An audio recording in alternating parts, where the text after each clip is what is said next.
radio chat show to which we welcome all, talking shit, spitballing and busting your balls. We all love Star Wars, the uniting cause, but as long as you love Lego, it ain't breaking no laws. We got guests, crop talking random topics, leaks, rumors, hot takes like psychotropics, range rankings, and of course all the latest gossip. My pot noodle in the background. Let's do a roll call of our illustrious hosts, England stateside and UK, coast to coast. Paddle on the dawn, shuffles in, packing the cake. All stiff, stiff while he making it shake. Doner kebab.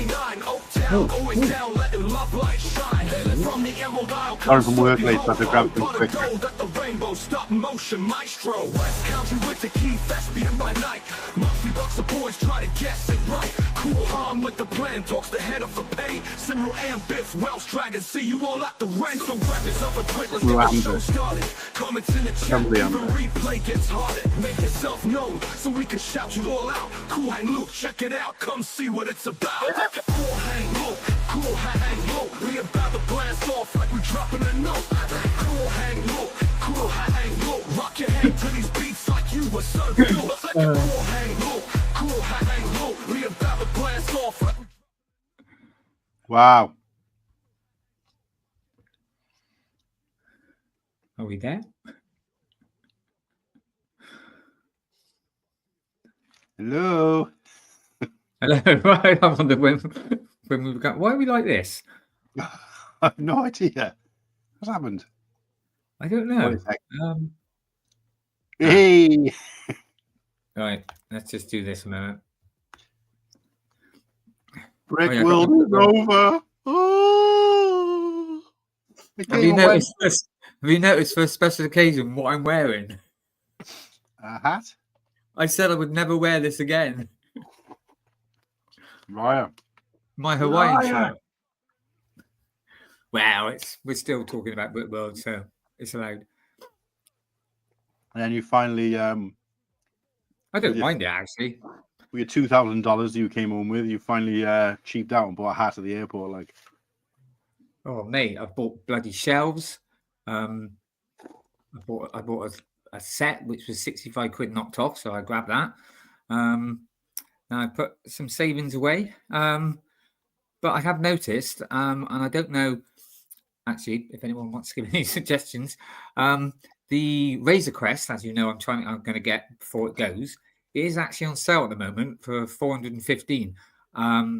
So I don't know whether to get it or to wait until maybe Black Friday or something. I've seen it go lower, so it's a gamble, but it is a gamble.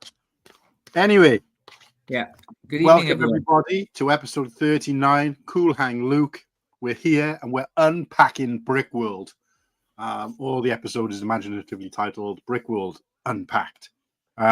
Because in both cases, I'm pretty sure Martin already alluded to this, but still not really had a chance to fully unpack. Now my suitcase is empty, but I've just kind of got it in piles everywhere, ready to go away. But in terms of the stuff that I brought back from BrickWorld, the cool stuff, the interesting stuff, not like my dirty clothes and stuff like that, that's all just piled up. Hopefully you guys have seen, and if you haven't, go and check it out on Instagram, my haul photo. And until I set it all out, I didn't realize how much I actually had, and it's kind of partly sickening, partly surprising, partly overwhelming, but also partly kind of, I don't know. Kirsty basically asked me the first night after I set it up and taken some photos, did I want to give it a kiss goodnight? Because I've grown that attached to it. And we use the table. You know, a lot of people eat on their laps. We do use the table for meals, but we haven't been able to all week because I still haven't had a chance to kind of move her off there because I don't really know what I want to do. So anyway, unpacked. I haven't really unpacked. How about you, man? Have you unpacked? Well, I've unpacked and washed all my clothes, done all that, but all the little things I got and stuff are, you know, like the big sort of brown Lego box you get sometimes. I've just put it all in there for the moment, waiting to do a video because obviously I'm going to wait till I get the other stuff that you've got, and then I'll just do a video. So it's going to be a bit later than everyone else is, but yeah, it's still. And I want to show my kids it as well, which you know, I've been home like nearly a week now, and they still haven't bothered to bloody come and see me. But never mind, moving on. But yeah, most things are, like I said, I've had the week off anyway, so I've been quite busy doing other things. I'll show you later if you've got time. You all right? Got to use the sauce. sauce. You forgot the hot sauce. Oh yeah, don't want that. I'm just drinking now. But yeah, like I said, I'm glad I had the week off anyway. So I will be soon doing a room, because I've never done one. A room tour soon, because I've got those 2 new shelves, and yeah, it's starting to look. It's only a small room, but it's starting to look nice with those 2 new shelves that I got. They're like Ivor ones, so you get them from IKEA. They're like, they're much deeper. They're about 50 deeper than the Billy bookcase is only like 28 centimeters deep. So yeah, these are much better. Get more on. But yeah, so we got 11 likes on the stream. Let's get it to 50, and I'll drink all of this. Anyway, sorry, yeah. So you spent your money wisely. It would be bad for me. If you get 100 likes, send it to me and I'll drink it. Oh dear, no. I forgot what I was going to say now. So I have to say, since I've come back though, obviously meeting lots of people and stuff, yeah, suddenly got a lot more followers and stuff, which is nice. So yeah, well, good. All the networking we did out there. I feel like that's all I did was network, sleep. See any Lego? No. How many mocks did I see? Probably like less than 1/10 of the mocks that were available. Well, I saw quite a few. But when I say unpacked, one thing I haven't unpacked is my feelings. I haven't sort of let go of that kind of. I still got the blues, like not just the post-holiday blues, because you get them anyway after every holiday, but the post-BrickWorld blues, where it's like, you know, take me back. Don't get me wrong, happy to be home, spending time with my fiance, who I missed. Shout out to Kirsty. And obviously getting to see my daughter, which I wouldn't have if I was out there. But, I tell you what. And then obviously seeing people going back to sort of accepting, speaking to people via a voice note at best, or, you know, like this, or, I mean, I haven't had this even for a week, or at best, you know, messaging, seeing their content, so it's indirect. I'm having to sort of go back to that. It's kind of like, you know, it was a barrier before, but now it feels like a kind of more like a prison. It was a barrier. There's something we had to get over, and it's like, right, I met all these people, got to know these people, you know, built those relationships, those friendships, those connections, and now you're kind of forced to kind of go backwards, where you're, you know, restrained from being able to have those connections again or strengthen those connections any further. And that's kind of unusual, really, isn't it, in any circumstance? Because normally when you build a friendship with someone, it only grows and grows and grows, or it dissipates because it needs to. But it doesn't, like, you know, when a relationship dissipates, it's because you kind of want it to, or you let it happen, or it's for good reason. Whereas being in a situation where you want to be friendly with someone, you want to spend more time, you want to see him but can't, it's quite unusual, like, you know. So oh, bless, thanks. Yeah, I was going to say, well, I've always got you, if anything else. So. I was going to say, I mean, at least you do have sort of courtesy in that to be able to, you know, get your feelings out. There we go. There we go. No, but I've been all right though. I am at the blues. I've just been thinking of all the good, you know. Yeah. Well, I was thinking about those good times. Just give me the blues, because it's like I can't just go and do that. It might be different next week when I go back to work. Yeah, I think that was what it was for me. going back. You should have had at least a couple of days off afterwards. Well, you always got to. The other thing you've got to take into account, and I know I'm not the only person. This isn't like I'm a 1 in a million or anything like that.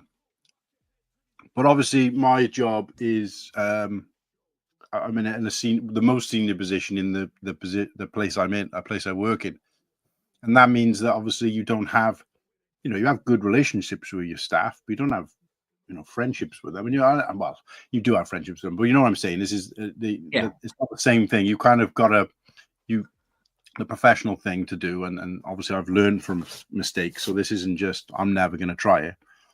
But you've got to kind of put that barrier in terms of personal life between you and your colleagues. I mean, they can have it with each other to some degree, but so I'm surrounded by people who kind of, effectively are working under me, for want of a better term.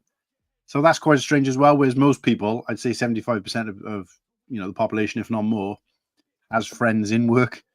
People they can associate with and chat about whatever. They might be different friends. They might not like Lego or whatever, but you know what I mean? So for me, that's the biggest kind of pit in my stomach. Pretty similar to you. I've got one that I don't see him that much now, but I don't really go out with any of unless it's like a birthday or something, but no. So speaking of private pits life, work life. Yeah. Speaking of pits in your stomach, I tell you what, I don't miss some people as much as I miss this handsome fella. Been trying to get hold of him all bloody week. I'm sorry. I'm so useless. He's been dropping logs everywhere. Oh.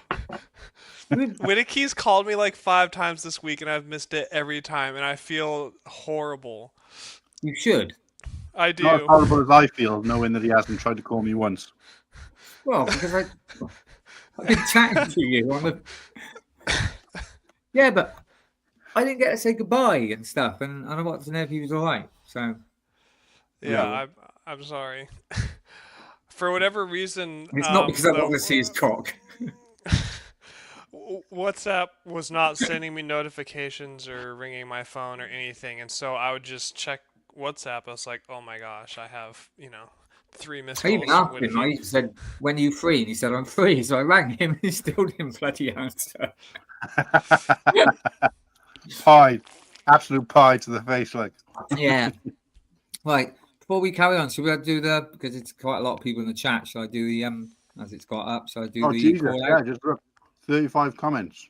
Yeah. Well done, right. So, can you stick the music on, or do you want me to do it? I can do it. Which one do you like? Rock. You might want to turn it down a bit, but because the thing's already up. Wait a sec. I'll turn the volume down. My bad. Can't hear it yet. Anyway. There you go. No. That's not it. There you go. Right. Good evening, everybody. As I normally say, wind those windows up, turn up the music, get those wave hands up in the air. Right. So, first of all, I don't know. I take it he's still in America, is he? But Slurpy, yeah. Miss you, mate. Where are you? But then we got Nimble, evening Nimble, our new co-host who isn't here. Good evening, guys. Is it Josh? It is Josh, isn't it? It's Josh. Yeah. Right, hold on, I've got to go down a bit. So we've got Cool Luke Han who's here. Crimson Toaster. Hey. Nice to meet you, mate. A lot younger than what I was expecting. Oh, fabulous Ken. Good evening, Ken. I've already liked and subbed to what we're supposed to do for the next 25 minutes. Somebody never answers their phone. I got another friend like that, and he's English. Papa Rex in the house. Good evening. Andre. Hello.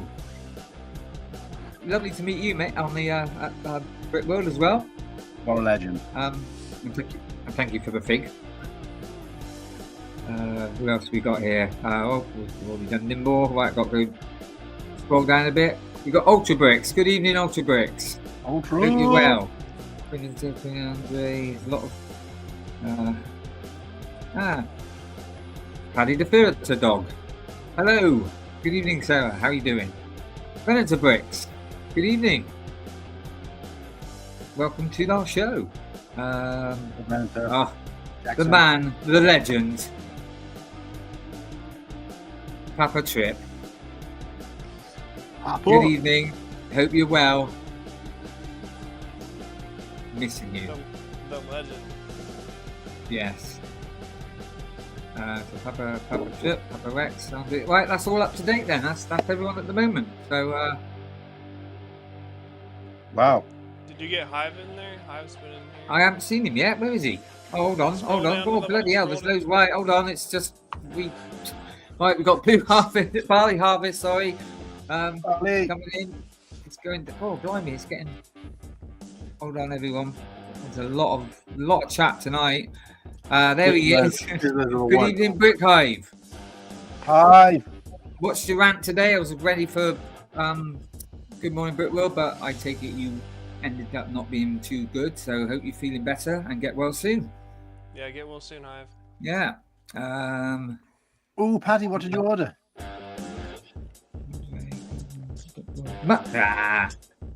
Good evening, Muttley. Doing well. You saving up for next year's BrickWorld, maybe? And right, that is definitely it, I think. Yeah. I'll just stick this one up. Brick Hive again. Engage with the like button, everyone. Yeah, thank you, Hive. Freeze that like button. I'm gonna do something to Hive that he can't do. He's like, I can't. Right. Yeah, I was listening to. Wait a second. Let's cut this music. Right. Thank you all for joining in. I was listening to PRF, Pure and Fury, on my cycle to work and back. Now, obviously, because I've got my phone, I have to kind of put it in my saddlebag, if you like, of my bike. But I have to try and be careful because if I touch a button and if it goes off, obviously it'll go off because I don't have it on. I'm not even sure whether Hive does podcasts, as in like, listenable podcasts. But anyway, I was listening to it and it was quite interesting actually because he was talking about wild berries. Because I mentioned he should. I don't know whether it's really a rant because it was a little bit frustrating, but in the grand scheme of things, it didn't really mean much. But yeah, the bit where we were all trying to kind of work out. I laughed at that, mate.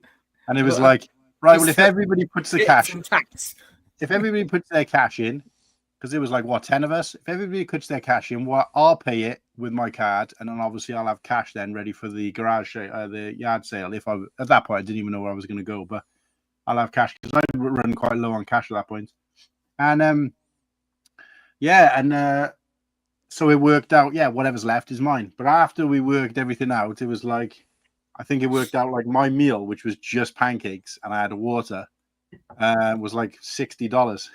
And I was like, wait, this ain't right. So yeah, it was quite funny to see us all kind of. It would have just been easier if we just split the bill, I guess. But it was. Well, he did ask, didn't he? But they didn't. Yeah, and that's what we ranted about. I didn't realize anyone had asked. What I'd said is if Mike, aka Lightning Lord, Shout Lightning Lord, Hive, and Nolan, aka Clever Pig, because they had the same meal. It was quite easy to work out. If they went together and the rest of us went together, it might have been a bit easier. But I don't know what happened. Anyway, long story short. And I remember I was chatting to, who was I chatting to outside when we were waiting?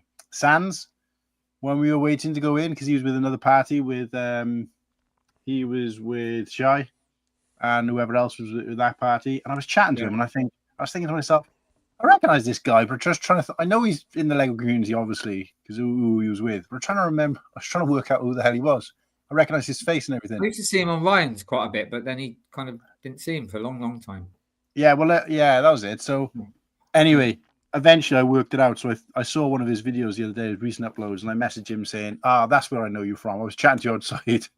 my apologies. I was chatting to you outside Warburys, didn't actually realize who you were. But he's like, oh, there you go. You know, for next time we're outside Warburys or whatever. But anyway, shout out to Warburys pancakes. Nice. Best pancakes Lovely. I've ever had? No. And that's one of the... It was nice for me. It was good for me. I enjoyed and brought them back. Yeah, I mean, like, obviously, I've had pancakes Yeah. of like a much higher caliber, so it's like they were forgettable. So But I just want to give a shout out to Amy, and I hope your mum's better or getting well. yeah, Amy, how's it going? Yeah. Don't worry about missing the beginning. I was more upset that you missed the end of BrickWorld, or at least, you know, the last sort of half day or whatever it was. No, it's the last day altogether, wasn't it? But we left Amy a care package, which was mostly food that we didn't want to take back, but also a couple of extra bits. And because I somehow made the mistake of, I don't really know how it happened, but I ordered 40 effing figs.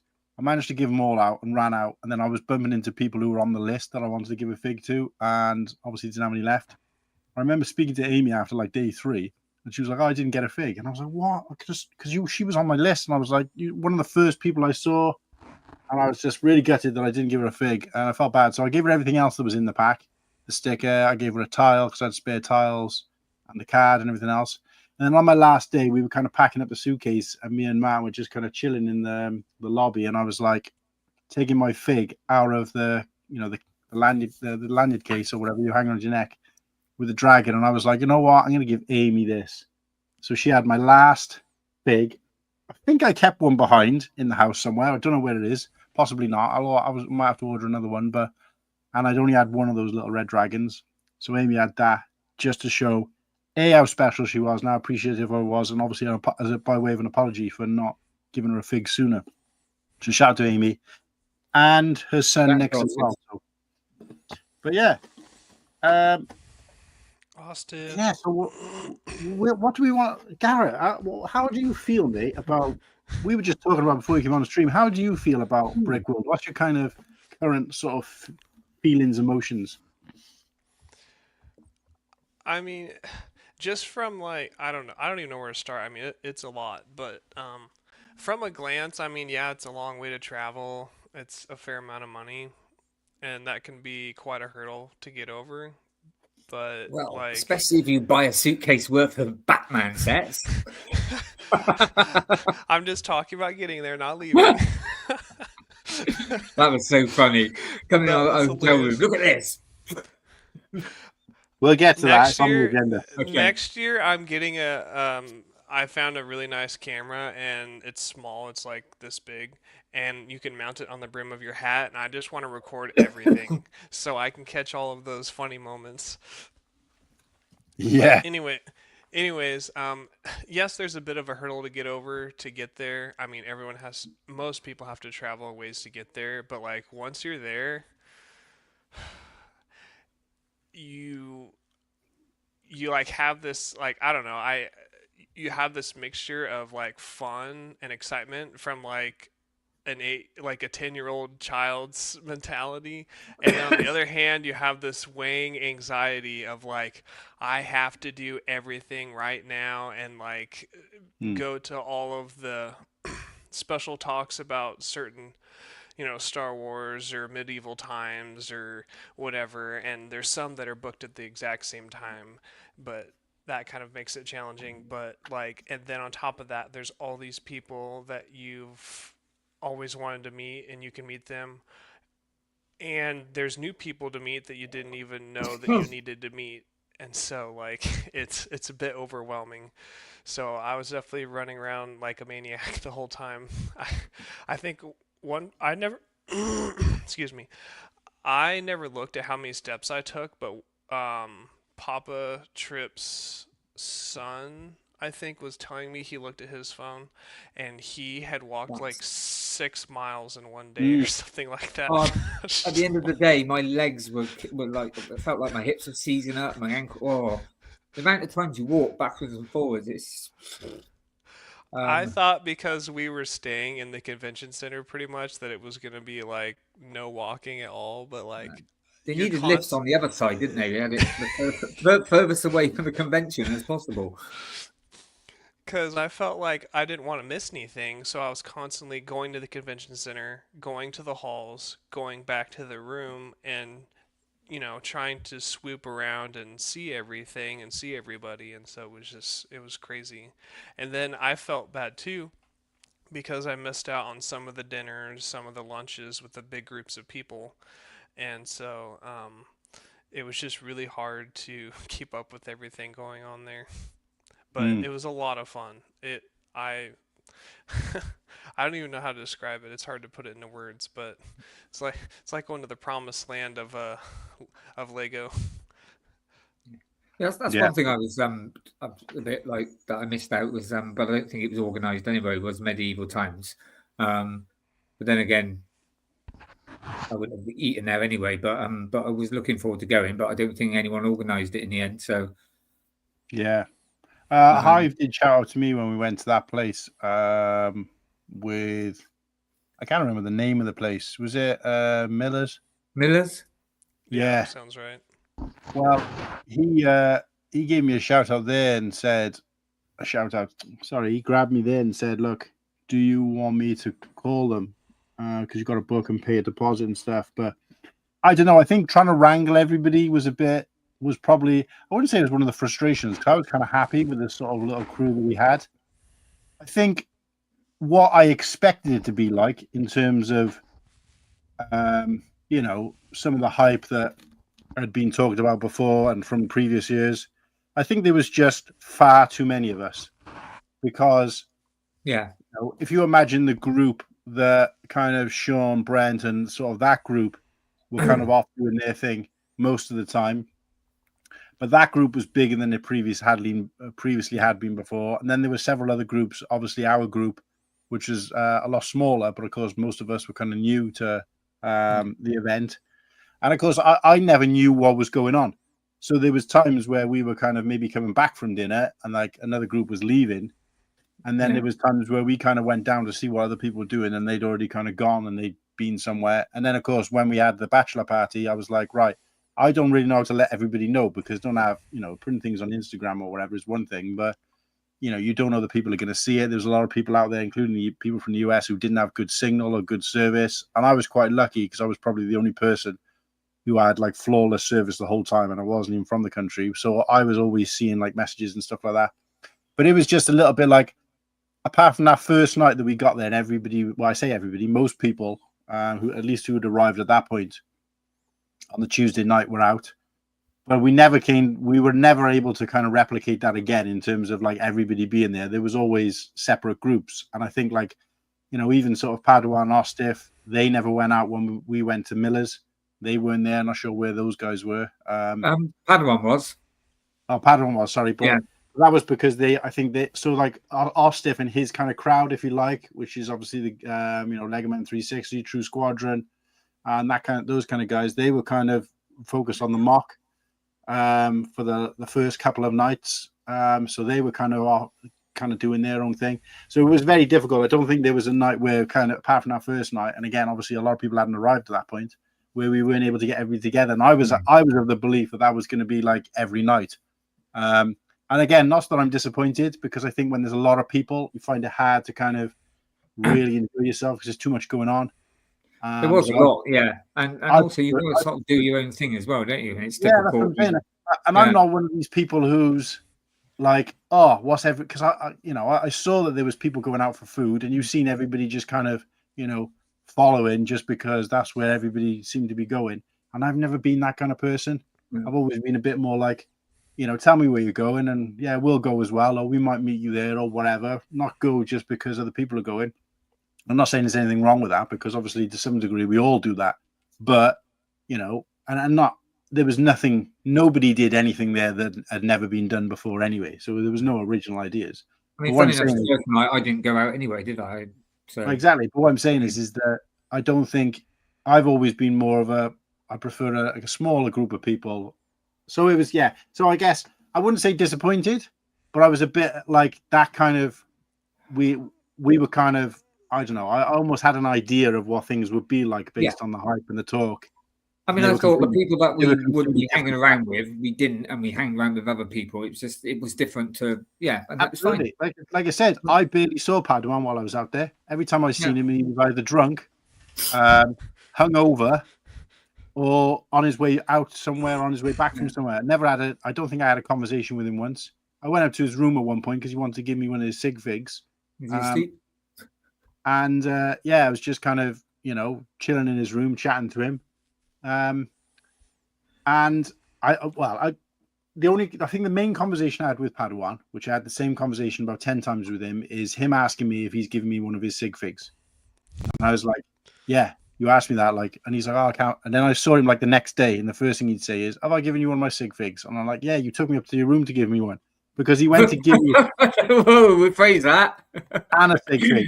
But so no, he went to give me the sig fig, and he was like, oh, wait a sec, I want to give you. So I think I had a premium version. He had 2 versions of his sig fig, from what I can gather, and I had the premium version. I don't know what the difference is because I didn't see the other version, but he just said to me, look, I've kept these for. And I was like, great, thanks, I appreciate that, but I haven't spoken to you, and I don't think I spoke to him properly afterwards because, like I said, he was always off doing something else. And of course, those guys were staying up until early hours of the morning drinking, which, I think I stayed up till 3-4 o'clock one night, but it happened to be the one night that everybody else went to bed. So it was me and Oaktown down in the lobby chatting, and nobody else was there. So I was like, this whole staying up thing is. When you went down and said, I'll be back in 5 minutes. Yeah. I was like, this whole staying up thing is a bit of a sham because, I'm down here. First proper night, not the first night, obviously, but the second night I was there and I stayed up till late and there was nobody around. And I'm thinking, they don't stay up at all. But it turns out every other night they stayed up. And obviously it didn't make a difference to me because I wasn't drinking. So I didn't. And I would rather go to bed because I think we were going to bed. I was still going to bed. I was still going to bed quite late because I think I was getting about 6 hours sleep. So I was still probably, by the time we went up, and me and Slurpy were up chatting in the room till stupid hours. So we'd be going to bed, I don't know, let's say 1:30. And then me and Slurpy would be messing about, joking around, laughing while Whittakee was trying to sleep or sleeping. Hello. Till I don't know, 3 o'clock in the morning, when I guess the rest of the guys were downstairs socializing, whereas we were up in the room kind of chatting. And then we were getting up at a decent time. So we were getting up at 9 o'clock going for breakfast, so we weren't wasting the day. Whereas those guys, I feel like they were going to bed at 3, 4, 5 o'clock in the morning and then staying in bed till midday. So it's kind of swings and roundabouts, really. What I found weird, especially this week now, I struggle. My alarm goes off at 10 o'clock and I struggle to get out of bed. When I was over there, I was out of bed usually between 7 and 8 o'clock. I was up, out, down having a banana. Because I am like that on holiday because I want to spend the whole day. And the next thing you know, it's 6 o'clock in the evening. It's like, Jesus Christ, where's the day gone? Yeah, it's so quick. Just want to give a shout out to Brick Dad's Builds as well. Is it? I could be wrong. Is he quite new? Or has he been on before? I don't recognise.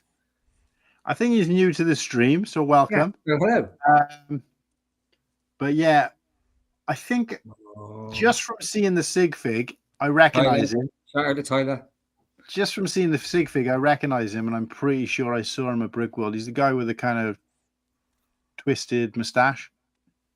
But so Tyler was in bed by 3 to 5 and ready by noonish.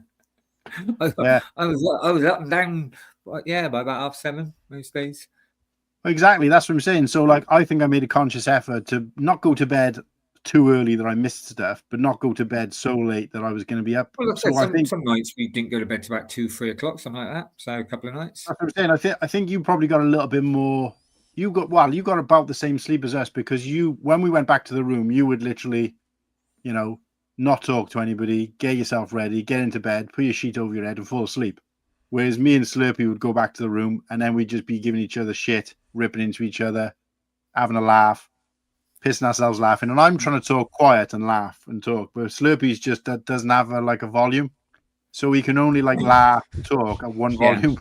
So I'm like, oh yeah, did you see? Honestly, did you see? If you're looking for him, I could hear him, and I knew, even in the convention hall, I just could hear him. But that's funny because one night I did go. We went out for a meal, didn't we? And I'd come back, and I wasn't feeling great, so I went to bed.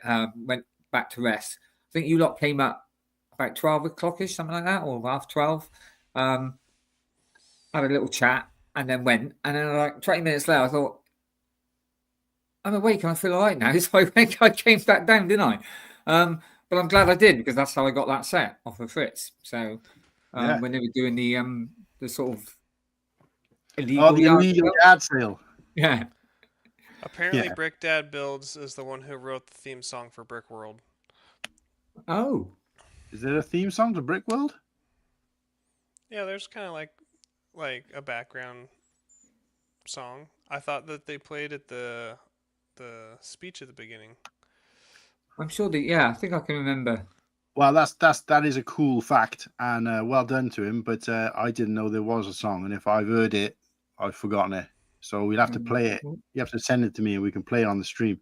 Evening Brick Flair. That's someone else that I haven't recognised. Brick Flair is also new to the stream, but right, this is weird. I'm going to tell this story now, right? So Brick Flair, I was chatting to Will, and Will's kind of, I don't want to call him Will's crew, because obviously, they're all people in their own right.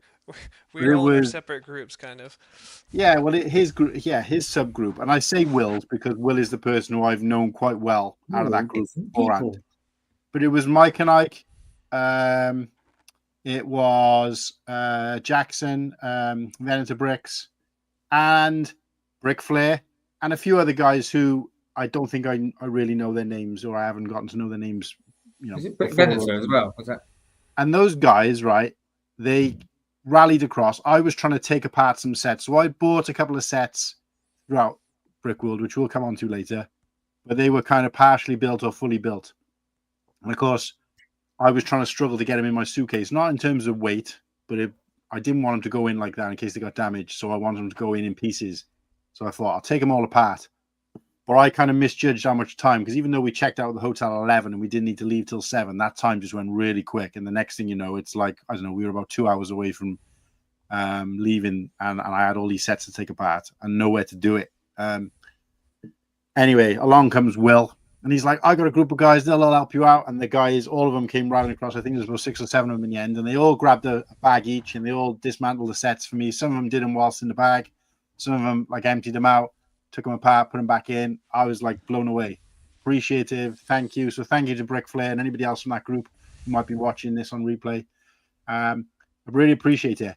But as the guys were talking between each other, because obviously they knew each other better than I kind of knew them, I kind of kept picking up on like a British accent, but I couldn't work out where it was coming from. And then eventually Brick Flair said something like kind of openly, and I was like, wait a sec, you got a British accent. Was that the other Welsh guy? Oh, thanks for ruining the frigging story. What's the point? What's the point of me? You didn't tell me. Story if you're going to just turn your camera off and ruin it for everybody. Sorry. Right, I'm going to tell you everything that Martin bought at BrickWorld right now. So he bought, but no, it wasn't that kind of story anyway, so it's fine. But yeah, it turns out Welsh, and I was like, oh great, whereabouts in Wales? Carmarthen. I'm like, that's the next town from where I live. Like, what's the chances? So, obviously I was flying the Welsh flag. I don't believe there was anybody else there from Wales, at least that I know of, within the community. So it was great to meet somebody else. But obviously at that point, it was kind of too late to do anything about it. But nice to know you, Brick Flair. Follow me on Instagram. And obviously I've seen both Venator Bricks and Will's vlogs, which obviously you kind of heavily involved in. And hopefully get to know you soon. And of course, the same invite I extend to yourself and everybody else who's new to the stream and hasn't been on the stream before. Let me know via Instagram if you'd like to come on, and at some point you can all be guests. And as the joke goes, and I was ripped into like throughout I was mercilessly bullied throughout the entire holiday about, you only got to have 2 conversations with me and you might end up being a host. So, Garrett's on the block. What Brick Flair said there, definitely should have chatted more. I was super shy the whole. I'll tell you what, so was I when I first got there. It's like, but it was strange. After a couple of days, I just thought I sod it, and I just kept going up to people. CPA was like, "Who the hell are you?" I was like, "Hello." Yeah, no, you're right. I was like, we're all there for the same thing, aren't we? So I was like, but yeah, there's definitely some awkward handshakes. Yeah. There's definitely some awkward handshakes for sure. I mean, there's some people I wouldn't have gone up to, and you know, because you do feel it's silly, but you do feel a bit intimidated. I don't know why, but because at the end of the day, we're all the same. Yeah, but funny you say that actually about CPA, because I did approach CPA when I first saw him and Mrs. CPA, but you kind of have this thing in the back of your head, unless you've kind of personally interacted with this person before, either on a stream like this, they don't know who you are. You're face to a name, and obviously your face might not be recognizable from anything they might have watched of yours. And I don't think our CPA has ever been in that chat, so I was just like, yeah, he doesn't know who I am. But I spoke to Mrs. CPA quite a lot while I was there, because she was at the desk and I just happened to have conversations there. Obviously, she's pregnant at the moment, so congratulations, Mr. and Mrs. CPA. So, you know, chatting to her about that, and she was reading the Hunger Games, which my daughter's reading. So we had these conversations, you know, not in-depth conversations, but random conversations. Of course, I met CPA then at the end again, and I was having a little chat with him. But again, I was of the belief that, you know, as far as he's concerned, I'm just some random dude. Like, nobody knows who I am. But although I was reminded quite a lot of times during BrickWorld, which was kind of news to me, that I've got quite a recognizable and unusual look, which, you know, I don't know whether they meant the bald with the ginger beard, but a lot of people, I had at least 10 people say that to me, and I was like, I don't know how people know who I am. And it's like, well, you've got quite an unusual, you know, don't just kind of blend in kind of thing, which is great, I guess, and I'll take that. But chatting to CPA anyway, last night CPA was doing a live stream, which he doesn't do very often, but a live stream just talking about BrickWorld. And I just put a few comments in the chat, and straight away he was kind of connecting to what conversations he had with me, what we talked about. And I'm thinking, but yeah, he remembers the conversations we had, which was very brief, better than I did. So it was like, you know, that's kind of, yeah, I don't know how to express it, but it's kind of reassuring in some way, because you think you're approaching this guy. I'm not saying he's like this big famous megastar or anything like that. You just have, because you watch this person and they've got, you know, you would appreciate the work they do in the community and the stuff they put out, and you've never really interacted with them personally. You just assume they don't know who you are. And then for him to be like, yeah, me and Cool Hand were chatting about so and so, I'm thinking, I don't actually remember saying that, but okay. So he didn't have a clue who I was. I'm sure he shook me like, pretty like, oh, I don't know who you are. But it happens, because it's a good point, because there was about 5 times, I want to say, and I'm not trying to play this down or play it up or anything, but there was about 5 times where I had somebody come up to me and say, hi, Cool Hand, or in 2 cases, can you sign this for me, Cool Hand? And I was like, I don't know who they are. I didn't know who they were. And that could be because, you know, they didn't like, and obviously in all cases, I spoke to the person afterwards to try and find out. There was a couple of occasions where I still don't really know who they were. So they obviously watch or see me or know of me without ever interacting with me. There was a couple who I had interacted with them. I didn't recognize their face because they hadn't shown their face before, which obviously happened anyway. But there was a few who were like people who I just, you know, for whatever reason, I just kind of blanked on. So for example, Tom the Builder came up to me and he was chatting to me. So how cool are you? And I'm like, and I was like, I don't know who the guy is. But it turns out we'd been on the stream together when I was building the V19 Torrent, and he was the one who was like looking at me trying to build it and was like, are you having some problems there? And I was like, yeah, I built it wrong. But I'd forgotten that, and I'd forgotten what he looked like, you know. So it does happen, you know what I mean? Yeah. It happened with me and Luke. You know, Luke, I forgot what he's actually called. Luke Young. He had a mock there. I forgot what. Oh, behind the bricks. Yeah. Yeah.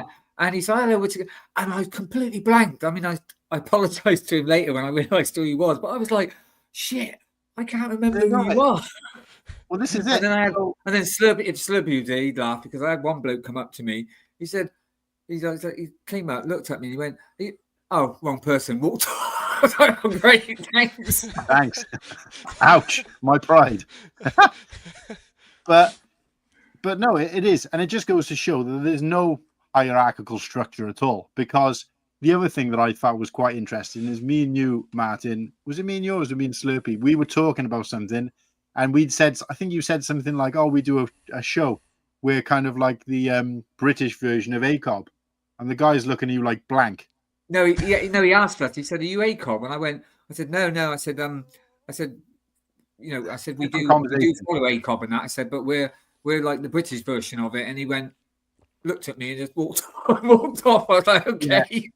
I remember that. But no, this is, I might be getting confused. Different conversation. The point is that you mentioned, or Slurpy mentioned, that we do a chat shows and that we're fans of ACOB, or we kind of followed in their footsteps, or whatever it might have been, whatever the conversation was, which I don't necessarily agree with, but whatever it was.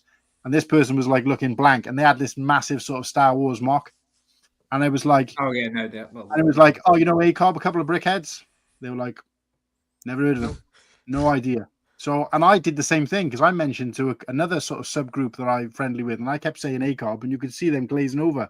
I'm like, oh, you know, ACOB, a couple of brickheads, they do the, and they were like, and they've been everybody, you know, I'm exactly. sure This is what I'm saying. I'm sure there's some people out there don't even know Ryan is or Life Bricks. You know, you never know. Yeah. Absolutely, this is what I'm saying. This is what I liked about it. It was kind of a humbling feeling, but also a kind of reaffirming feeling as well, to be out there, to have people come up to you and ask you to sign. This guy came up to me and asked me to sign his box of boys. I think it was Stud City. No, not Stud City. Stud Bricks. Stud Lake. No. Anyway, the guy had a cap, young kid with a curly hair underneath the cap. Anyway, he came to me and he said, "Can you sign my box of boys?" And not only was like that, like, wow, he wants me to sign something, but I was nobody else had signed it at that point. So I was like, you're the first one? Oh, I'm going to try and get everybody to sign it. So I was the first person. I'm thinking, oh, this feels really good. And that was when Tyler was up on the stage at the time.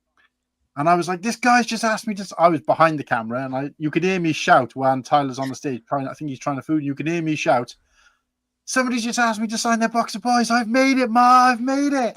It's very exciting, isn't it? I mean, I was gobsmacked when Shy asked me to sign a brick. I know he asked everybody to do it, but still, I was like, wow, he's asked me to sign a brick. Yeah.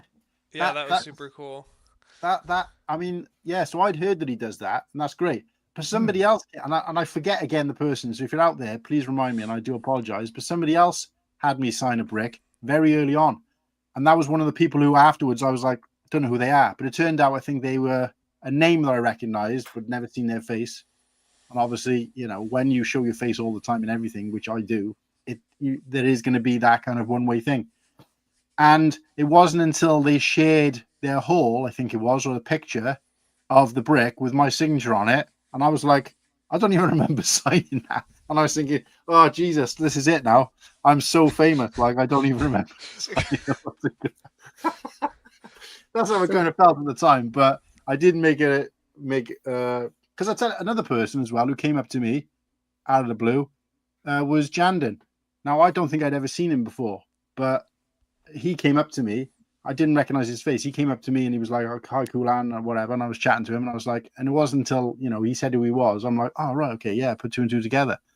But yeah. So anyway, all I will say is if anyone's going to go out to BrickWorld that hasn't already, or if you're going to go to BrickWorld and you've been before, I found it a lot easier to make connections, kind of going back to what Brick Flair was saying. I found it a little bit easier to kind of break down that wall. Now, I'm not shy at all, but I do get overwhelmed with, so say for example, I walked in and there was a crowd of people, some of which I knew and didn't know, and they were already kind of chatting and conversating with each other. I can approach that group. That's just the way my mind works. It's not shyness. It's just, I'd rather kind of pick people off and kind of work my way into that thing. So if you remember when we first got to the lounge at the Hotel Martin, we went straight up to check in. And there was a massive crew of the guys there. So like Sean's there, Brent was there, pretty much everybody was there who'd already arrived. And it was a large group. But I wasn't afraid to go and talk to them or whatever. But for me, it was a bit too much at once.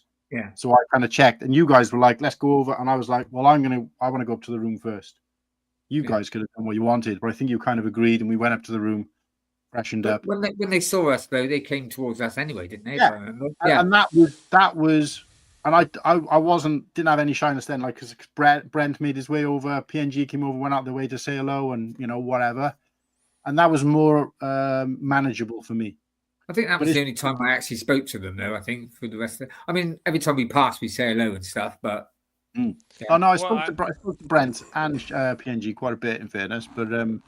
like I said, the people that we were hanging around with was different to the ones I thought I might be. Everyone was they were still very courteous, friendly. You know, there was no, looking down your nose or anything like that. It was all still very nice and polite. But, bloody hell, here he is. Slurps. Hello. Can you hear me? Yeah. Yeah. Let's just get rid of that banner moment, mate. Yeah, we can hear you, mate. We're not trying to sleep. Don't worry. There you are. There's your pretty face. Well, cool hand, Garrett, whiskey. Whiskey. Oh, yeah, thanks for that. Oh, I've been waiting all week. He came up to me. I walked past him. I said, and he went, and then he turned around and went, Whittakee. And I was like, oh, somebody said something, haven't they, bastards? Yeah, it was me. Oh, that's British. I couldn't, that's what you called me. Fine, I've been called worse. Yeah. I mean, you probably would have said something at the beginning, but it was only because he was giving you one of his tiles and going, "There's one for you, there, whiskey." You were like, "But he gave it to because I had my hands full and I didn't realise, but he gave it to Slurpy and said, "Oh, you can give this to whiskey." And I thought, "Who the fuck's that?" And he went, "Oh, because he's got his hands full." And then I realised, I thought, "That's me," but that's not my name. The best one though is when we were walking away from wherever we were walking from. I can't remember what it was, and he came up and said something and said whiskey again, and we'd already had this conversation about Fritz. It's Fritz Bricks we're talking about. So Fritz, love you, man, and you made it. Yeah, it really funny. It was funny. But he came up and he was like saying something, and we were all stood around sort of chatting. And I know where you're going with this. He was, because he went up and he said something. He said something like, I don't know, whiskey, and made a reference to whiskey. And then all you hear is Matt. Everybody kind of carries on talking, and then Whittakee just turns around and goes, "Did he just call me whiskey again?" No, and then I think I said, heard that. I said, he's called me whiskey again. Yeah, and then we were absolutely creased. Then I couldn't stop laughing for ages. The fact that he said it like the first time felt like an accident. Clever pig. And hearing him say it again, if I can in the lobby or whatever, I was like, no, he genuinely thinks your name's whiskey, and that made me laugh so much. Like, no, every time I saw him after Martin told him, every time he'd make a point, Whittakee. Yeah. Oh my god. Like I said, it was fun. It was it was harmless. No. So, how long are you here for then, Slurpy? I can stay on for about 30 minutes. Slurps. Right. Oh my god, hey. But so while we've got Slurpy here, right? Yeah. There's a couple of things. So what I will say is, between the three of us, I went out of my way very early on, because I know that I'm one of those people who, once I get to know somebody enough and I'm kind of close enough to them, and I find a weakness, I will tear the living shit out of them, right? Now, it's all like fun and jokes and all the rest of it. And I think, obviously, Martin hadn't been very well on the way out, so I wasn't going to make fun of him because of that, because, that's kind of like, quite a sensitive subject.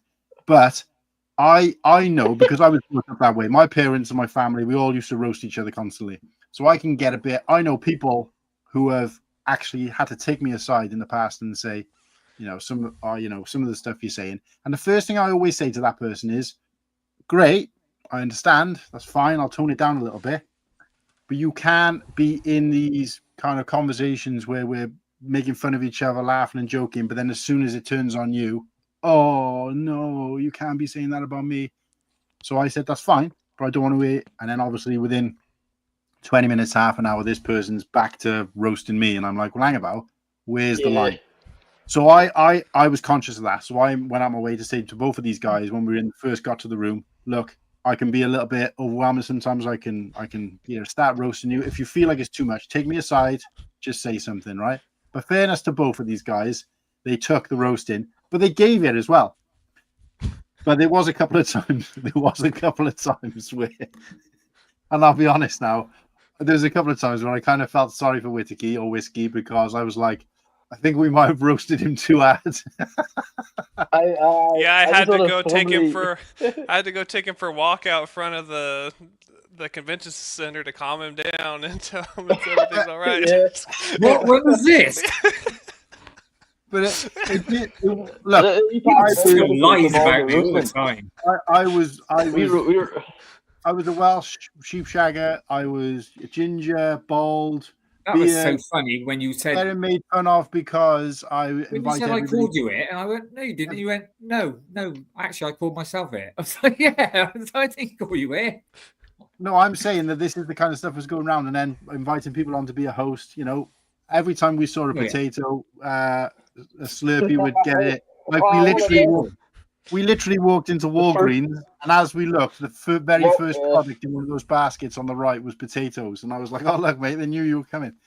They rolled out the potatoes. I'll tell you what I enjoyed most of the week was the Irish thing. It was all bouncing around, but with Whittakee, I think it was like, yeah, I took more than all the rest. Put it that way. You were the lowest hanging fruit. Whittakee, like you were like hear me out, this goes sound fucked up, but you were like vulnerable. So we were like, we had to fucking yeah. You know what I mean? Like, I don't know if anyone knew, but I wasn't very well, and they just took the piss. Oh, see, whatever. You should have gone off that clean and says, I'm feeling so good. I don't want to embarrass you, but after what you sent me, I don't believe you now. So no, man. No, I don't. All this laughing. No, I don't believe you. You care more than what you're saying, but that's all I say. Yeah, but this is the point. I think this is the bit that you didn't actually quite get. That if we weren't making fun of you, then I'd be worried, because then it would mean that we didn't really care. Yeah, but I was giving it back. I was defending myself. The only thing I didn't agree with was when you made things up, like saying my underwear was all over the floor and stuff like that. I was like, no. That's how jokes so funny. That's how jokes work, mate. Like, for example, we lied. That's not jokes, that's lies. No, so I don't ask everybody to be a host when I've had two conversations with them. That's a lie. But no, just one. I saw it as a joke because you're kind of like you're picking on something that actually is true, that, you know, obviously the host thing, and embellishing it and making it funny. Yeah. Because it wouldn't be funny if you said, "Oh, you've known him for 6 months and you asked him to be a host." Well, that's not funny. But that's true. But it's like, do you know what I mean? So that's the way it works. Because so you kept saying to me, "Oh, that's lies. Well, I know your underwear wasn't really on the floor, and I made the joke that I got out of bed and went to the bathroom." No, but I think it's because you said. I think it's because you said it in front of Garrett, and like I thought, oh, they're going to think I'm dirty or something. It's like that's all it was. Yeah, but Garrett was in our room and he could see all your clothes all over the floor anyway. So we kind of worked that out. A small pile it was. By the way, I feel sorry for Garrett.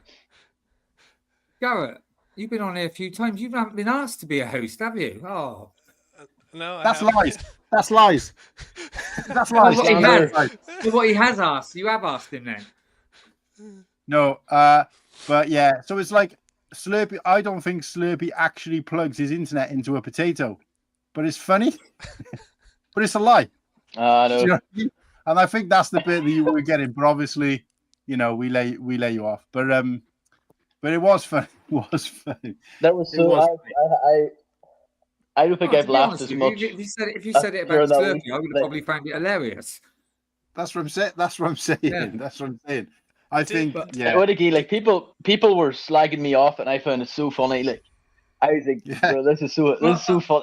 Number one. Well, what I was going to say, what I'm saying.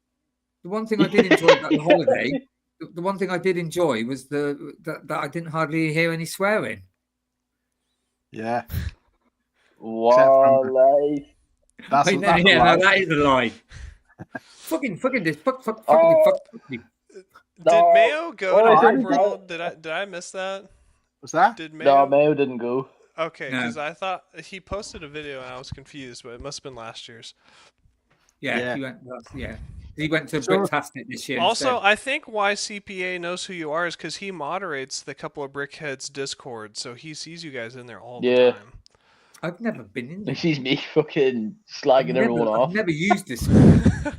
I tried to get in there once. It looked confusing, so I was... But I was more it was more about like the face, because obviously, you know, I might be in there all the time, but anyway, it doesn't matter. But So, Slurpy, one thing I wanted to say is that we were actually ripping into you before you came on the stream. And I was talking about how, like, when we went to bed, deadly. Martin would sort of tuck himself up, put his sheet over his head, and go to sleep pretty much straight away. Hey, Oaktown. And then, No, I could hear what you were saying. I didn't go to sleep. It took me still about half an hour. well, you did a very good job of snoring. But anyway, so me and Slurpy would go to bed relatively, we wouldn't be in bed. We wouldn't go to the room that particularly late, but we'd be up chatting. And I was talking about how I'd be like, so tomorrow, I think maybe if we can go. And you were like, yeah, I think it's just normal volume. It was the, I think it was, I was asleep at the same time as Whittakee. It had to be Wednesday or Thursday night. And my phone started ringing, and it was my mum just asking how I was getting on. Yeah. And I was like, instead of being like, it's 3 a.m. Oh, it's 3 a.m. What's wrong? What's wrong? You came into the room so hard. Whittakee's fucking passed out. That was the night I came up to the room after I'd been hanging around with Oaktown. I came up to the room, and you were just flat out talking loud, and Whittakee's like asleep, and I was just like, try and talk a bit quieter. But no, it's just, and then of course we start making each other laugh. Like you said though, the one thing I'll take away from that holiday is that I've never laughed so hard, so much. Even like when we were in, where was it, Portillo's or whatever it was? Honestly, Slurpy, you were like hysterical at one point. I was laughing with you, but I didn't have a clue what for because it was just hysterical. I know. I was just fucking laughing at everything. The best one though. The best one, and I want to paint this picture for the rest of the people in the chat because it was only 4 of us in on this, which is us 4. And this is the picture, should have right? been it should have been recorded, but I didn't want it would have ruined the moment. It would have, but I would have liked to have watched that back. But picture this, guys. We're up in the room. Yeah, I know. Garrett has just gone absolutely bananas, and he's bought a bunch of Batman sets, right? Suitcase full. And I don't want to know how much he spent, but anyway, that's a separate story for him to tell you. But the long and the short of it is we went to Amy's room. Shout out to Amy she had an extra suitcase. I was in Amy's room when he was kind of cramming them into the suitcase, which he managed to do, and he crammed them all in. While I was chatting to Amy about something else, he's there kind of Tetrising them in and squishing them in, and he's got them all in there.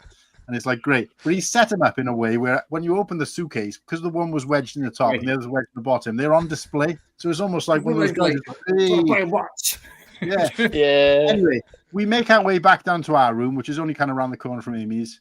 We go around the corner, we go in.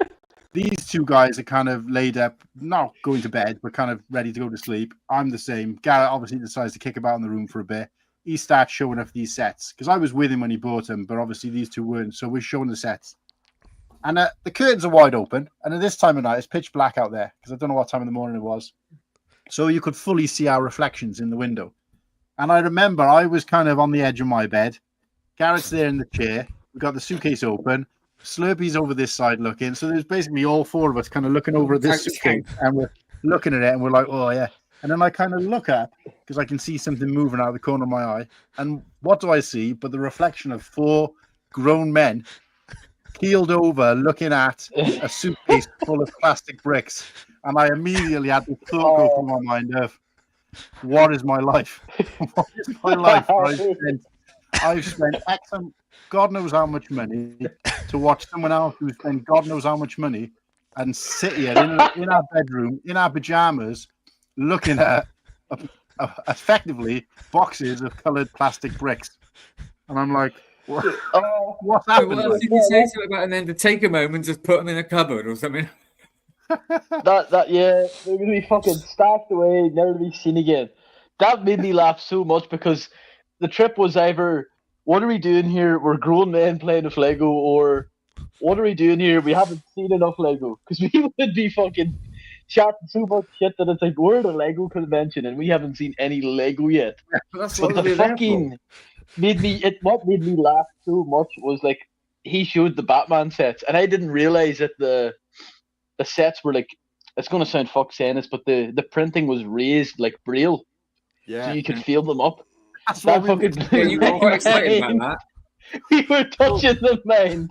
We were all like touching it, stroking, like, "Woo, look at this!" A 4-year-old man scaling Why up we're Batman. Like, there at Lego, that's what we were there for. So I was so fucking if we funny. didn't get any Lego, why were we at a Lego convention? Oh, it Some was so fucking funny. gangster was like about to. He was at the opposite side of Chicago with a sniper aimed at the window, and he's like, "What the fuck are they doing?" Like, You can imagine Gareth Like, I'm scared of this. going around with his suitcase going, "Psst, want to buy some Batman?" You want some? Oh, God.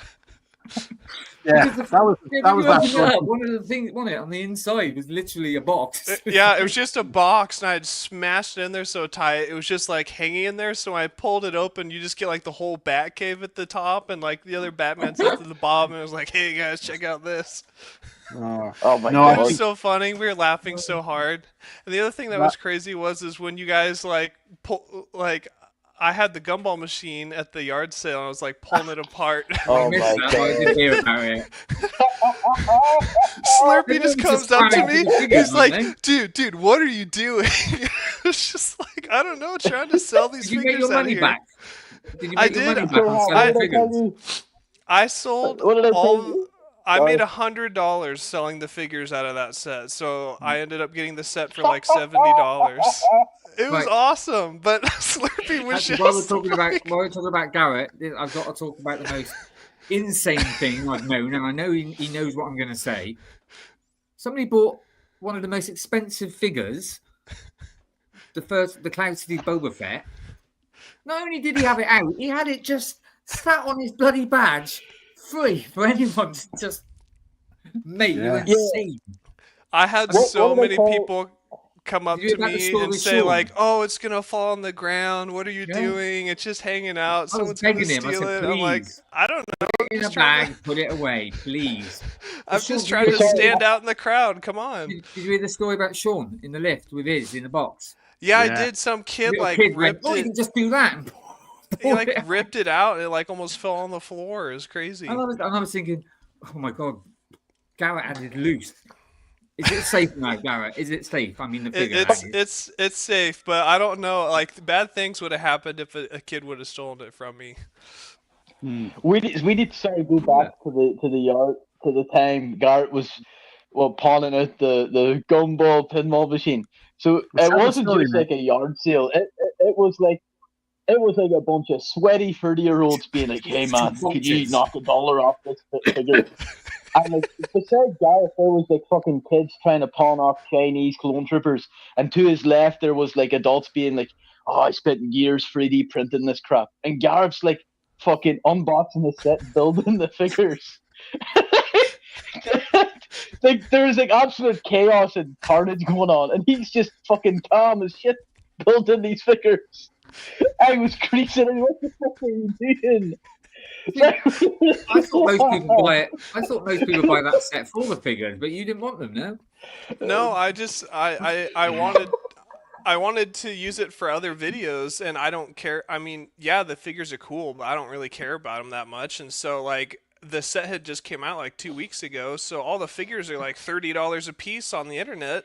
And so I was like, well, I'll just sell them. And I had people climbing over me trying to buy these figures from me. They're like, hey, can you sell me the Spaceman? Hey, can you sell me the Did you Spaceman? think at one Hey." point? Did you think at any point maybe this wasn't a good idea? It Well, was this is crazy, the and thing. every figure was in a different bag, so I had to open Yeah. all the bags. There was like 20 bags in the set, Oh, and I I'm heard like it all went over the ripping. place. Oh yeah, there's Lego all over the place.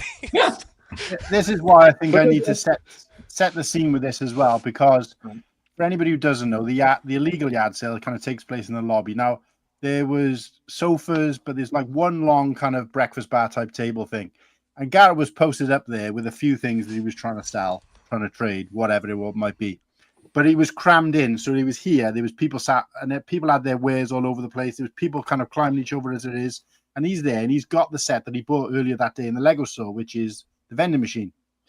Now, I went and chatted to him and said, like, you know, what are you buying? What are you selling? I had a little bit of a laugh. But I thought, leave him to it. He's trying to sell. I'm not going to kind of hang around and sort of, you know, get in his way. And then the next thing you know, Slurpy comes up to me, like, practically crying, and he's like, "Have you seen Garrett, that mad fucker? What are you doing?" I'm like, "What? What are you just trying to stop him?" It's like, "No, No, he's don't say opened that the word. set. He's opened the set, and he's going through the bags." And I'm like, "Wait, what?" So I went back over to see him, and he's pulling the bags out with all these people everywhere. Just imagine, like, I don't know, in the middle of I have a I don't video that I can show, but it was busy crazy. London train station, or even in, and he's just there, like, just imagine There a really had to busy be environment. And he's not only is he there pulling had them to be over open, 50 they were people. plastic bags as well. So as he's pulling them, the pieces are kind of flicking everywhere, and he's trying to get them out to get the figures so he can sell them. And people are like, and I was just like, and then that was it. Then that one quote just stuck, where we were just like, "See you, Garrett, you mad fucker." And we were just I going was Yeah, out. don't say not the other fucking. word. Well, I think the it was- icing on I top, the think it was the cake. C word or D word. Yeah, I don't Don't- care, but it was.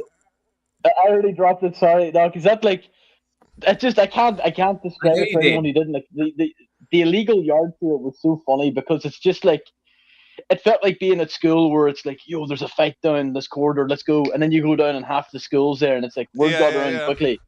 There had to be like 50 to like 100 people at this illegal yard sale, and you had this Oh, innocent Garrett at a table building his Lego set, taking a lunch break, from all the fucking sweatiness happening. And it's just chaos Like, all around me. I can't describe Garrett. Anytime I tried talking to like I don't even want to call them vendors. I'll just call them drug dealers. Anytime I Seriously. tried talking to them, they would not shut up.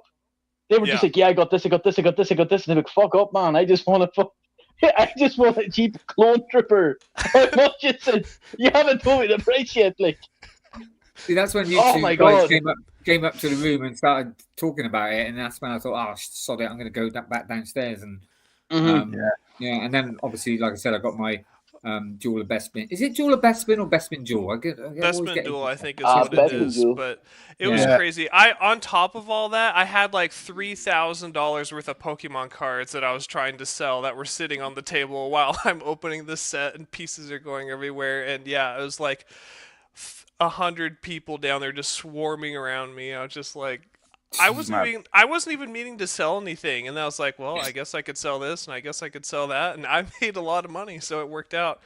Next year, I should just bring my whole collection and just sell it while I'm there.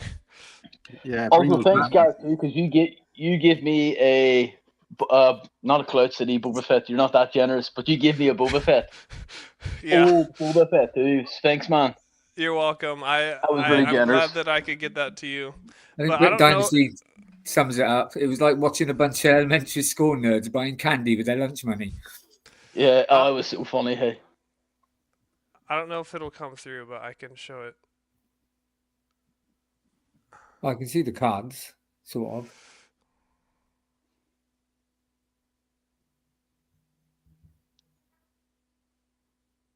yeah, like what It the was fuck? crazy. Was happening Yeah. there, like? See, by the time I came down, it was a lot quieter than that, thank God. But I'm so glad I got it that night because at the yard sale there wasn't there's nothing really that I wanted. There was so many people there. Like that was like probably like about half as busy as it was. Like another like half an hour later, there was even more people. It was crazy. These guys went up to their room and got like one of the carts that you like push your suitcases in, and they had it completely full with Lego and lights on it and all this stuff. And they're like, "Well, if we're doing the yard sale, we're doing it right now." And they like packed it down and had a big banner they were holding over their head with all the sets they had for sale. It was freaking crazy. I've just seen private chat. Tom the Builder. Slurpy's got to go in a minute, or soon, 10, 15 minutes. So while he's here, I want to talk about this. Oh, why's that? Congratulations, Yeah, Slurpy, animation genius. Thanks, guys. Just not to flex, but I do have my BrickWorld. Oh, beautiful. Hold on, mate. Go on. Is this a first win for the Gerflog? Look at that. Like, Best technical animation, which out of I all the think 17, so. that is probably the best one, isn't it, Ted? I would have loved best film or audience because those prizes were pretty fucking cool. But it was really cool to kind of get that though. Really, really cool. Whoa. That's awesome. I mean, I may be wrong because I think different to Martin. I thought you got nominated for 4 things, but I think Somebody said I think I 3. got I thought it was nominated 4. for. I think it was. 3 I out thought of it was 5. 4 or 5. Yeah, I thought thought it was 4. 4 or 5. I'll I find thought out. it I'll was find 4. out Well, afterwards. you'll soon tell within a because he said it could take a while, but you should get something for nomination as well, shouldn't you? In the post. Oh yeah. Yeah, so you'll soon be able to tell. But yeah, he's honestly brilliant. I mean, I come in a bit late, but I did get there just to see his one as well. But to see him It's too keep busy coming eating up, too busy eating your cheesecake. keep coming. Well, yeah, keep coming up with in the nominations. It was just like, I mean, I don't know if you noticed, but I just kept looking around to you, like, thumbs up, really proud, like brilliant. Oh yeah. No. Every time, apart from Even like though you I didn't know see- where we were. No, I could see you. The thing is, I was See stood my up for a while and I realised there was a spare seat just by me. I thought, oh, bloody hell, I'm going to sit in there. But yeah, no, yeah, he did the animation. He did, how many was there entries? But I think there's like 24. 24 It was the most entries. they've ever had. Yeah. Yeah. And like I said, apart from one, as far as he was nominated, and then he won what was it? The graphic animation? Best technical and Technical, best yeah. technical. So yeah. I have to go, guys. Thanks for hanging out. I Oh, would good like meeting to you. stay. See you again, Garrett. Yeah, it's good to see you too. I'd like to hang out longer, but I have responsibilities today. But I wanted to pop on here for an hour or so. But No, it's lovely to see hopefully you, mate, because I can't get can- hold of you on the phone. So I will call you next time. It's hard for me to wrap my brain around how far off your guys' time is from me. Because for me, it's like, oh, it's 2 o'clock in the afternoon. Oh, I'll call you. Oh, wait, it's like 10 o'clock at night for you guys. That's fine. So, Anything up to 12 o'clock, that's fine. okay. Because what are you? Are you 5 or 6 hours behind? 8. It's a long. It's a yeah. long time. Me and When Garrett are in it's the same time zone now. 8 12:20. hours. yeah, so when it's 2 o'clock in the That's afternoon good. here, it's 10 o'clock for you guys there. Well, that's 6. 2 Yeah, and 10. something like that. Oh yeah, Anyways. 2 and 10, that's right. Sorry, yeah. Oh, before you go, Garrett, hold on. If you've got any photos, just send them to me on WhatsApp, please. If any me, you, or I 'cause will. I've seen them in. Cool. Bye. And Bye, thank you guys. for the greatest All the gift I best, man. received. This I'm beautiful glad set. that- Thanks, mate. Yeah, you're welcome. Bye, guys. So Slurpy, I can't Be- see the be- greatest gift. be honest here, Slurpy. How did you feel when each time it kept coming up that you were nominated? Oh, I was So, so, so I was say so the first fucking time. chuffed, The like, first time, yeah. First time it came up. What? And then, what and then was the first? I can't. And then again and again. You must have. Come on. How did you? Like, I was so happy. I kind of felt like, damn. Wonder if there was one I was nominated for that I was like, I don't agree with. I was nominated for best sound, and I have issues with the sound. I was like, what? Did they listen to the same film? But it felt really cool to get nominated for fucking most of them. Oh man, it was really cool.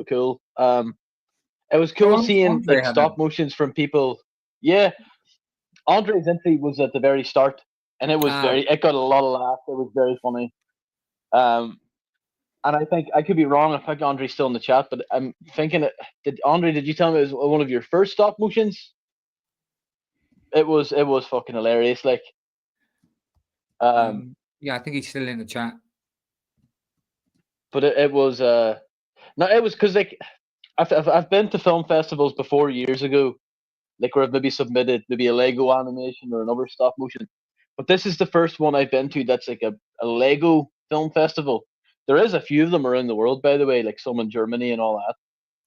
And I thought, like, I think I told you guys too, like, oh yeah, this is going to be my first BrickWorld. It might be the only BrickWorld, and I can't do mocks, so I'll do a stop motion, and that's kind of why I've been absent the past fucking.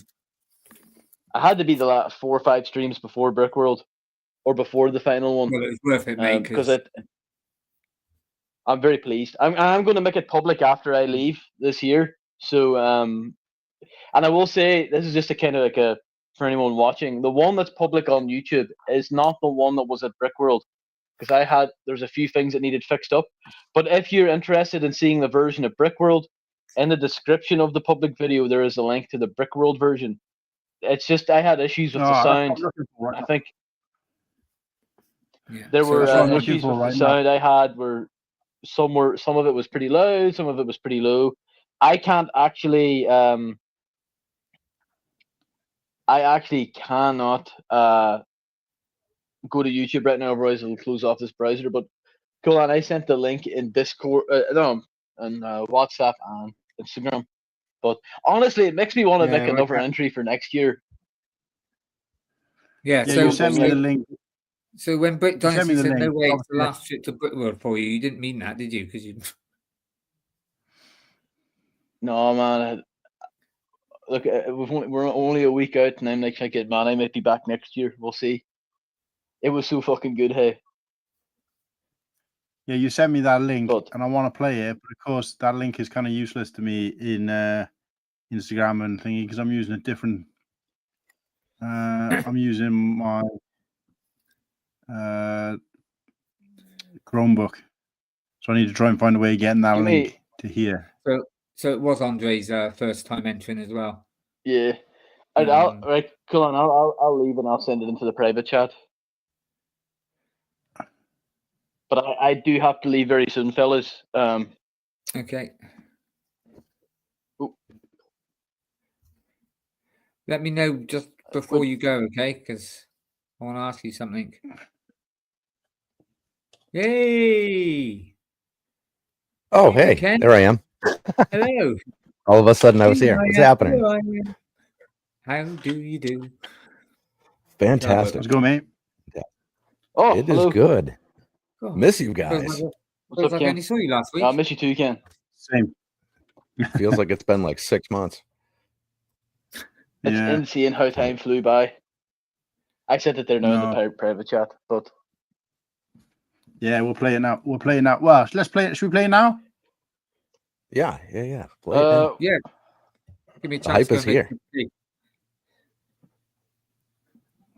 Will it play? Hopefully it Oh, wait a plays. sec. Yeah, let me just for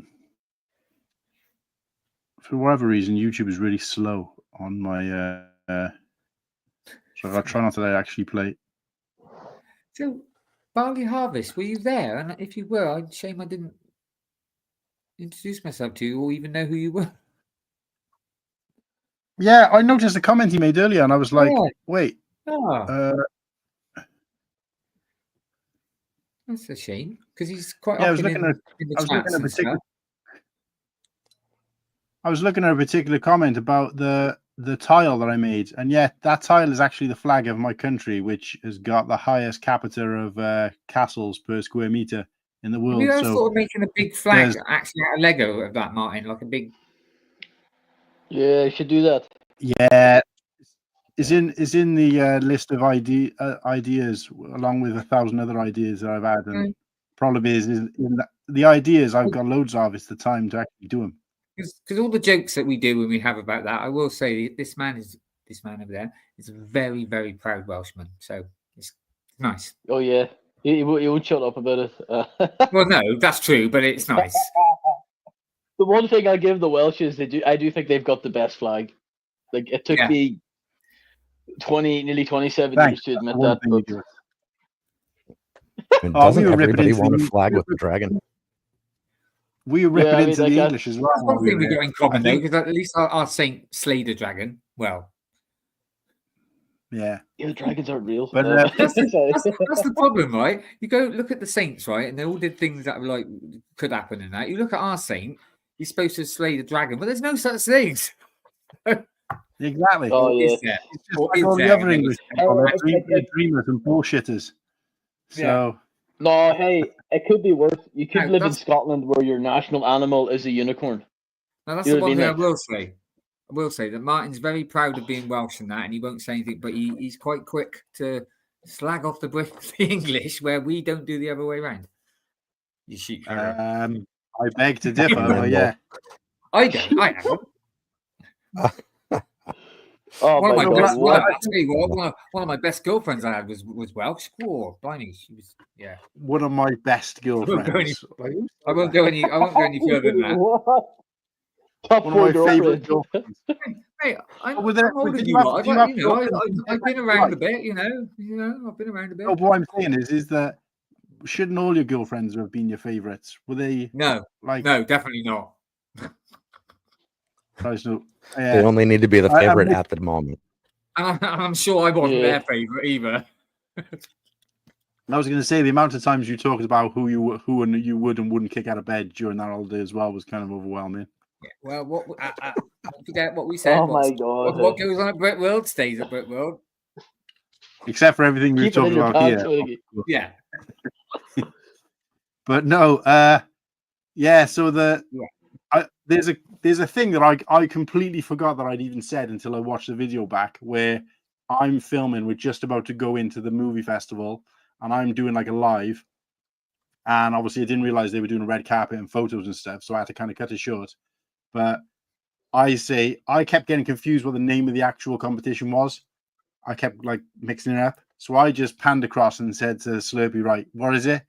And he just said a bunch of stuff, and I turned, and the camera went back to me, and I immediately went, "Yeah, we need some subtitles for you," because I didn't.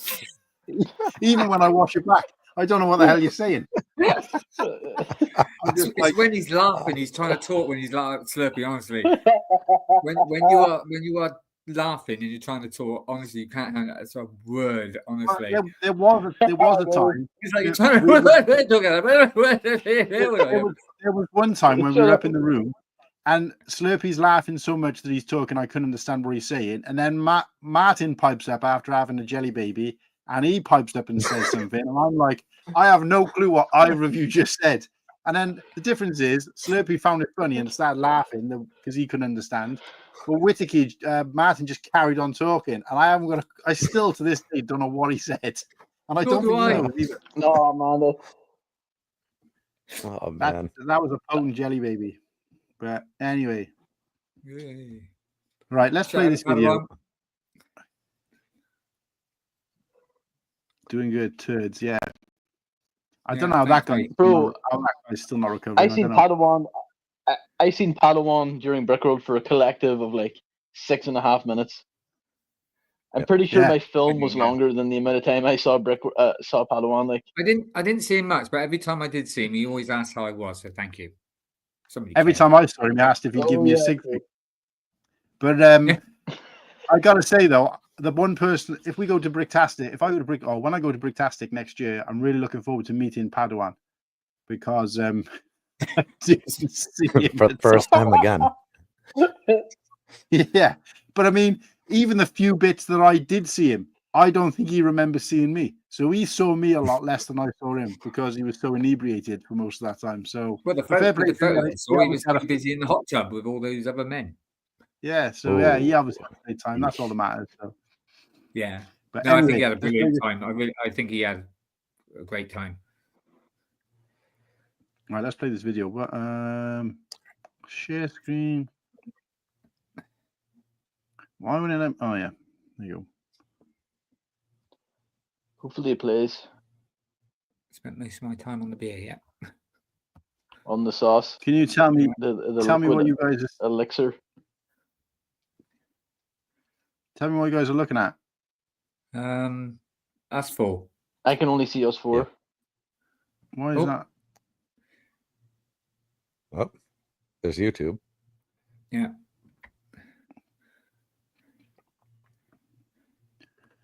Right. Oh, there must be some adverts first, is it? Oh no, it's played. Played all the way to the end. Stupid.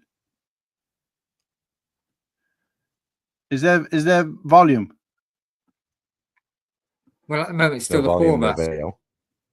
It's only the four of us, man.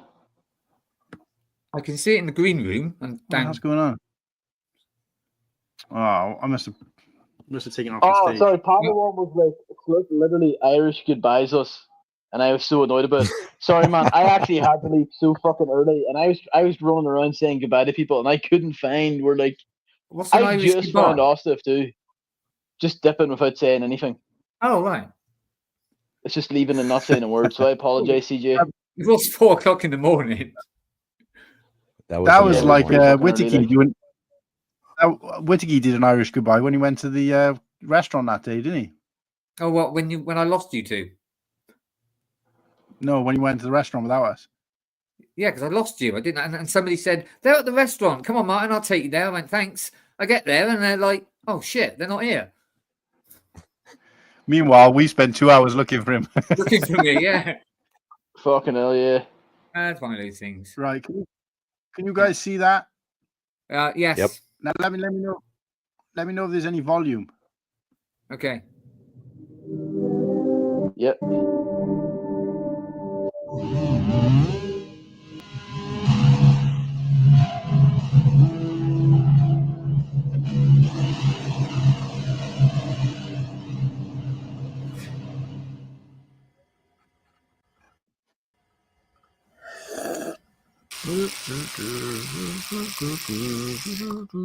Mm.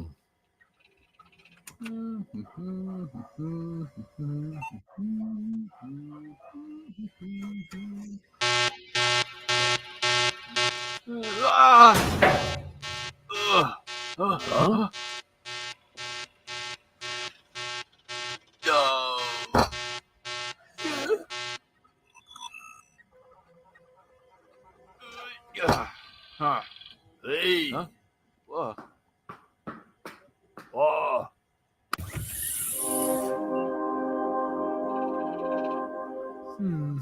Yeah.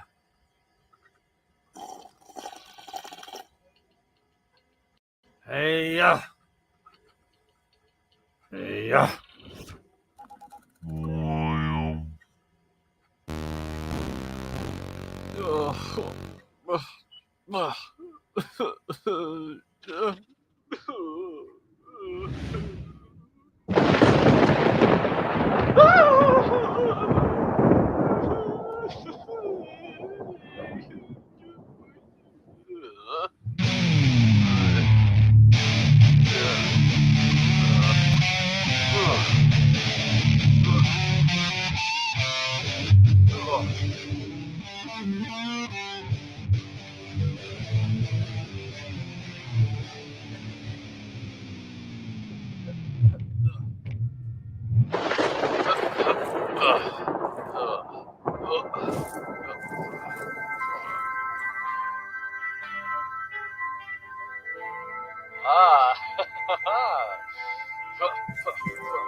Oh,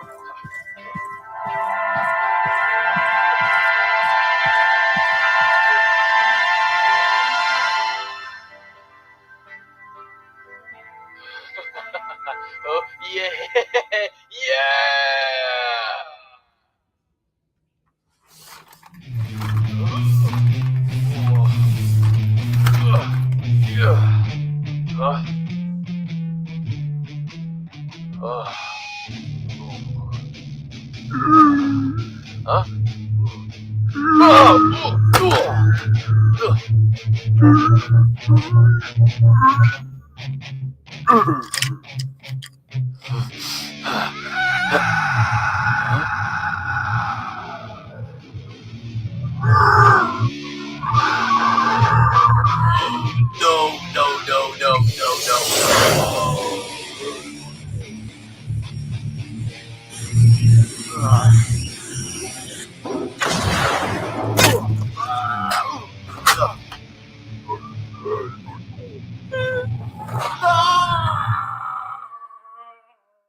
What?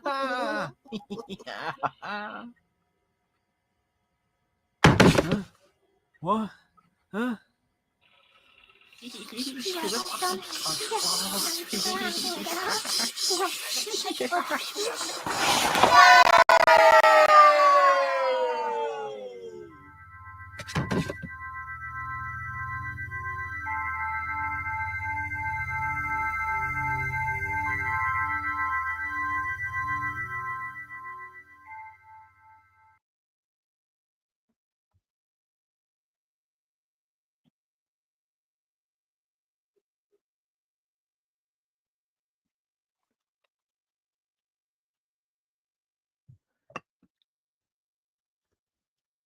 Hello?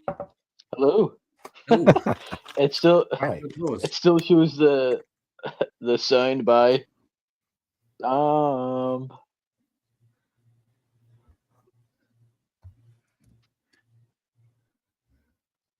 well done, Slurpy. Anyway, no, thanks so much, Yeah. guys. you definitely deserved Yeah. it. Absolutely I awesome. sorry, I do have Wow, to that, I do have to Mark, you go got a right nice now, prize for that, unfortunately. didn't he? You got a nice prize, didn't you, Mark? yeah, Oh, we'll get to that. But I was about Oh, to say that was spoiling things again. the best experience for me was watching that in complete silence, because for whatever reason you guys could hear it, but I couldn't. So I just had to watch it. Oh, that's a shame. if I had known, I would have like somehow tried to upload it to StreamYard, but I don't have. My computer's 5,000 miles away, so Do you know what? I thought you were going to say, if you didn't know, you were going to add in the. oh fuck it is. Where are we? We're not on the screen. Yeah, we're pretty blank right Yeah, now. It's just blue. I don't know what's going on. I'm assuming people can still hear us. Yeah, Yeah, I don't know. I mean, I don't know what's unless- going on. I hope so. We could hear you You during have the to add intro it back. too. Because you were a bit worried, What? weren't you, Probably Slurpy, about not actually having voices now? But I think that done very well. Yeah, because I think most people's entries were like, actual dialogue, and I kind of, because of doing the blockhead shorts, I do mumbles and stuff. Yeah. But a part of me Sometimes kind of was like, oh, it would have been cool for that to have voices. But if you watch the way it is, it wouldn't have worked with voices, because the way they're animated is animated to mumbles and grunts. But also, you didn't need it, because what you were seeing was telling the story, so that's even better. You didn't need, God, I'm complimenting you too much here. no, thanks.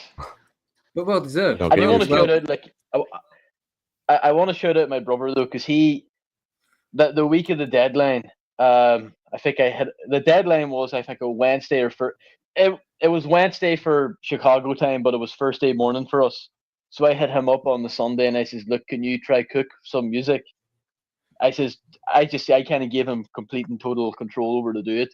And I think some of the stuff he came up with, like the theme and all, and the synth stuff as well. My favorite's the heavy metal stuff. Well, shout out to your brother. Of course. Yeah, because I was, whenever it said, because I got nominated for sound, and I was really hoping, like, oh, if I win that's for him. Like, he could get a BrickWorld trophy. But unfortunately, he didn't win. But No, but you were nominated. He was, yeah. I'll give it to him because he said they'll give it nomination trophies. But it's no, guys, thanks. I do need to head, and I just want to thank everyone for kind of supporting it. Obviously, you three on the panel for being there too was really cool.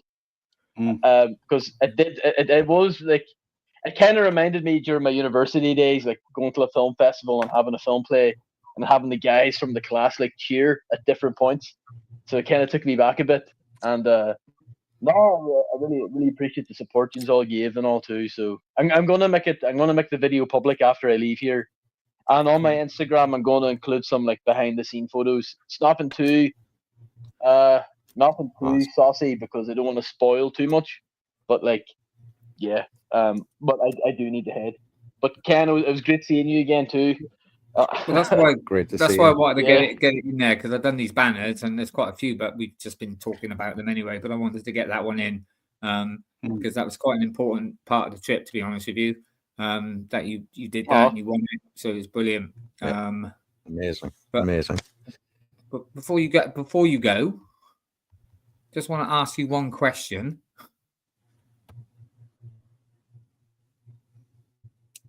Yes. We're leaving. The answer is yes. Yeah, yeah. We need Because to rope Whittakee. We need to rope in another few people from our side of the pond. yeah, If cool. because even we though I need to know rope what I him in said, first. I know what I said, but literally when I came back, I've already started saving, and hopefully, Yeah. No, Martin, I'm sorry about this. I'll just say it very quickly. I'm aiming to go back next year so I can have a better experience. All right, I'm sorry I had to say it because. what do you see? I'll be sick next year. Yeah. Oh, No, then revenge, mate. Revenge. Whittakee, No, but I'm not going to win won't as tell much as everybody you, every man. 5 seconds. Don't you fucking worry. I'm gonna say it as soon as I got off the plane. I'm sick, and that's all you'll hear from me for Monday to Monday. And I will That's care the for plan. you, and I will look after you and care for you, because you're Bollocks. telling me you're not very well. You're not whinging. That's two different things.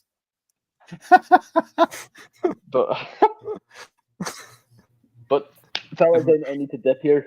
Oof. Right. Well, take care, Slurpy. Lovely But to yeah. see you. And again, I'll try congratulations tune on in. that, definitely. And yeah, All the best well now. done. Winner. Good work. See you later. We'll see you Winner, later. winner, chicken dinner. And just say good evening to Liam, Brick the bed. Liam, break the bed. How are you Hello. doing? Great. From Australia. He's going to BrickWorld next year. Fantastic. Good eye, mate. Yeah, so Is the good? no, I was just about to say I've got a terrible. I don't know why it happens with my StreamYard, but sometimes the comments scroll automatically, other times they don't. So I was looking and thinking, oh Christ, everybody's still talking about the same thing from like the beginning of the stream, and then realized that it just hasn't. And then as I scrolled down, I was like, Jesus, there's been some questions and some. Mate, I've basically put everything up that's come up. Everything.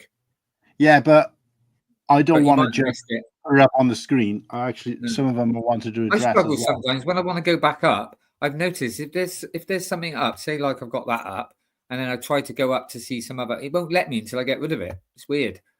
Yeah, I don't know what's happening Yeah. on mine, but I'm seeing comments here that I'm like, geez, I would have liked to have answered that when it was relevant, but I completely missed it. But sorry, Ken, what were you going to say anyway? Is there anybody that went this year, or basically any year, who got home and said, "Oh, I'm going to take next year off. I think that'd be a good idea." Well, I wasn't Okay. planning, to be honest with I don't you, think- because I it don't is think that's quite a thing. expensive and it's a lot to. But to be honest with you, I enjoyed myself, and I know I can enjoy myself even more. So I'm like, yeah, sod it. I'm going to start saving, see how it goes. Yeah, I mean, it's skipping because of finances, or like Shai says, he's not going next year. He's going to take the family somewhere different. Yeah. That makes sense, but nobody ever says, "Oh, I don't want to go back." No, not want to go back. I mean, if I do go back next year, then I will probably have a break then for maybe 2 years, and then come back for my celebrate my 60th, which was what I was planning to do. But because I had a great time, and I know I could have a better time as well. I just thought I don't go on holiday anywhere, and I'll do it again. And I met so many, like I said, lovely people, and I mean, I've got a great list of shout outs to people, but also in myself, I mean, it might be different for them, but myself, I also felt like that I made some great friends as well, like yourself and Tanya, Papa Trip, and it's just so many I could mention. Smokey, Hive, so I did feel like I made some good friends. And Martin. As I say, you lost some friends as well, didn't you? Nope. Gained friends. Haven't lost. I did see something actually, which I want to try and find. It was. I took a cracking photo of the plane back, where there was a guy sat directly behind Martin, because we weren't sat together. That's another story. But we weren't sat together on the way back, even though we paid for seats together, and we paid for specific seats. And not only did neither of us get those seats, but we weren't sat together. But I took a picture of this guy who was sat directly behind Martin. He was wearing a red jacket and a black cap, and Martin was sat right in front of him wearing red cap and a black jacket. It was really weird because they were just I complete didn't notice opposite. that. Yeah. But yeah, So, yeah, this is what I was trying to find. So, Barley, yeah, I did see you across the room with Ski, but just in past. Shame you didn't come and say hello because I didn't know what you look like. So, maybe next year. yeah, same. He's also put Whittakee's tier list of GFS would be wild for the content. What am I stupid? What's GFS? Girlfriends. Oh, right. Thank you. No, let's not. Oh, So- yeah. Maroon Well, hoodie, maroon jacket, black cap, and then black jacket, maroon cap. Do you know what? It's funny enough because coming home was a completely different experience than going there. That was probably the first and the best meal I'd had all week. Yeah, well, you were lucky as well. They did a trade with you, that couple. It was funny because I was sat far enough away. Yeah. I could hear everything that was going on because I was only like 4 seats back, and Yeah, I you could were hear great. the conversation with the guy, and I could hear the guy saying, "Ask him," and the girl turned around to Matt and said, "Do you mind swapping?" Yeah, okay. So we swapped seats with them, so he could be on the end where I just showed, and then they could be together. So for whatever reason, they were split up, and then Whittakee immediately after swapping seats with them comes back 4 seats to tell me exactly what happened. So I'm like, I'm Yeah, like well, right here, the whole thing. I didn't know you could hear, did I? So, But it but was yeah, quite no. funny. Yeah, straight away, it's like they seemed a bit nervous. And I was like, yeah, no, because I was worried anyway about being in the middle again. So, Yeah. but yeah, uh, very uncomfortable though. I tried to sleep and my back was ache. Oh, Yeah, but the flight back I found was really uncomfortable. I just found I the couldn't seats. think- I didn't find it as choppy as going there. Blimey. Yeah, I didn't fall asleep either at all on the way But- back. It was quite harrowing.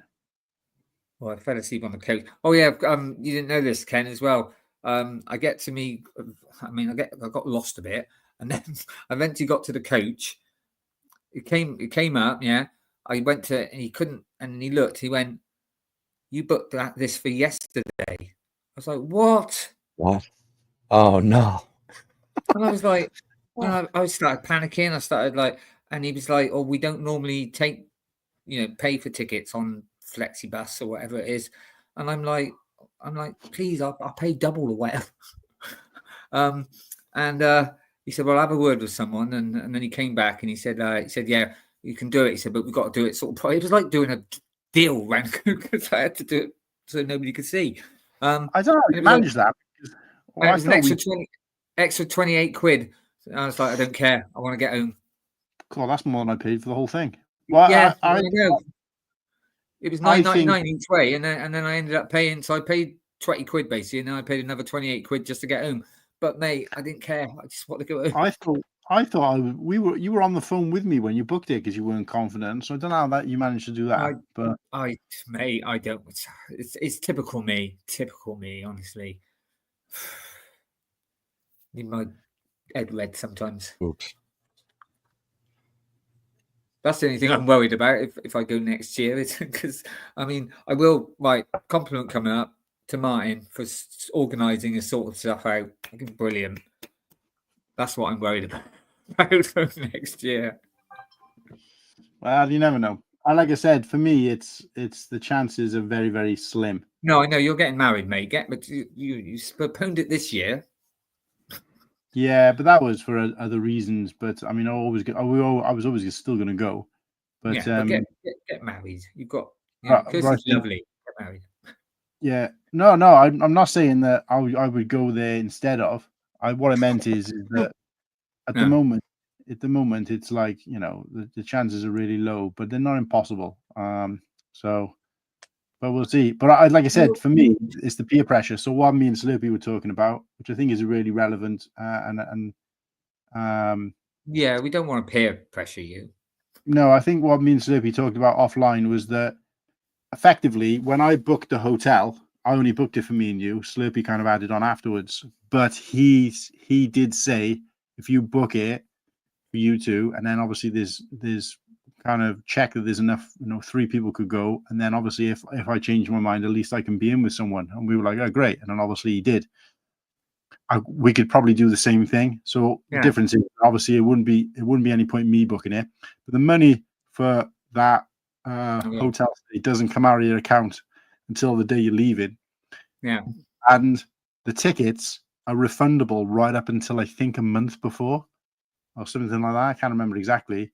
So my argument was, or Slurpy was saying, why don't we not still book at the hotel with the intention of it being like maybe 3 of us or whatever it is, and then obviously if you can go, you can go. If not, you're not, and then buy the tickets anyway because they come out so early in August. And then of course, if things carry on the way they are, and obviously that I can't go, then I can just get them refunded. And it's because the ticket cost is actually probably one of the smallest expenses. I probably spend more on food than I did and bringing stuff back. That's where I save my money. See, to be honest. So that was one of the smallest expenses. So it's not a lot out of your pocket. And then obviously if you get it back anyway, there's nothing lost. So that's the good thing about BrickWorld. And I say that to anybody is that the 2 bits of advice I want to give, I guess one was earlier, is that if you think there's a chance or you think the chances they might change, book it anyway or find someone to book it with. And then obviously you can always get it refunded and then you've effectively lost nothing. Well, I think even if you go 2 or 3 people, you're going to get the same room anyway, I think, with the 2 double beds, and which was a bit weird. Yeah. But then because you thought we were having 3 beds, didn't you? And it was like, ooh. Yeah, well, that's what I was led to believe, but it wasn't worth arguing about. But the other one I'd say is if you go with something to trade, I feel like you get a lot more. It's going back to what we were talking about earlier, but I wouldn't say a lot more because some people don't care about that stuff like that. But because I had something to trade, it broke the barrier down of that conversation with people, and then obviously. Because I think earlier on, Brick Flair was saying kind of like that nervousness, but I think it did help me a little when I was going up to people who I didn't necessarily know that well or I wanted to get to know, and said, "Look, can we trade?" And they would give something, and then it helps spark up a conversation and maintain a conversation. So, like I chatted with Firebird Bricks, for example. I mean, I think if I go next year, I will look into getting some sort of sig fig, but I don't know what. Yeah, I don't think you have to spend a lot of money. But I don't know what I've got no distinctive like you have, and but I've got no real distinctive. But it doesn't even have to be a sig fig. I mean, if it was what? Sorry, it doesn't even have to be a sig fig. It could be like a sticker or something like that. So yeah, I'd have to look into it. What about tiles of the Union flag? I got as many goodies and prizes off people. When after I'd run out of sig figs as I did when I was giving them out, if that makes sense. But the point wasn't about giving something out to get something. No. The point is that it does kind of break down barriers. If there's somebody you want to talk to, it helped me to be able to go up and say, hey, look, I got this or whatever. So, but yeah. Right. Ken might laugh at this one. Yeah. Yep.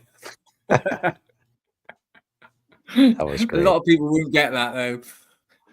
No, that'd be funny though. I'd have to have it double-sided, so one side you could turn over and have blue. It's brilliant. So this I wanted to address this comment. So I'm not very active in the Discord either. So Bali missed a lot of stuff because we're on the Discord. Same, but at the same time, when I did, it was like twice where I put something that we were doing in the Discord, and it didn't really make any difference. So I just think. The problem is that the people were putting stuff out there, but because you were seeing the same people so for example, if I was doing something, Ken and Whittakee knew what I was doing without me necessarily telling them because we were hanging in the same circles. The problem is if we want to do something with people from other circles, there was no way of finding that out unless you physically go up to them and go, what are you doing? Can we come with you? Which obviously I wouldn't necessarily do. So yeah, so that is a little bit frustrating for you, Bali. And I obviously if we'd known you and got to know you a bit better, maybe obviously next year the guys can kind of take you under the wing or whatever. But yeah, that is one of those frustrating things. It's happened before, where I've been to like, I don't know, family weddings and stuff, or I can't think of any other examples, or where I've been to like, large like Glastonbury or a festival like that, where you go with the intention, yes, Stevie Wonder's playing, I'm going to go and see Stevie Wonder. Somehow you manage to go the whole festival and you don't get to see like 5 or 10 of the bands you wanted to see. You did have a great time. and you did it, you didn't get to experience a few things because there's just too much to do. And as long as you're having a good time with whoever you're with, sometimes you have to just accept that you're not going to get to do everything or do things the way you'd want to. So, my evening loudest man in Chicago. Is this someone new as well? Don't know if I've seen him in here before, but he's got that very controversial thing from BrickWorld. Oh yeah. I was listening. I must admit, even I looked at that and went, "What the?" And I didn't even know it was nativity. I just thought, "Bloody hell!" Yeah. Oh dear. So one thing we learned this year, as far as expenses, that's a great idea, Andre.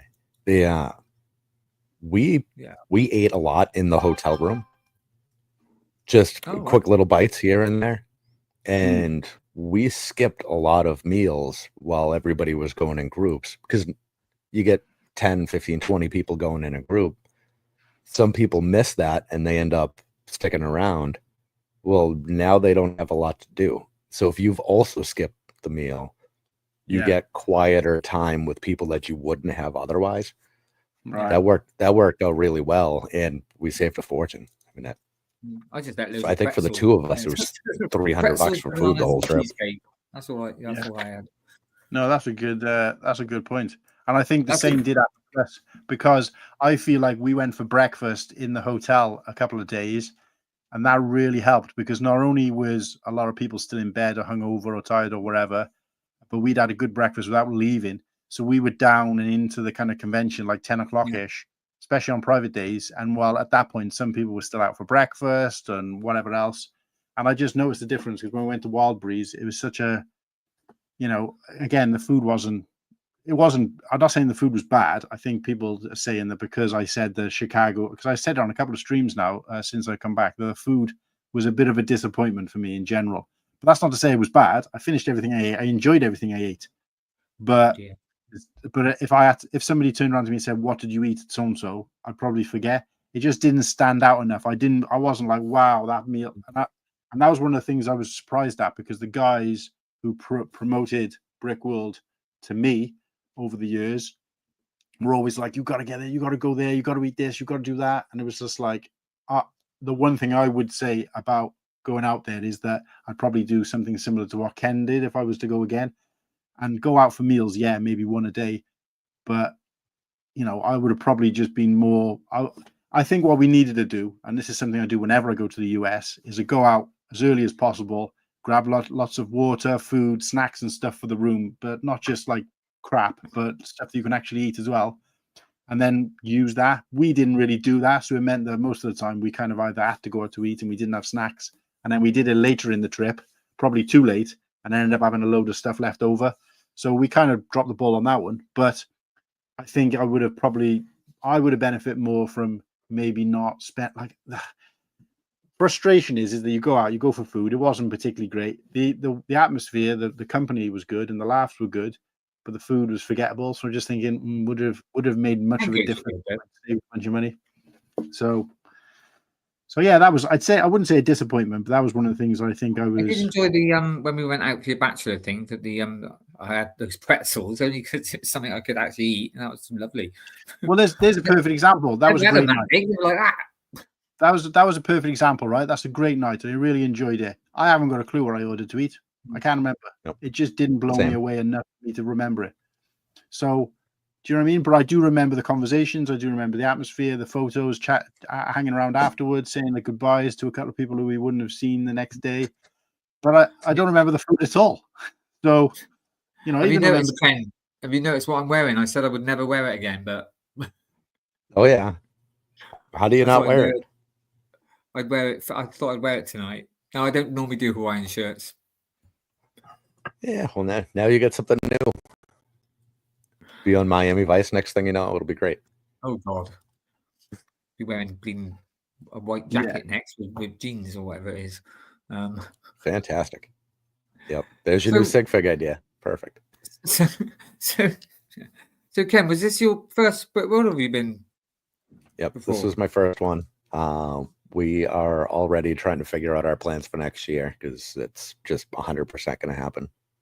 Cool. Nice. So I was going to say, so how did you and Tanya find that? And especially Tanya, because obviously Tanya doesn't do Lego, yeah? She doesn't build or... Well, she's not probably built more than I have at this point. Oh, right, but okay. We've sold everything that she's built. So it's kind of how that goes for her. But she had a blast. Yeah. It's really funny. Oh yeah. I think she's just as amped as I am. And again, she's got her official Mrs. page now. But thank you so much for for the lifts and stuff like that and helping us out. It's really, really great. Of course. Really made us feel welcome. So thank you. And look forward to you picking me up next year. We'll be there. We'll see how it goes. I'm going to try really hard to add a day on either end. If I can get the in-laws to cooperate, we'll see how that goes. I think that's what Slurpy. I probably won't because I just can't afford. It's just suddenly a lot more expensive for an extra night at the Rennie. So if I were to go back, that's probably the biggest change I would make. That and what I would spend. I think I would budget a bit better.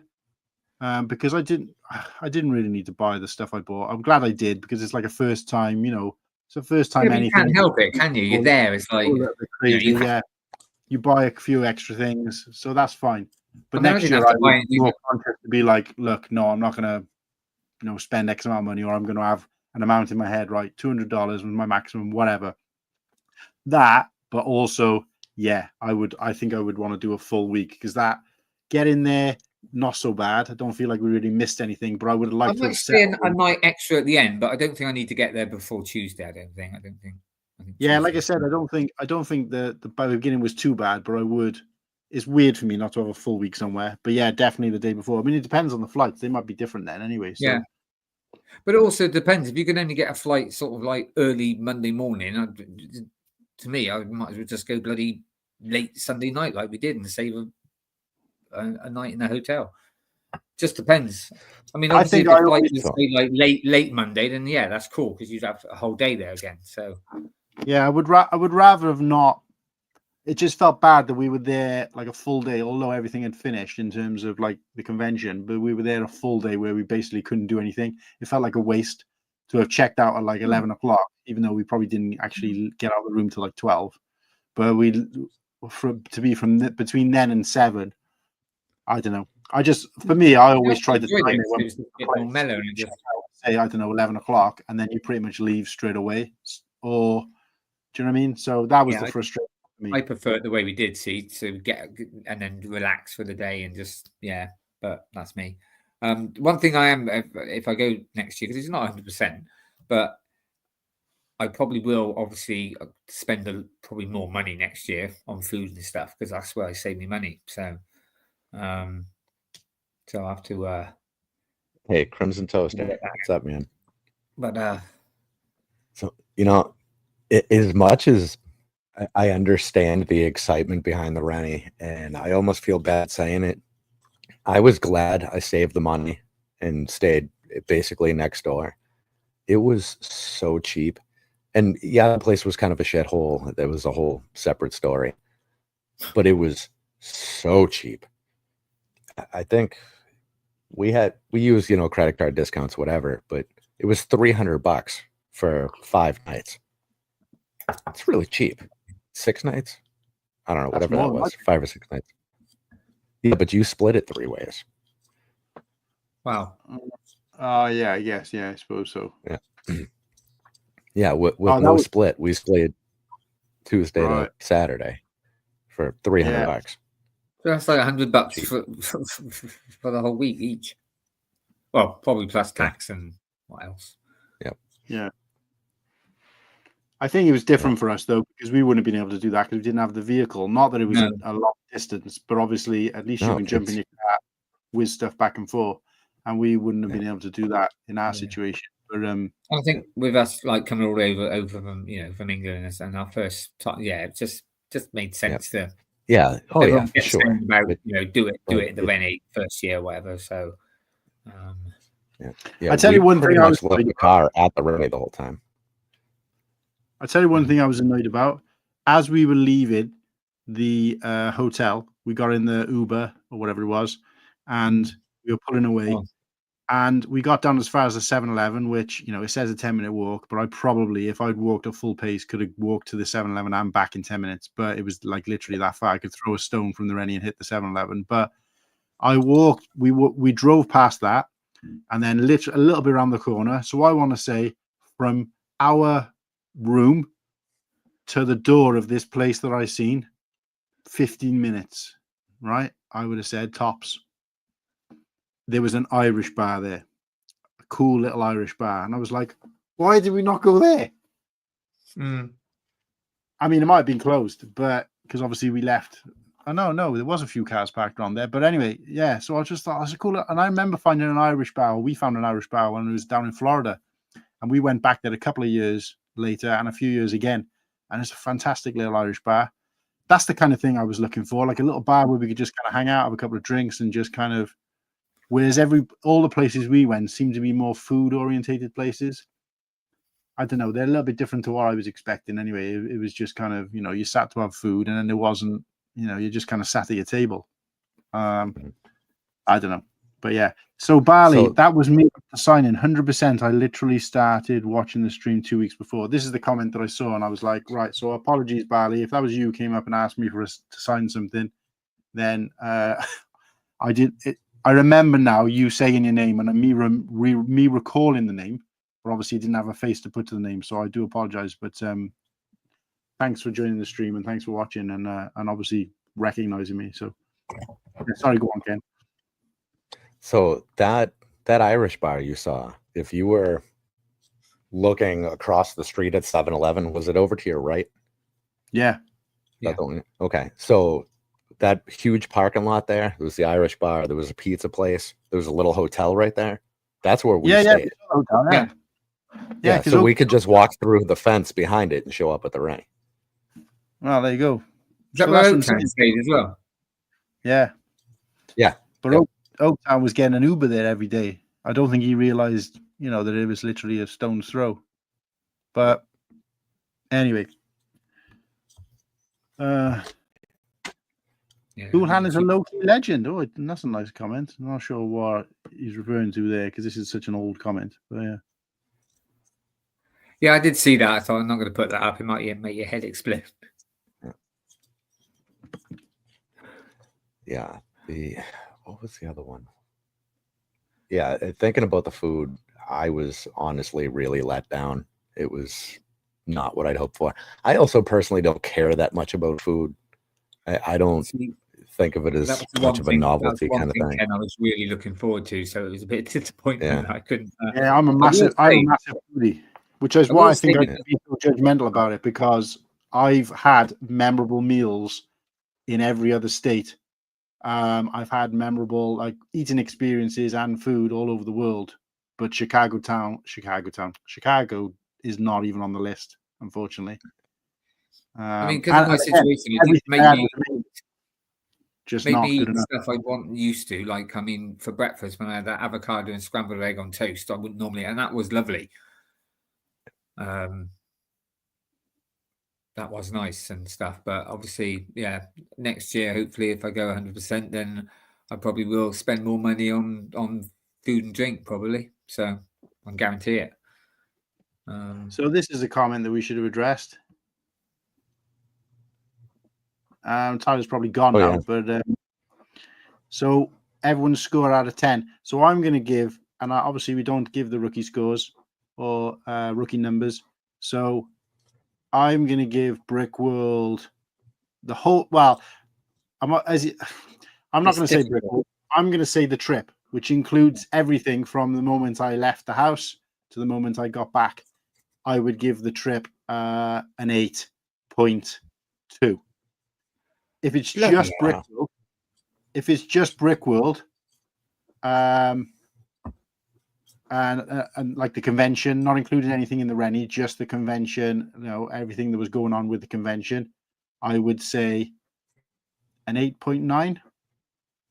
And And the reason I scored down so low for the trip was because the travel out was a nightmare. The travel back was a nightmare. The food wasn't particularly great.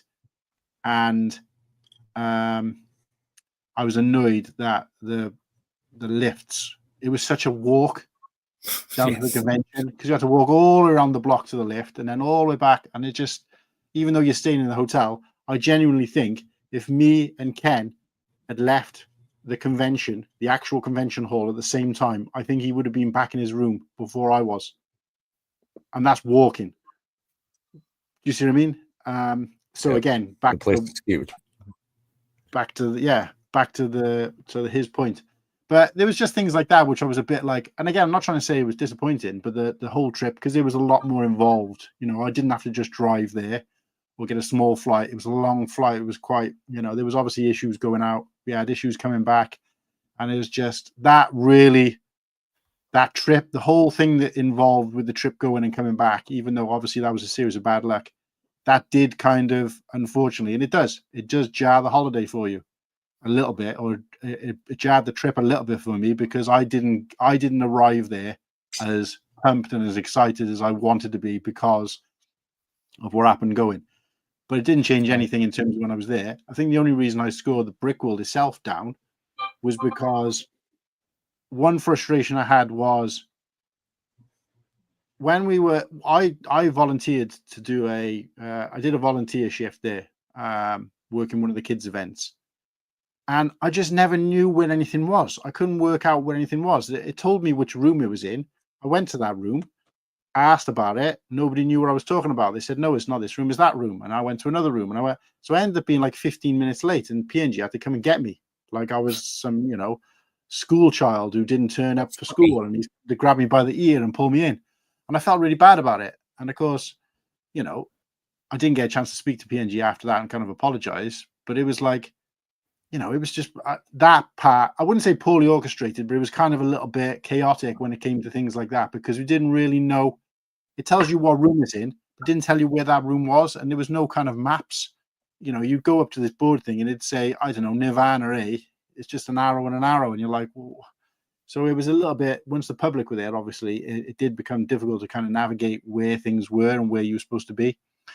And also, I was using the app, but I felt like the app was like sending me like 100 notifications for something that I hadn't even said that I was interested in going to. But yet, when something else had happened that I did want to go to, I didn't get a notification.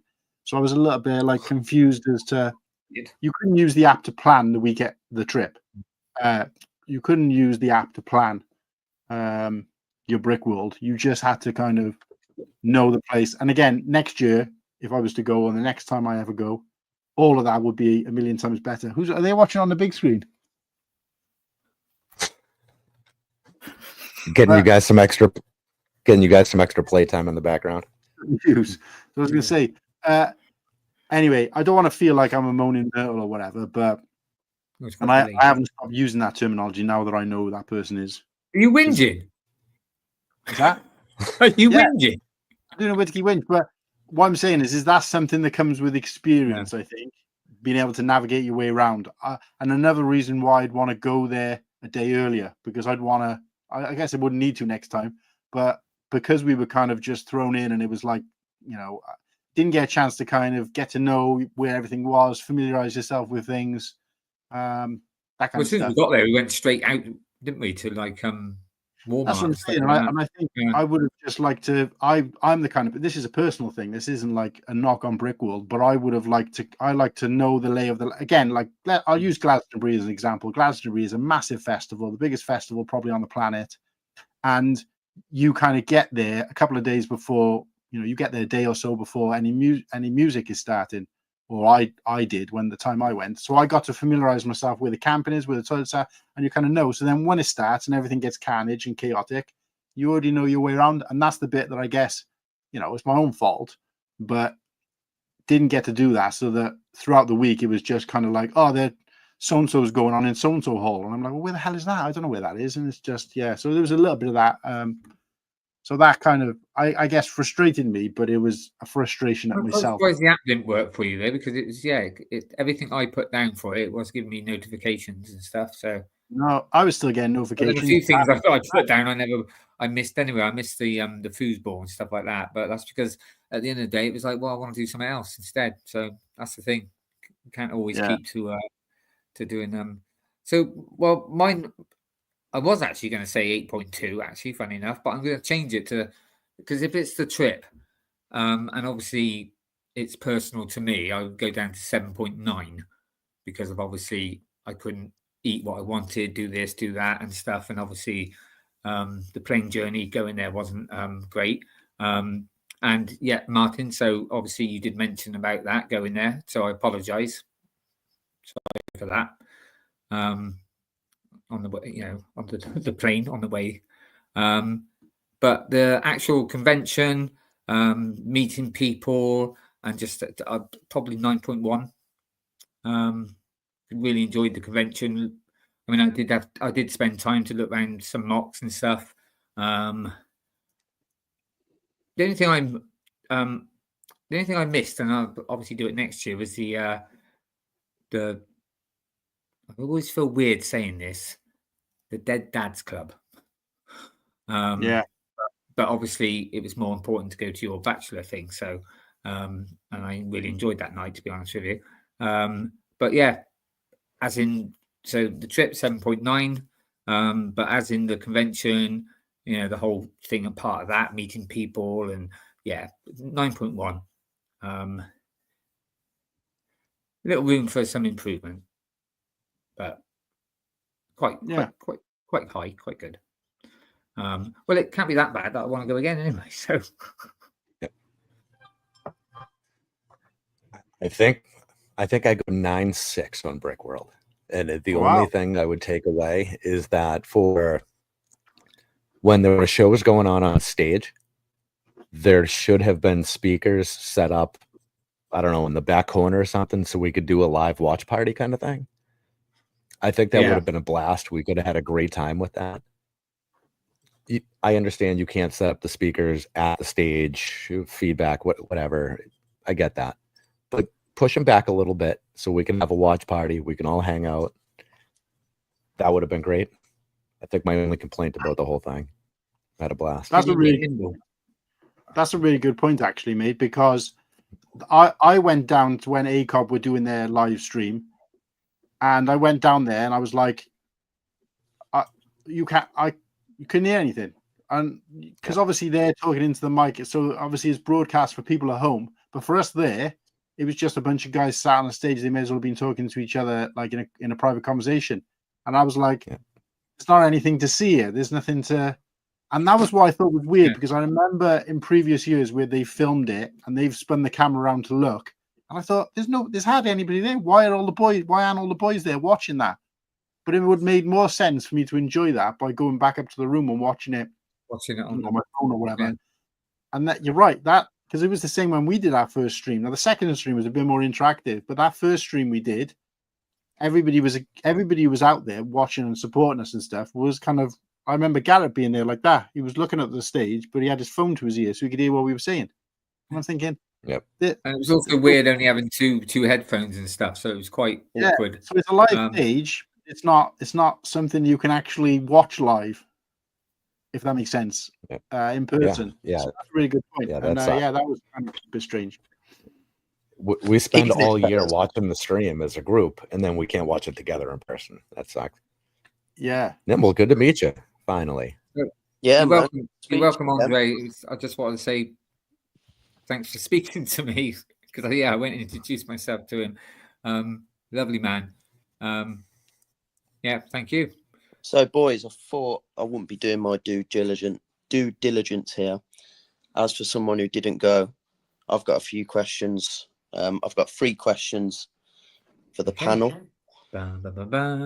Question number 1: what would you do differently if you were going next year that you didn't do this year? Not share a room with Martin. No, I'm that was quick. Martin, no, he knows his banter. Go on, Martin, you start. I would go longer and stay longer, not by much. I think the same as what Ken said, maybe a day either end. I would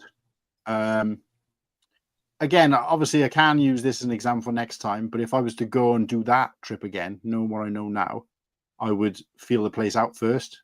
You know, shut everybody out, or maybe do it with a small group and go around, work out where everything is, kind of familiarize myself with things. And then the other thing I would do is find a way where everybody can connect. Because obviously this is something that nobody achieved or nobody has achieved, where find a way where everybody can connect. Let's just say I have one big group of just the people who were there in a group chat of some kind.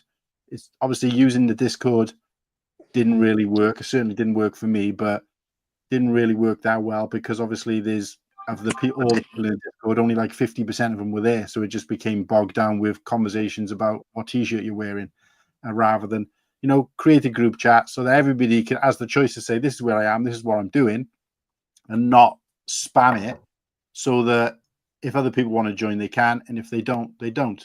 You know what I mean? So, and that happened both ways because obviously there was things that happened that I think it was only one occasion where the guys went somewhere I would have liked to have gone, but obviously we didn't know until it was too late.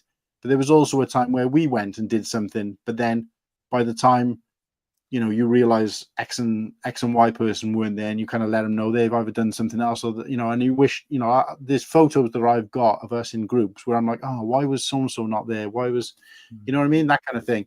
And I don't know how you would do that. I don't know what the solution for that is, because obviously there's always going to be people saying, hey, look at this set I just bought. When it's like, no, you can do that in person.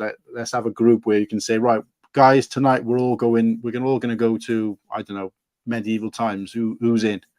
Right, you can go. I suppose that's what Discord's for, isn't it? But I think, and I don't. It didn't work at all. Well, this is the thing. I don't think Discord is, and I might be wrong here, but in the UK and the guys I speak to over here, I don't think Discord seems to be as much of a thing here as it is for you guys. I can't work it out. I tried. It was like too complicated. We all just have WhatsApp, don't we? Yeah. I mean, I agree with you there, Martin. I mean, that was, I mean, more about where, because then we wouldn't have had that mishap where I thought you were somewhere and, you know, the Miller's night. But yeah, I agree with that.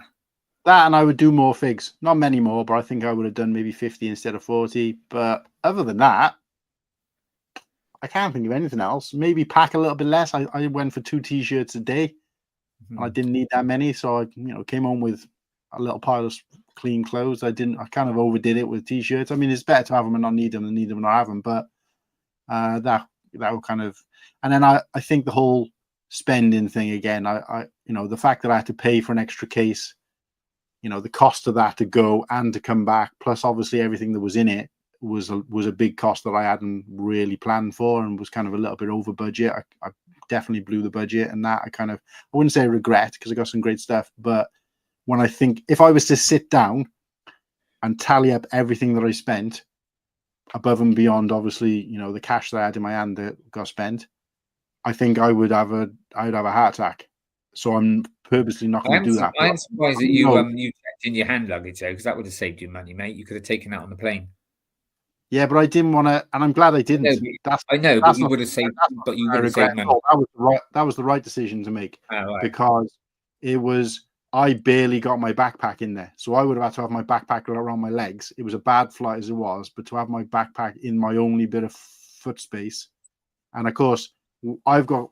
I don't know if you guys already noticed, but I got relatively broad shoulders. The seats on planes and trains are always kind of shaped like Humpty Dumpty. So he sat there, with shoulders sticking out all the way on the flight on the way out, and all the way on the way back. Every time someone passed, they clipped my shoulder. I won't tell you then that I put my hand luggage and my bag up in the things. Yeah, well, that's why I didn't have space, because you hogged it all. Mate, I was down. No, I was down the bloody aisle. Yeah, I just didn't want to. I just didn't want to have to worry about it. And of course, yeah, I just thought, and like I said, I had a backpack. Most of the stuff in that backpack I didn't need, so I would have just had it around my legs, and it would have been a nightmare. I was surprised about those 2 lightsabers. I thought, it's going to cost about $30, $40. It was $82. I was like, bloody hell. Yeah, that's what I'm saying. Yeah, we bought back some lightsabers, Nimble. It's more so like I've got another question, but I didn't want you to answer it before I asked it. Oh, sorry. Well, I was going to say as well, basically what Martin said as well about getting to you know, have something that we wouldn't get lost and stuff. But apart from that, Oh, one thing I will actually is I'd take a few more jumpers. What was you cold? Yes, it It was was cold. roasting out there. It was Um, absolutely roasting. You No, it old was git. cold. It's a Hive let me borrow a jumper all week. It was pissing down with rain on bloody Friday. On all the photos, it looked like everyone's wearing shorts. Yeah, that's what I was wearing shorts, but Shorts and but t-shirts, mate. the I air took a hoodie and I conditioning, never the air used one. conditioning was so bloody cold. But also, I mean, I'm gonna get crushed for saying this.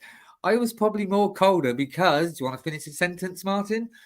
You got no meat on your bones. Because I wasn't very well. Take a hot know, water but bottle. I would take. I mean, because I went and bought a bloody hoodie. I would take an extra hoodie. But apart from that, I can't think of anything else. I really enjoyed it, to be honest with you. I can't think of anything else that I would change. No, Fair play. it's worth it. I think I would drink more water. Water is the thing. I need to do that for the whole of my life, not just air. So, if I had known what a relaxed atmosphere it was there, I would have just bought a case of water and just brought the whole damn case in and whipped it under a table. Because I don't think anybody would have cared at all. Like, even with, Booths and them selling their own food and whatever, we were walking around with beers at 3 p.m. in the place. I mean, it's so relaxed there. It would have been nice to have a lot that's more one thing water. I found relaxed, and also the actual slightly different, but talking about relaxed in a way, the public days I thought was going to be like everyone was going to be shoulder to shoulder, so like sardines. I was walking through, it wasn't as busy as it was busy, but you weren't like this. I was quite surprised. Yeah. Anyway, I think I only caught like 10 minutes of the public day. I was in little rooms the whole time. Good look round. In fact, I probably saw more on the public day on the Saturday than what I did before that. Nice. So I suppose question 2, obviously you've got people, and I suppose, Ken, this is more for Martin and Martin, just based on where we are, location-wise. How cheap, what do you think the cheapest budget you could spend, all in, flights, hotel, spending money, for people who might be interested in going, but don't know how much? £1,000. £1,000? Yeah. Easy. All in? No. 600 quid your flights. Yeah. And then I'd say about 50 quid for your coaches. And this isn't just me guessing, because this is what I paid, right? Yeah. So 600 quid flights, 50 quid for your coaches. Let's say another 50 quid for booking the seats on the set seats on the plane. That's 700 quid. And then I reckon you could do 200 quid, 150, 200 quid on food. Again, if you weren't going out and buying these ridiculously expensive meals that weren't particularly great, and spending stupid money on beer. If I just, gone out what I would have normally done and bought a bunch of food for the room and maybe had one decent meal a day. And then on top of that, I'd say, because you've got to bear in mind, £1,000, aside from that first 700 that you've spent on getting there and back. And now I'm assuming you don't mean the price of the Rennie and stuff as well. That's already paid for, right? All in. No, all in. That's why when you said 1,000, I thought, whoa, that's like you've got to bear in mind that 300 quid that's left over is like $450.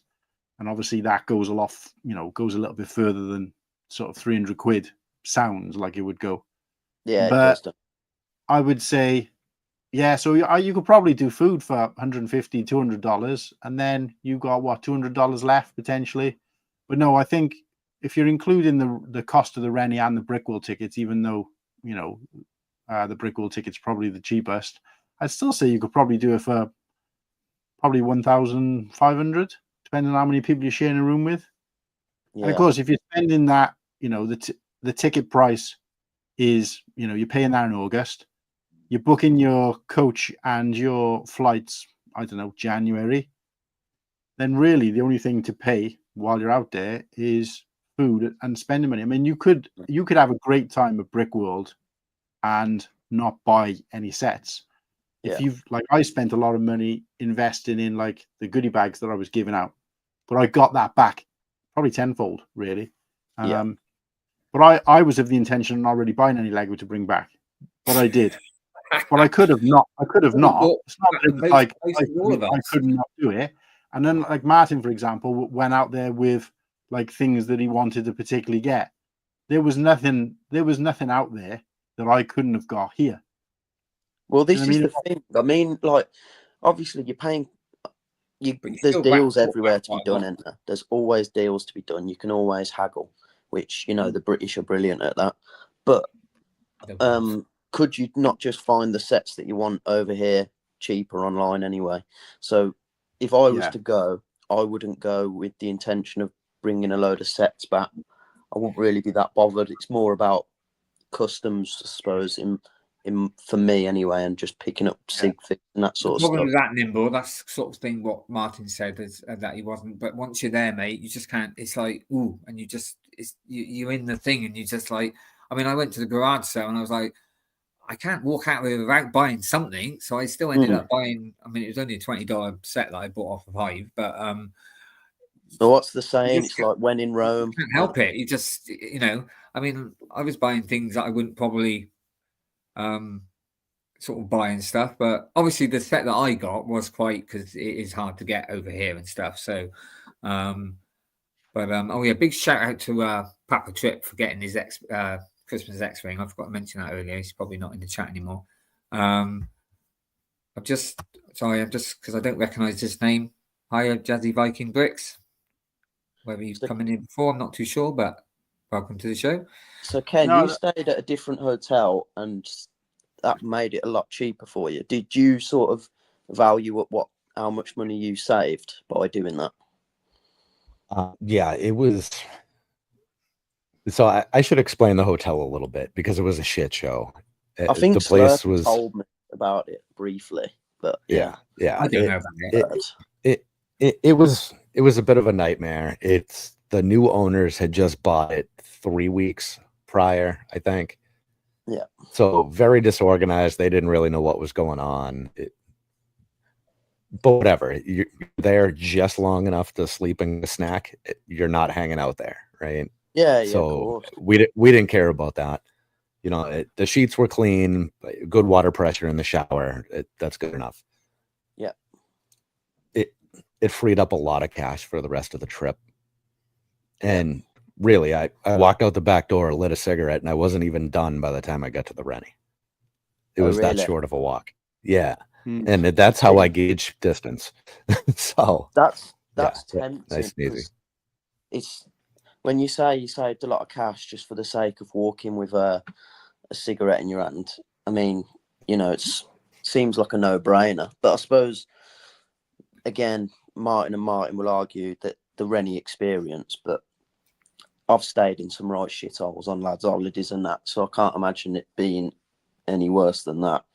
Like I say, for a lot of people, you always have to try and look at ways to make the trip cheaper in order to be able to go. So it's good to hear like different people have done different methods to, you know, cut costs down and whatnot.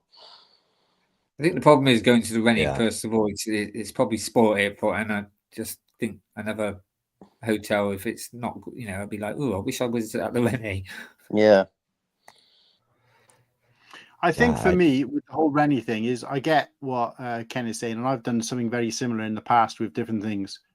But it was nice to be able to just go up to your room as and when you please and come back, even though the distance was probably about the same. And I'm the one saying that you know, if me and Ken left the convention center at the same time, because they go in a slightly different direction to me, I think we'd probably reach our rooms at the same time. But it's just that you still feel like you're there, kind of thing. And again, obviously, it's hard to compare Ken's experience with mine because he didn't experience what I did and I didn't experience what he did. So there's not really a true comparison. But I think we just wanted the full experience, didn't we, really? So I knew that if I wanted to go back to my room and it was out the building, regardless of the amount of walk, and out to another place, I probably wouldn't have gone back as much. But that's probably not necessarily a bad thing either, because I think me, Martin, and Slurpy were all guilty of this. And I know Slurpy agreed with me because we had this conversation. I don't know about Martin, but I think the ease of being able to go back to your room for us meant that we were going back to a room probably more than we needed to. I spent a lot of time. There was one time when I went up to the room, but I can't even remember why, because I'd left something up there, came back down. We were going to go and do something, and I was like, oh, I've left something else. I'll just go back. Whereas I would have made do without it if it was, you know what I mean, if it was any further or whatever. And it was just that. And a couple of times me and Slurpy were really guilty of, and I think Martin would go and do something else. But we would go up to the room and then just be sat in the room chatting and talking rubbish. And then always no rubbish to me. Yeah. And then talking about, we get our phones out and we'd be looking at something, and then we'd be having a all right, I can use the toilet, whatever, and then, grab some food. And we, next thing you know, an hour's passed and we've just been sat up in the room doing something that we could have been doing with a group of people. Not saying that conversation and that laugh or whatever we had wasn't, sacred or wasn't good, but, that's time away from what you're there for. Do you know what I mean? Because we could have had that conversation anytime, you know what I mean? So there was a lot of that going on. But I think in my situation though, because I'm glad I was, that I was not that far from my room, because obviously a couple of times I needed to get up there and stuff. So, but normal circumstances, yeah, totally agree with you, Martin. But I suppose as well, on that positive side of staying at the Rennick, not everyone has as much of a social battery as others, and while it's amazing, brilliant seeing so many different people, meeting so many different people, sometimes you do need that a bit, even if it's 10 minutes, 5-10 minutes, just to just unwind a bit. And I suppose if you're staying on site, it's easy enough to just dip off, nip upstairs, have a breather, grab yourself a cup of tea. Even though if we weren't staying at the Rennie, the night when I went upstairs and had a lie down and stuff and thought I'm going back to bed, if I'd have gone to another hotel, that would have been it, where I felt all right after an hour or so, and I came back downstairs and I managed to buy that set. Now, if I was in another hotel, I would have missed that. So there's two different ways to look at it. And roundabouts. Yeah, exactly. Swings and roundabouts. I suppose then, last question I had for you is, who did you become close with that you wouldn't have expected before you got there? Wouldn't have expected. Come back to me on that one. Yeah, that's a tough one.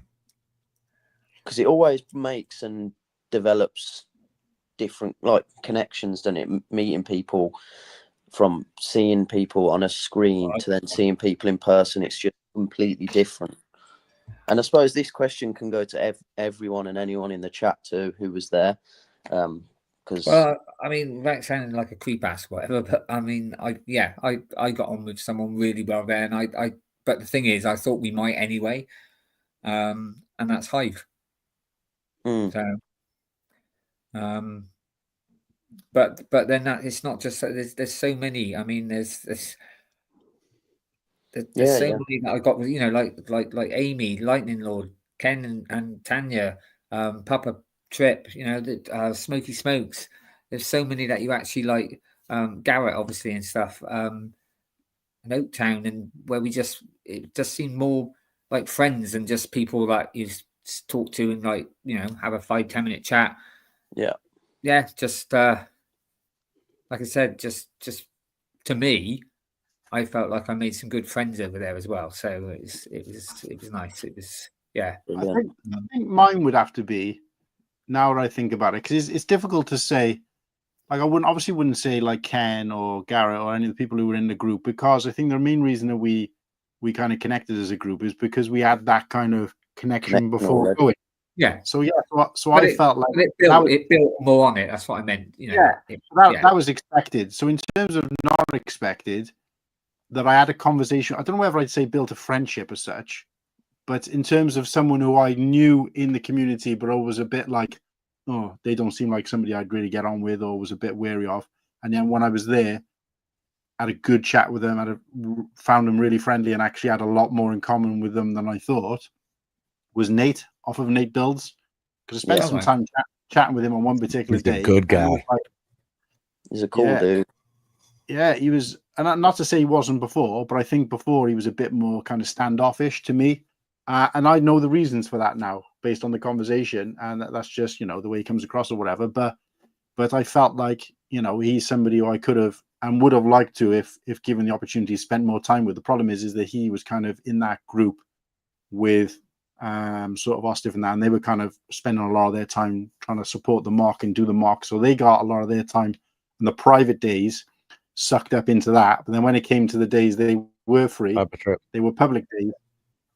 Nice one, Papa Trip. I appreciate you. When it came to the public days, they were a bit more readily available, but of course it was a lot busier then. So that was the only one I would think. And then of course, if I was to answer the question the opposite, I thought that I would see and spend a lot of time with Ostif, Maul's Vengeance, and Padawan, just because of the stream and because I've gotten to know him really well over like this way. It's particularly Ostif, because me and Ostif have, you know, done a couple of projects together. We've, you know, chatted together. I've spent hours in the green room chatting with him, and we've been on a lot of streams together. But I barely saw him when I was out there. He's probably one of the people I spent the least time with. But it was because he was, you know, it wasn't because he was off doing different things. Because when I wasn't doing something because a bigger group had gone away and we weren't part of it, he wasn't either. You know, he was kind of doing his thing. So he was almost like another group altogether. But yeah, every time I saw him, he looked tired. He didn't look particularly well. And, you know, the conversations were just kind of hello, goodbye. And that was kind of it. So that was, I wouldn't say disappointing, but I was expecting to be like me and him to be like this. And we just didn't get the chance to do that. Not that it wasn't there, just didn't get the chance. So that was the people that we thought we might be spending time, you know, we weren't. And then, you know, when we were spending time with newer people and, you know, like Lightning Lord, he's like with us quite a bit. Very nice, nice young man. Young man. But yeah, just. What about you? Everyone there was so great. I was thrilled to spend as much time with Hive as I did, which wasn't a ton, but more than expected. I've watched him for a very long time now, so actually being able to sit down and shoot the shit with him was huge. I was very surprised by how many people I didn't talk to there. Right. A lot of that is on me. My social anxiety sucks, and starting a conversation, I'm just exceptionally bad. Thankfully, my wife usually fixes a lot of that. The whole time we were there. With people I've already met, I'm fine. Right. Just just getting that door open. It just initial contact. Yeah, like Tyler, Life Bricks, never had a conversation with him the whole week. Not a word the whole time. Cody, Stud Lake, same thing. Never talked to him. And these are guys that you see around all the time. Yeah. There wasn't a lot of time. You know, it's those guys stay busy. They get a lot of shit going on anyway. Figured a conversation would have happened at some point, but and that falls on me for sure. But there's always next year. So I chatted a bit with Cody, but I think Cody's quite quiet anyway. I think so in real life. Yeah, he had a lot of shit going on too. With I was in the back of his truck. Well, that sounds a bit iffy. And he was chatting away, and honestly, it felt like I just shut my eyes, and I felt like I was just like watching him on YouTube or whatever. He's just as funny in real life, so it was great. And he had some nice sweets. Anyway, moving on. The sweets that kills me. I'll second that Hive situation, because I think Hive's quite big in the community, even outside of kind of maybe the Star Wars community. He's quite big. A lot of people know who he is. He wasn't worried to make everyone welcome, though, was he? He just made everyone. Just like, he was probably the most. He is a good man. He was probably the most humble guy there. Down to earth. And the fact that he was like, I think I had a conversation with him early on. It was like, oh, hi, nice to meet you kind of thing. But straight away, it wasn't like, yeah, nice to meet you too kind of thing. It was like, all right. And then just start talking about something that we've had conversations about before, pick it up. So it didn't feel any more, it didn't feel uncomfortable at all. And it was just that welcoming. I felt great. And then he was like, oh yeah. And then he was kind of messaging me like, oh, what are you guys doing for breakfast? I'm thinking of doing this. You up for it? And I'm like, oh, okay. I thought he's just trying to include us. Like, but then it was like, you know, I'd message him and say, oh, we're going to go and do this tomorrow for breakfast or whatever. And he'd be like, oh yeah, I'm up for that. Whatever. And then he was like, oh, call down to my room and give me a shout or something. And it was just like, it just seemed, and then of course that one day me and him went out to his truck and we were just basically sitting in his truck for, I think about an hour, just talking random stuff. And it was just like, I was just talking to him like he's my best mate. I've known him for years. And I've known this guy longer than he knew I existed kind of thing. So that's kind of weird when you're in that situation like that, where you're like meeting, I wouldn't say meeting your heroes because he's like Hive is roughly the same age as me, but it's just kind of meeting somebody you've got a lot of profound respect for in the community, and he's kind of well known, but he's treating you just like, you know, not even like everybody else, but like a true friend. And then of course there was a day where he was like, hey, if you want to go out, because I said, oh, I need to go and get some stuff because my girlfriend and my fiance and my daughter have given me a list of things they want to bring back. They want me to bring back, and since I'm not getting them gifts, I'm going to try and bring back as many of them as I can. And I just had that conversation, and I wasn't even asking him or telling him, or it was just conversation came up. And then I think he messaged me then and said, hey, if you want to go out and get some stuff, I don't mind going with you or taking you. I was just like, great. And he went out with us and walked around shops and helped us look for things. That was the day I went with you, wasn't it? That's when we got these shirts and stuff, and we bought the shirts for the night. And fair play. So, just like a normal guy, basically, which I know he is, but it was still surprising, like, you know, so. That's nice to hear that is. I mean, what I'll say about Hive is, and this goes for everyone, you know, in like you first making like a YouTube page and Instagram page and you're watching these like YouTubers, streamers, and you just start first putting comments in and stuff. I just remember Hive, like I'd put like a comment here and there and he'd always make an effort to read it. And when you're first starting out and you see like your name pop up on a screen, even if it's just a, you know, like a daft little comment, and he'd always like make an effort to like reply and stuff. And I thought, you know what, like he doesn't know who I am, and he's always making an effort to make me feel included in what I'm watching. And since then I just always thought, you know what, he's such a cool guy. It sounds daft, but like when I started, like, you know, and on the ACOG or whatever, but if you suddenly like you see your name, you're like, ooh, it's my name. Yeah, it's like, but you know, now you're used to it, but it's like, ooh, they actually like, you know, acknowledged you or whatever, and that's nice. Yeah, so, I mean, that's why I like, you know, when they do their roll call. I mean, that's why, you know, we do that as well. It's nice to, you know, people make the effort to come and watch. So, you know, it's nice for us to give them an acknowledgement, and, you know, makes you feel part of it, doesn't it? Yeah. Just a comment that I wanted to address here is that, yeah, Andre makes a really good point. Don't buy from the vendors. It's like way overpriced. The custom stuff was good. It is overpriced, but it's good because you can get it elsewhere. But the yard sale was really good. And I think I would make it clear that everything I bought, I know Martin's had a slightly different view to me on this, but I wasn't sucked into buying anything. I didn't go like, oh my God, I can't not spend money because these deals are so good. I genuinely was like, you know, the first couple of days I was quite reserved. I didn't buy anything for myself in the first like 3 days. And then it was like, all of a sudden I looked at the price and how much I'd spent on food, which is a lot less at that point than I was expecting. And I was like, oh, actually, if I carry on like this, I'm going to go on with a bunch of money. And not that I didn't want to do that. It would have been nice to do that. But I was like, well, if I see something I want, rather than be reserved, I am actually going to get it. And then I did that probably a bit too much. But it was always like a choice. And the reason I came back with probably more Lego sets and more than I expected to was because I got gifted a lot of stuff, which, you know, was quite surprising. So, I mean, I showed that stuff. I only ended up buying 2 sets, I think, altogether. But go back to the jumper thing. Somebody said, I mean, he's from Australia, so it might be a little bit different. But when I didn't see anybody else wearing a hoodie, it was literally just Martin. So I don't think you need a hoodie. That's not good advice. It might just, Yeah, it was personally about me. I wasn't on about everyone else. It was personally about me. He said, "Yeah, I think the person who responded to it. That's why I'm picking it up, because the person who responded to it is taking it as a right check. I'll make sure I bring a hoodie." Like, you should be used to it, Whittakee. We're bloody English, mate. It was roasting, and those guys at one point were blowing warm air out in the room. I was feeling the air conditioning; they were blowing warm air. Why are you blowing warm air out? It's boiling in here. So if there's 2 out of 3 saying it's cold, then it must be cold, surely. It must be you then, Martin. You must be the odd one.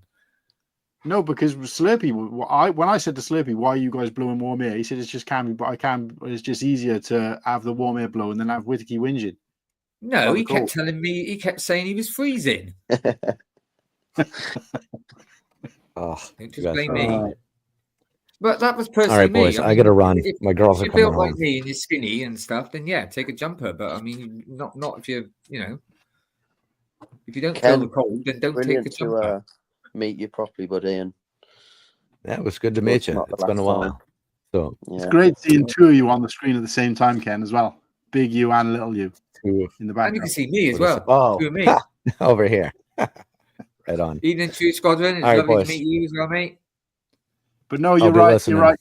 Enjoy. Ken, look, I really wanted to make it clear, in case Whittakee and Slurpy hadn't, that we really appreciated your company, your friendship, your support while out there.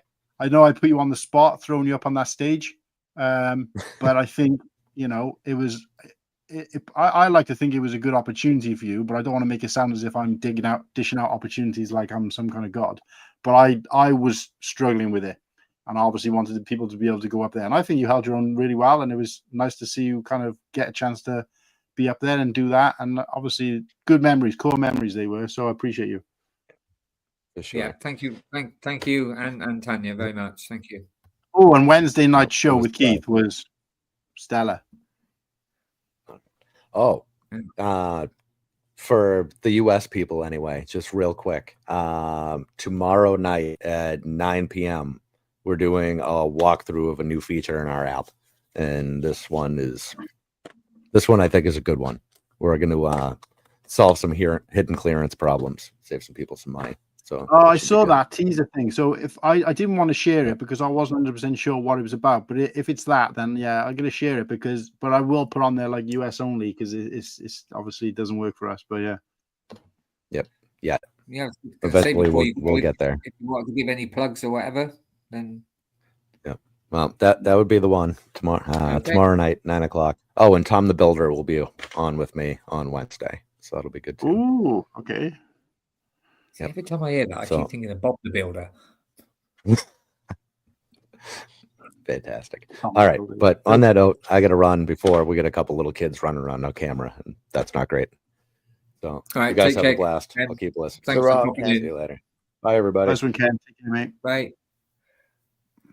Goodbye. So I will just say this now, especially because he said he's going to carry on listening, but Ken obviously is a legend, but as well as Tanya, I wouldn't say I was didn't really know what to expect, because I don't really know Tanya that well apart from the stream that she did with Ken. But Ken is really lucky to have somebody like that who was just so kind of outgoing and so like in your face and really kind of supportive of him as well. The amount of times where I heard her going, when we'd make a plan to do something, which was always for everybody, where she'd be like, look, if you want to go with the boys. And I'd be like, it's up to Ken or even how he answers that question. But I was like, no, I've never had that. I've always had a friend group that includes like male and female. So this whole go out with the boys thing, I was like, even when we went out for the Bachelor, I was like, no, you're coming as well. Like, it's not okay about yeah, it's nice to have that, isn't it? But Tanya, yeah, well, shout out to Tanya. She's just absolute legend. So, and so friendly. So, but yeah, I'm just trying to go through a couple of questions because I might miss some. Yeah, great to see True Squadron at BrickWorld. I can't get over and also put into words how big that guy's arms are. Like I could probably drop him, and he's bloody massive, isn't he? Who's this? He's just solid as well. Like True Squadron. I think he's about the same height as me. But Size of of my course, legs, his arms. he's built like he's like kind of like his arm is like I was like stood next to Like him. his looked- shoulders is like a plane taking off, isn't it? Yeah, it looked. I think I could fit my entire head in his arm.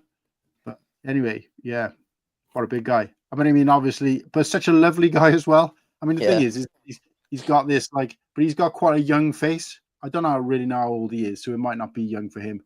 But he's got such a young, innocent, friendly face. It almost doesn't kind of match the kind of bodybuilder body kind of thing. So yeah, such a great guy, and really considering like he's got a massive following in the mock community, but so like humble as well. I was chatting to him about his mock briefly, and he was like really appreciative of like the feedback in the comments, as if it was his first mock ever kind of thing, which is nice to know, because you do a lot of mock builders. From my very brief experience, the longer they've been doing it, and the more mocks they've done, and the more complex their mocks are, the more kind of they know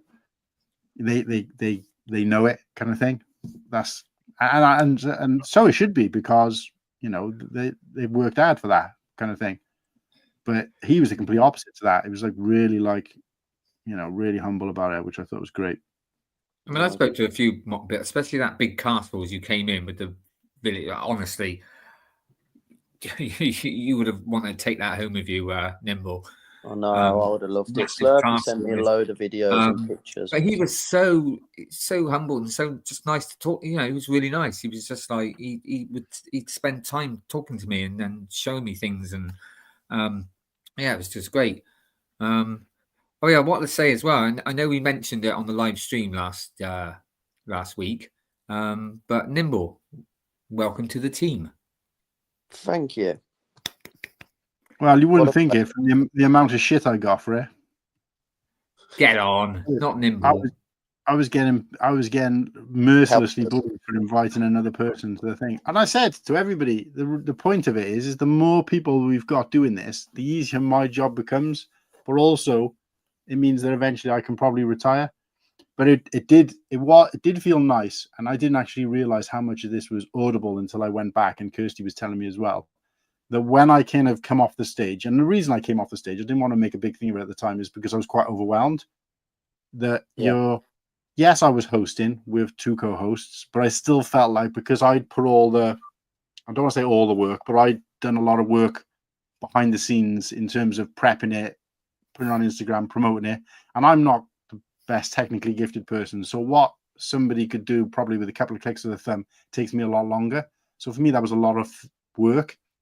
And I'd been up the night before just making sure that was set up. And obviously I still had that kind of worry about where we're going to do the stream. I'd done it with Sean, I checked it with Mark, but it's still like the technical thing. It's a different setup to what you're used to. And you always get that kind of, I always get like that little tiny bit of nervousness before I come on one of these streams. But can you imagine it being there? We got these ideas and these plans. How is it going to work? We've never done it before. So there was quite a lot to take on. And then, of course, you're there. You've got these lights on you. You're at BrickWorld. There's people walking around. There's people who are normally, listening in the audience or, watching like they are today here. Yeah. But physically there. And they're looking at you. And you're just like, and of course, they couldn't really hear you as such, which we've already established. But they're kind of there. And you're kind of like, right, you're putting on effectively a show now.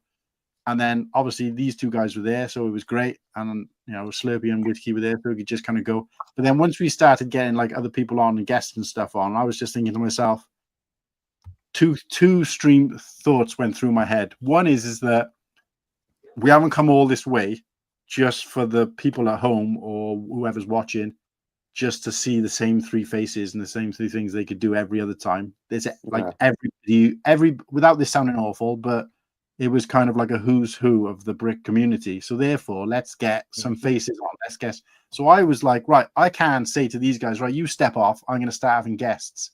That seems selfish. So for me, it was like, if someone's going to step away first, it should be me. That's the natural kind of leader in me, is that you do it first. So I stepped away. We had somebody on, I can't remember who. And then obviously I was starting to rotate people out. But what I didn't realize, I was on the other side of the stage, which you wouldn't have seen, Nimble, but you may have heard. I'm there saying, right, do you want to go up now and go on with so-and-so? Right, Whittakee, if you can come off, Oaktown, you go up with so-and-so. and then like Slurpy, you swap out now, give you a break, get Ken up there to host the stream. Right, You're Padawan, basically directing. yeah, I was directing, and I was more comfortable with that than I was actually being up there, because that felt more like what I do every day, kind of work. Yeah. And it wasn't like, you get up there now, you do this. It was like, guys, are you, and everybody was happy to do whatever, you know, I was asking or I was suggesting, but it felt a bit better. And of course, for the people at home, they got to see like a revolving door of different people, and I think that's what people tune in for. I'm always conscious of the fact that people watching the stream are seeing the same three heads for talking. See, I'm the opposite. I think they tune in for us. Because why would they keep coming in every week if it's not us? It's a bit like going into ACOM and then not having Brent and Sean there. They do, but you're talking about this stream. I'm talking about that stream. It needs to be, but at the same time, there is an element of, but when I was talking about this stream and it being the same three heads talking, I meant break it up with something visual. So have some visuals on the screen. I didn't mean we should go and other people should go up. But when we were there, it almost seemed a waste to be all that way. If we weren't on the stream at all, yeah, you'd be right. But because we were there and we'd said and done our bit, we should swap out, and it should always be one of us, but with other people, kind of thing. Do you know what I mean? And just have organized chaos, isn't it? That's what it is. Well, it's enjoyable for people at home, because you're watching, because you're like, oh, someone else has come on now, so you don't know who's coming on next. Yeah, and that keeps people waiting, because rather than just like, I know who's there, I don't really want to watch that person, don't bother. This was more like I don't know who's going to come up next. I didn't know who was going to come up next, so people at home didn't know. So it was nice, and that was what I was trying to do. Hopefully the people at home agree that was worth seeing. I did have a couple of the guys come to me and say, oh, look, you know, I've barely been up, or can I go up? And I had to say to them, look, there was a few people I spoke to who said, yeah, I'd like to go up. And they didn't get the chance to, because I said, look, those two have just gone up. Give me like 5-10 minutes. You can go up next. Some that were a bit nervous to go up. So by the time that happened, that person had disappeared. So I was just like, look, whoever's there. Like, I know I spoke to Nick Sigsbee, for example. I said, look, do you want to go up? I spoke to Smokey and said, do you want to go up? And they were like, yeah, great. But then they weren't there when the space came free, you know? So the one good thing about the first show, I mean, I wasn't on there much, but it did then give me, you know, I went off and had a look around and stuff. So it did give me a chance to, because I was going to ask you, Martin, if you went again next year or whatever, would you still do that street, you know, or would you try and like? I would. Would you still do the two shows, or? I don't know about the two shows. It depends on. I preferred I thought the second show was with the snack balls, and that was great, because especially that little kid coming up, that was good. That's quite good. And those kind of things you can't plan for, and that's the kind of thing I flourish with, because it's unplanned and you kind of make it up as you go along. I had no questions written down, and when I speak to people who aren't in the community who watch the stream, they're like, you know, how do you remember what you got to say? And I'm like, what do you mean remember? And they're like, oh, well, you know, how do you remember what question? And I'm like, I don't plan it. I just make it up as I go along. I bounce off the person, and I'm pretty good at doing that kind of thing. However, that's the one thing about our show. It's raw and we wing it, basically. We try to, you know, but you're right. I think one stream would have been better, but I think with the experience of now knowing what goes into it, what technical information I would have needed beforehand, a bit more prep, like in terms of the physical thing, and then maybe lining some people up, not to the point where it's planned and it's coordinated, and it's, because that defeats the object, but at least having a bit more experience to be like, you know, and the nervousness wouldn't be there about. I mean, I'll always get nervous about doing a live show from somewhere like that, obviously, especially with the people around. I mean, it was different. It did feel different. It was quite. I feel like it would have been a tragedy to go there and not do it. I think the main reason we did the second stream was for two reasons. One is because we didn't do everything we wanted to on the first one, and the second is because I was adamant that we weren't going to miss that time slot. And we were going to do at least a year without missing a single show, which we haven't. We haven't missed a show. No. I know we started off going bi-weekly, but that was we were planning to do that. We were every other week, and then we went weekly, and we've never missed that since. And I just wanted to keep that going so that we had something in that slot every week. And the consistency, as any great, you know, not great, but any YouTuber would tell you who's got success in it. Greg is a perfect example here.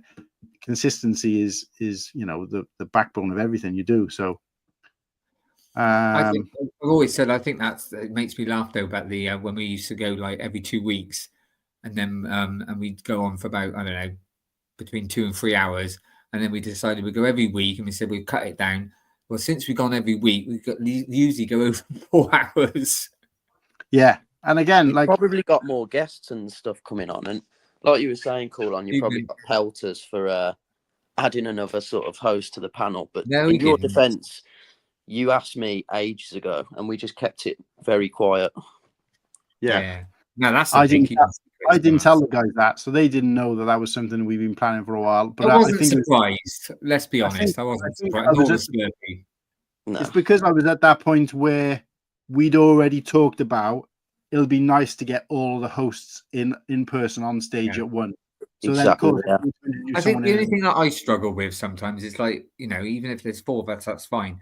Anymore, when there's 5, 6, I just find it very, you know, everyone's trying to chat over everyone.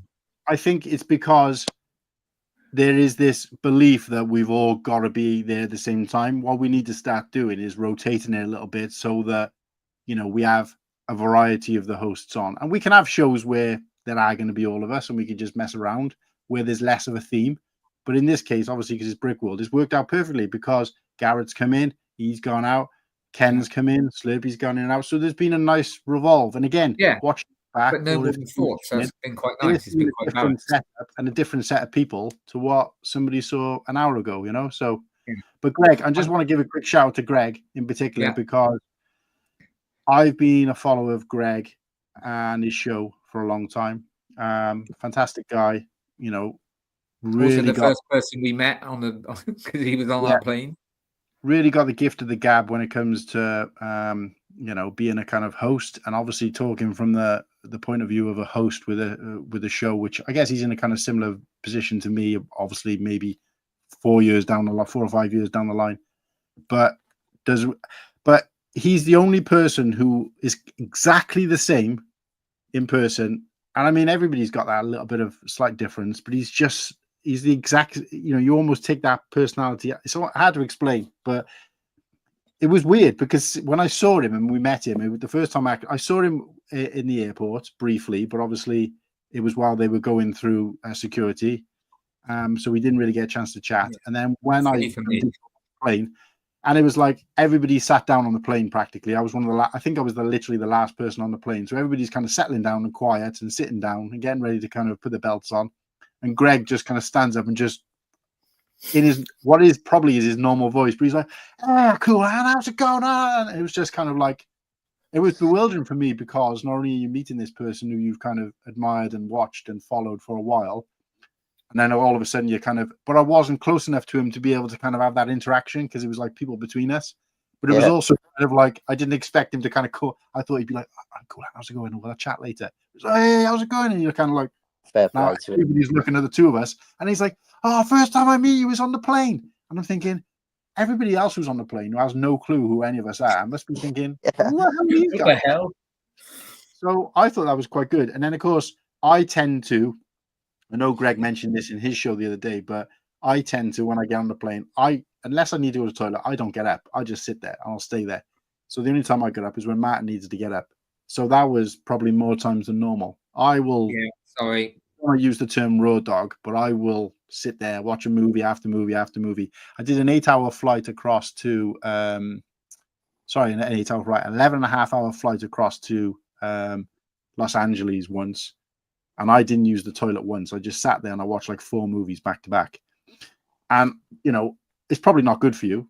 It's probably not particularly healthy, but I'm a fidget normally, but I can sit there. But I think Greg was like doing the rounds and he wasn't afraid to kind of block up the aisle and just be chatting to me. And it was kind of weird because I'm just sat in my seat and there's this guy, this kind of TV celebrity to me, sat kind of next to me in the aisle, just like, hey, how's it going? Hey, talking about this. And I was just like, wow. Crazy. Gifted of those Londoners, eh? That's what I'm saying. He's just such an outgoing person. And I probably bumped into him more than anybody else, including the people we were hanging around with, because I felt like no matter what corridor I was walking down, he was there. Like I'd leave a room and see him in that room. I'd leave the room, walk down the corridor, and he'd be coming towards me. And I'm thinking, I've just left a room you were in. How the hell has this happened? So, but yeah, so I would have sworn there was 10 of Greg's in that convention, but you know, such a great guy anyway. So And thanks for popping into the stream and showing your face here, Greg. Hopefully we can get you on the show one day. He'd be a brilliant guest to get on, wouldn't he? Oh, absolutely. He'd give me a run for my money in terms of, talking, definitely. So that's what it takes. But yeah.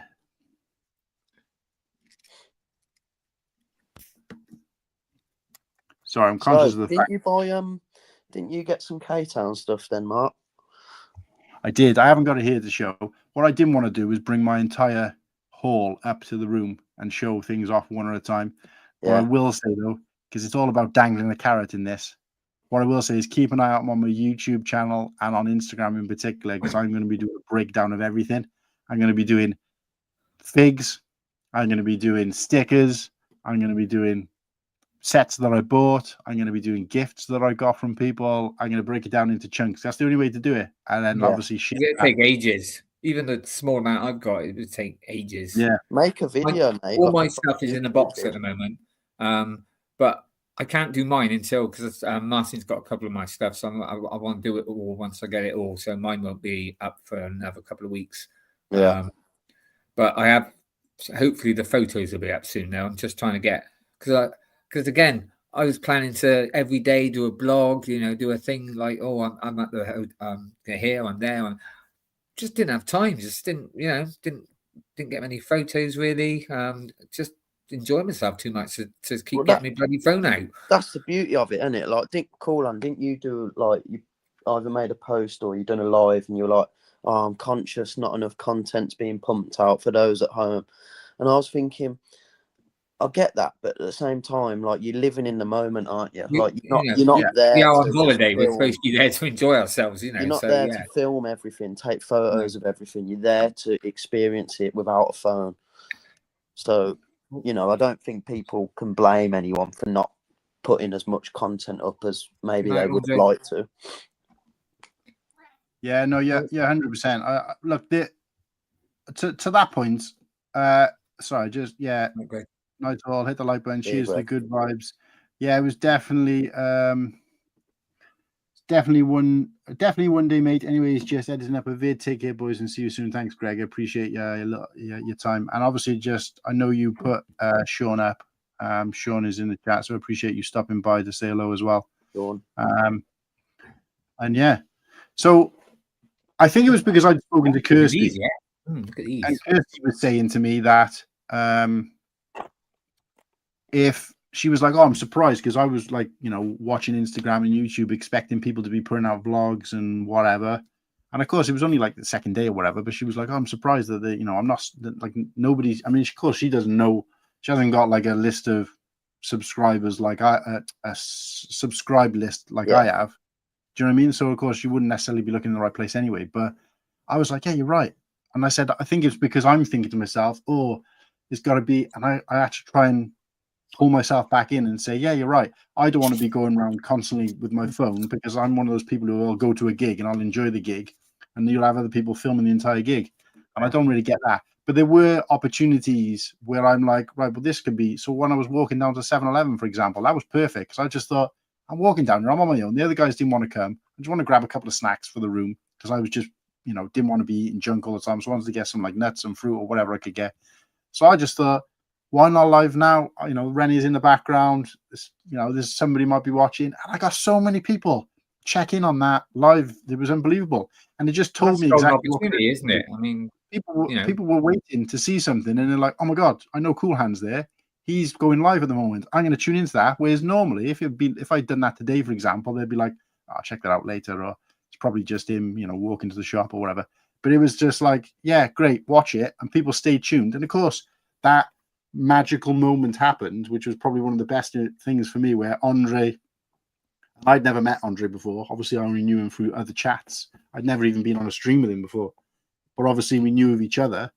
And yeah, he's messaging in to say, stay still, stop walking or whatever it was. And I'm thinking, what's he on about? And then, of course, he pulls up next to me. And of course, I, lie. Oh, he picked you up, didn't he? Yeah, and that was probably one of the most wholesome but organic moments that was quite entertaining. I've watched it back and I thought what's the chances of that happening? It was such a realistic moment, and So like stuff like that. And I just think to myself, if we could do things like that. So every now and then while we were there, the guys didn't even probably notice half the time. I would just pick up my phone, go live, and I'd just be kind of filming a little bit, or I'd just take a couple of photos, share a couple of things. So you're giving a little bit out.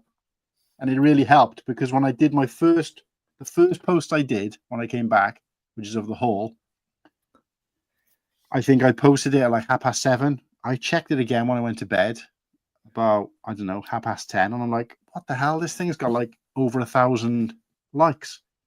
Sorry, over 1,000 views. And God knows how many likes at that point. I'm thinking, that's the most I've ever got in such a short space of time. Checked it the following morning, it's over 2,000. And I'm thinking, Jesus. I checked it today, it's getting close to 4,000 views. And it was, but I think it's just because, and again, this is like not me trying to say, yeah, I've cracked the algorithm or anything like that. Like, I don't really think about those kind of things. But I think it was because that post in particular was successful because I'd given like, I'd been dropping breadcrumbs throughout BrickWorld, little bits and pieces. And then when I hit it with something that was like really kind of good for some people, particularly people who hadn't gone, to see like what the haul looked like, and it you know, compared to some of the other people's hauls, it was relatively big. That was like, you know, that was like your main event kind of thing, or that was the meal that you've been working your way up to. So I was just blown away by it, and I think I always think to myself, it ain't about the views or the, you know, whatever is creating for you. It's just about being useful to people. You know, what's the point of me being in this community? The whole point for me is that people get something from it. I want people to watch this show and feel like they've learned something about BrickWorld, or they got a balanced view about BrickWorld, or they've got they get to find out about Christmas sets, or they get to have some fun, or do you know what I mean? That they've always got a purpose. They're not just here to just do lip service. They're not just here to make us feel better. They're not here for me to earn X amount of views. There's always an underlying thing that I want there to be a point to it, right? And I think in terms of BrickWorld, I like to think that I covered it in my own little kind of way quite well by doing little bits and pieces and then following up on that. Obviously, the day is going to come where people are like, right, I'm bored now of BrickWorld stuff. You know, it's going to be like a month down the line. I'm still going to have photos. So I do think you need to strike while the iron's hot. Yeah. But again, not because you want 4,000 views because it can help you or your channel or whatever, but because you want people to have enjoyed what you enjoyed. Does that make sense? I mean, if you go on Instagram now, I mean, obviously because of what I'm interested in and the algorithms, but yeah, it's just so much BrickWorld stuff on there. So many people post pictures, even people I don't know. It's just, you know, you scroll down to reset it, another BrickWorld thing, there's lots at the moment.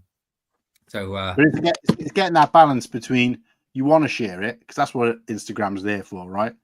It's essentially there for you to share your experiences. People don't have to watch it, no.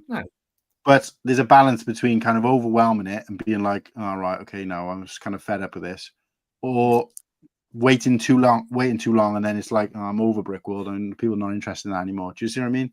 So, well, hopefully by the time I post mine, people have forgotten and then go, "Oh yeah, BrickWorld, I remember." Yeah. Well, maybe, like I said, I don't know what the right balance is. I'm just saying that there is one because I want to wait till I get the best. I'll use the example of when new sets come out, right? When new sets are leaked. First of all, I'm like, oh God, new set leaked.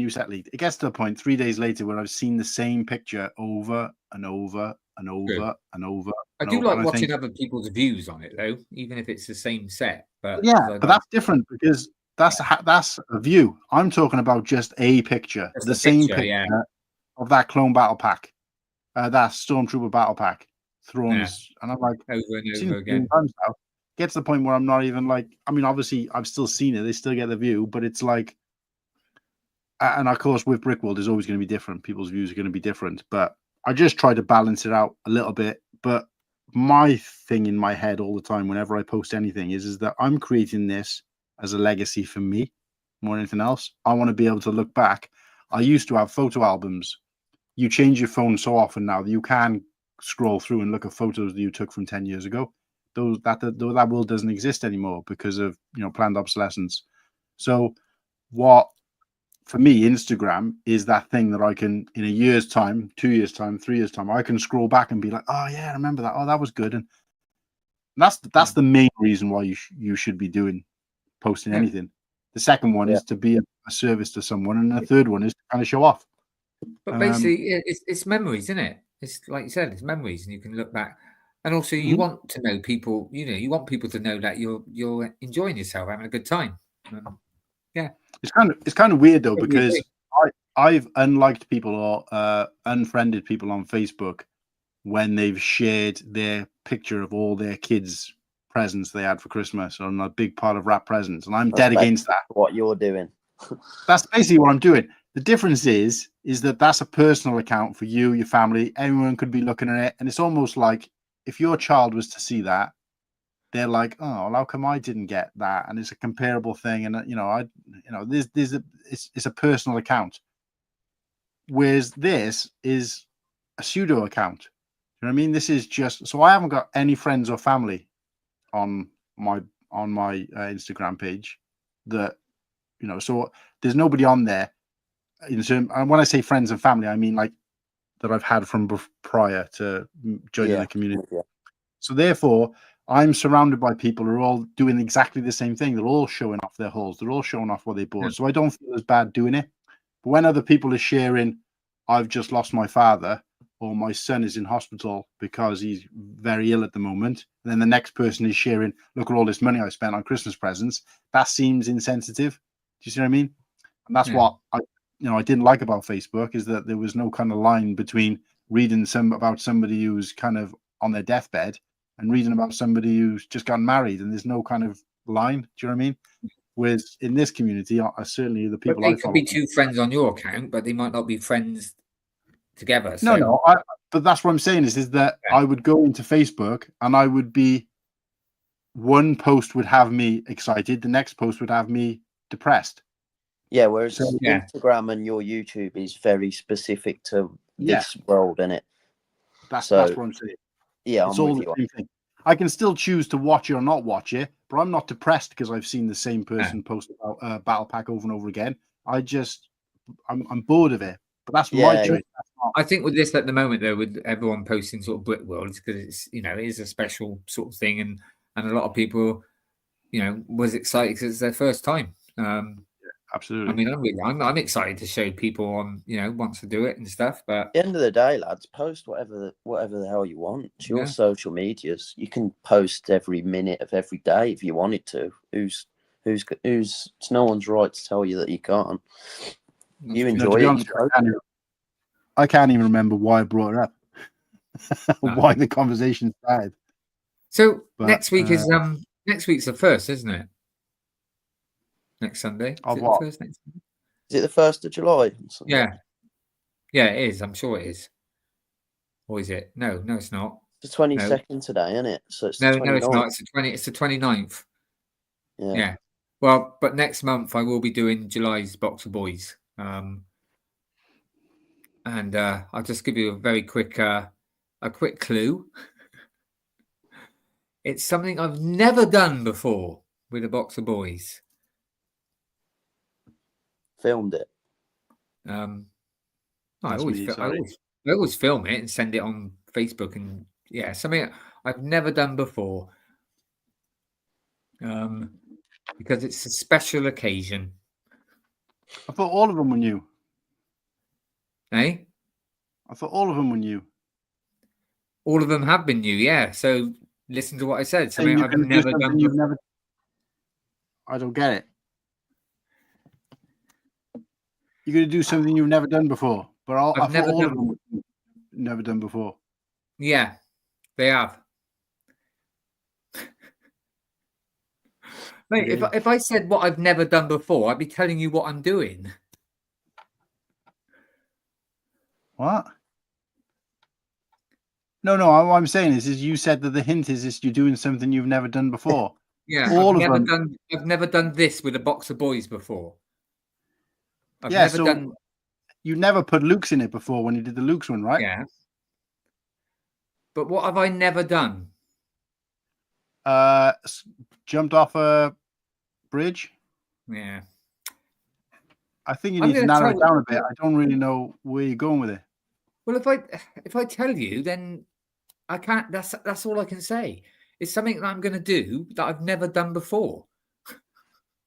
Okay. Well, guys, while we're on the subject of hints, I'm gonna hint at our stream next week. What our next stream is going to be about. It's going to be talking about Lego. Hopefully, that gives the hint of what it is we're going to be talking about.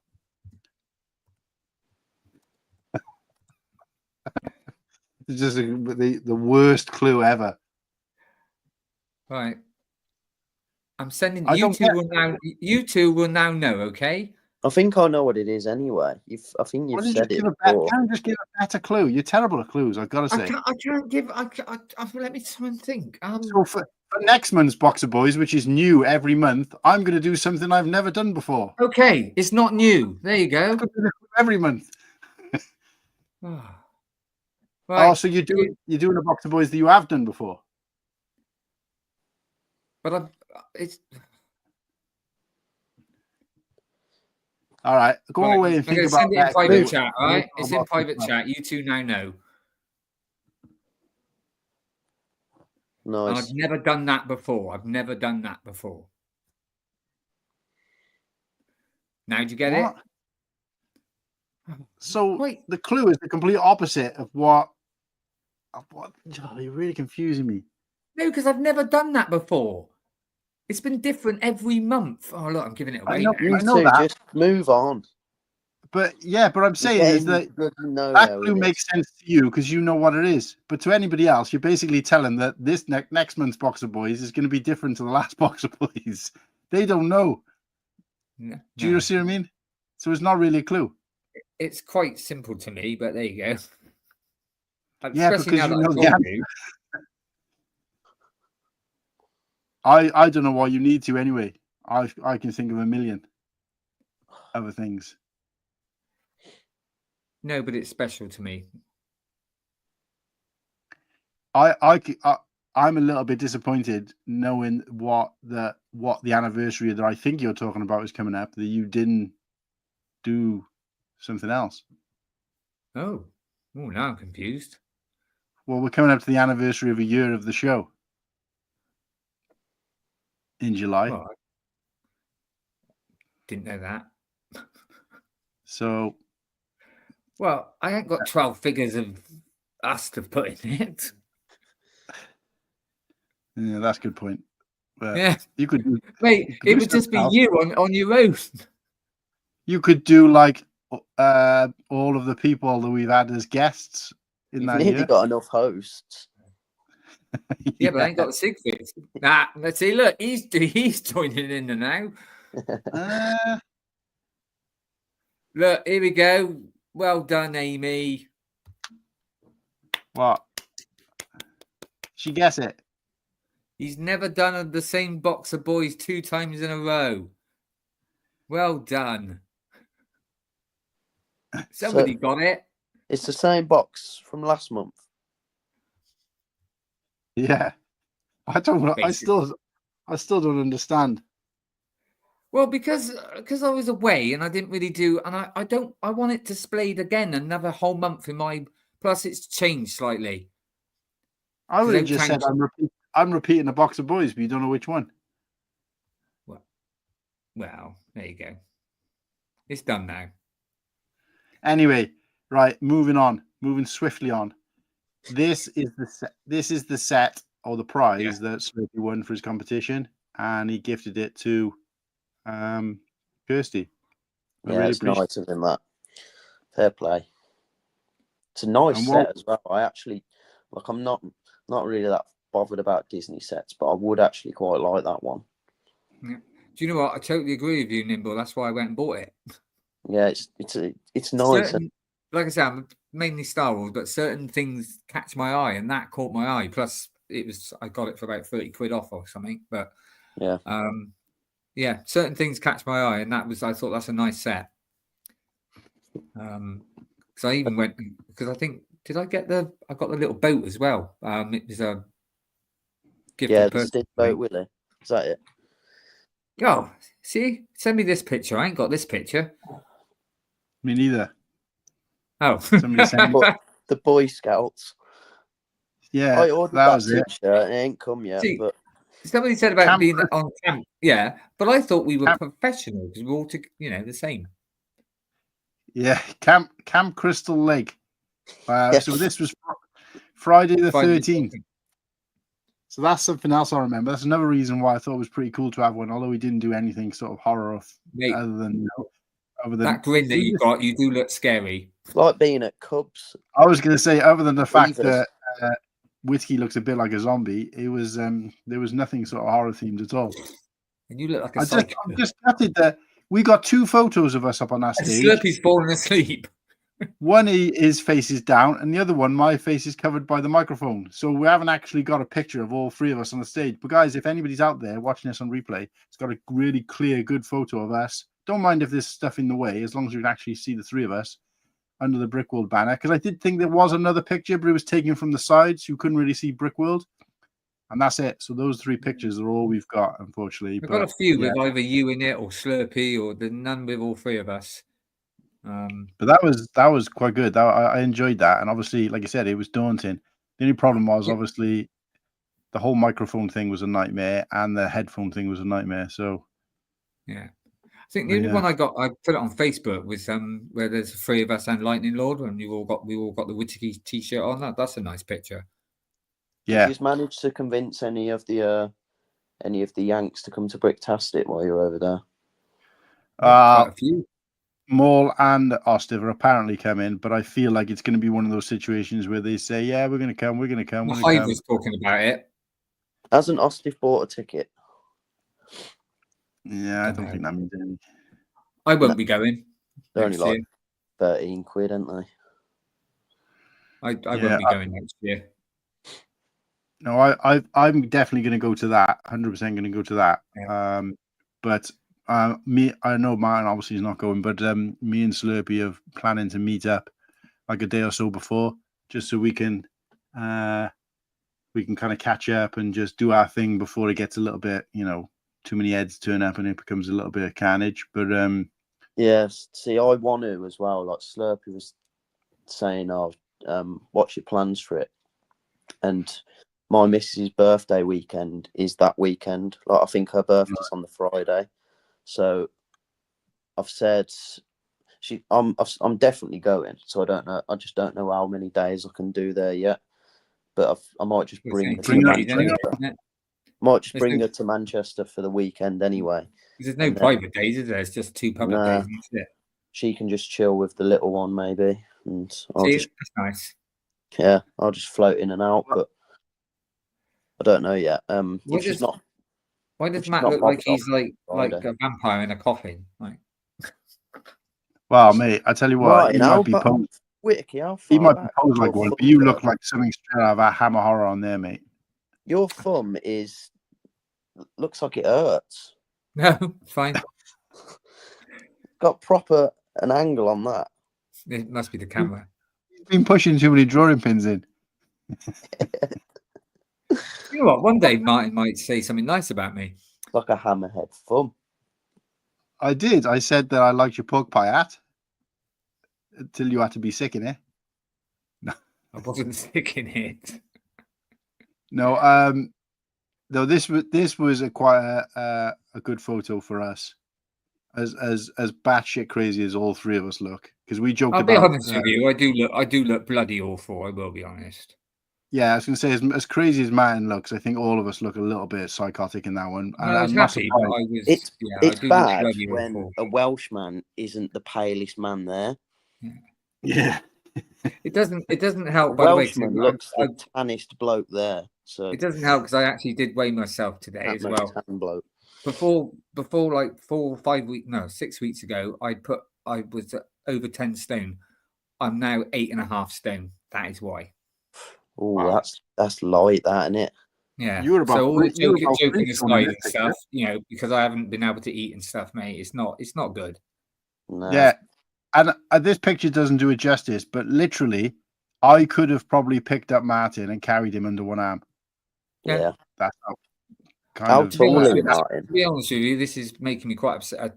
I look awful. I look bloody awful. Can you please take it off?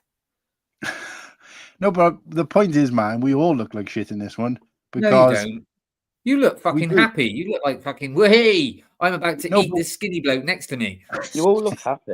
no, but we all look crazy, and I'm trying to explain why that we all look a little bit crazy because I was smiling there through absolute pain, and the only reason I was smiling because if that had been my parents or anybody else picking me up from that airport, right, I would have been like, shut up, don't talk to me, I'm miserable, because I was inside, I was miserable, but it was What the was your first time miserable? meeting because I'd had a nightmare. Just knackered. Not even just the flight, but I hadn't had a particularly great coach trip up. I hadn't had much sleep on my parents the night before. I had a stressful because I had a stressful day. I mean, it was my own fault. I left packing probably a little bit too late. I spent most of the day. My plan was to get up, finish the packing, make sure the house was left tidy because obviously Kirsty was going to be on her own. And she worked long hours, so she didn't get a lot of time in the evening. I do like a large portion of the housework and stuff because I spend more time at home than she does. So I wanted to make sure things were nice for her so she could enjoy it. And I didn't tell the boys about this, so I just wanted to sort of put things into perspective a little bit for Martin because obviously he was feeling a bit down in the dumps. But I just wanted it to know that like how kind of crappy I was feeling as well because my plan was my sister-in-law's father died, obviously I mentioned before, and the funeral was like the day after we got there, the Wednesday I think that we arrived, so I couldn't go and I felt awful about that. So my plan was to get myself ready, get packed, go down to Barry where my parents live, get off, go spend some time with my brother and his wife because they just lost their dog and father-in-law, and within the same week, so it was a tough time for them. Spend some time with them, then go to my parents, spend some time with my parents. I don't get to see them very often either, and then get a nice early night. So my dad was taking me to the coach station to get the coach to the airport at like 4 o'clock in the morning. I had to be there, so we had to get up at like 3 o'clock in the morning, and that was a big ask. So I'd hate just turning up at my parents' house and being like, right, I'm here, I'll go to bed, wake me up, I just feel like, and obviously I'd want to spend time with them anyway, and that didn't happen, and I was frustrated about it. And I'll tell you what else happened is because I took so long getting ready and packing and making sure the house was tidy that I basically got carried away, and I was just doing stuff that I didn't need to do, and I was putting off going because I was obviously a little bit stressed out about the whole trip. And I got to the point where it was like, I think it was about 5 o'clock that I ended up leaving the house. Well, I wanted to be like at my parents' house by that point, and I still had like 2 hours of journey left. And Kirsty, unbeknownst to me, had managed to get out of work early. She could see I was still at home, and she was hoping to catch me before I went. We'd said goodbye the day before, but it's never the same, because I'd been on the stream and stuff, so she didn't really see that much of me. And as I finally got in the taxi to go to the train station, as I was pulling away, Kirsty's like,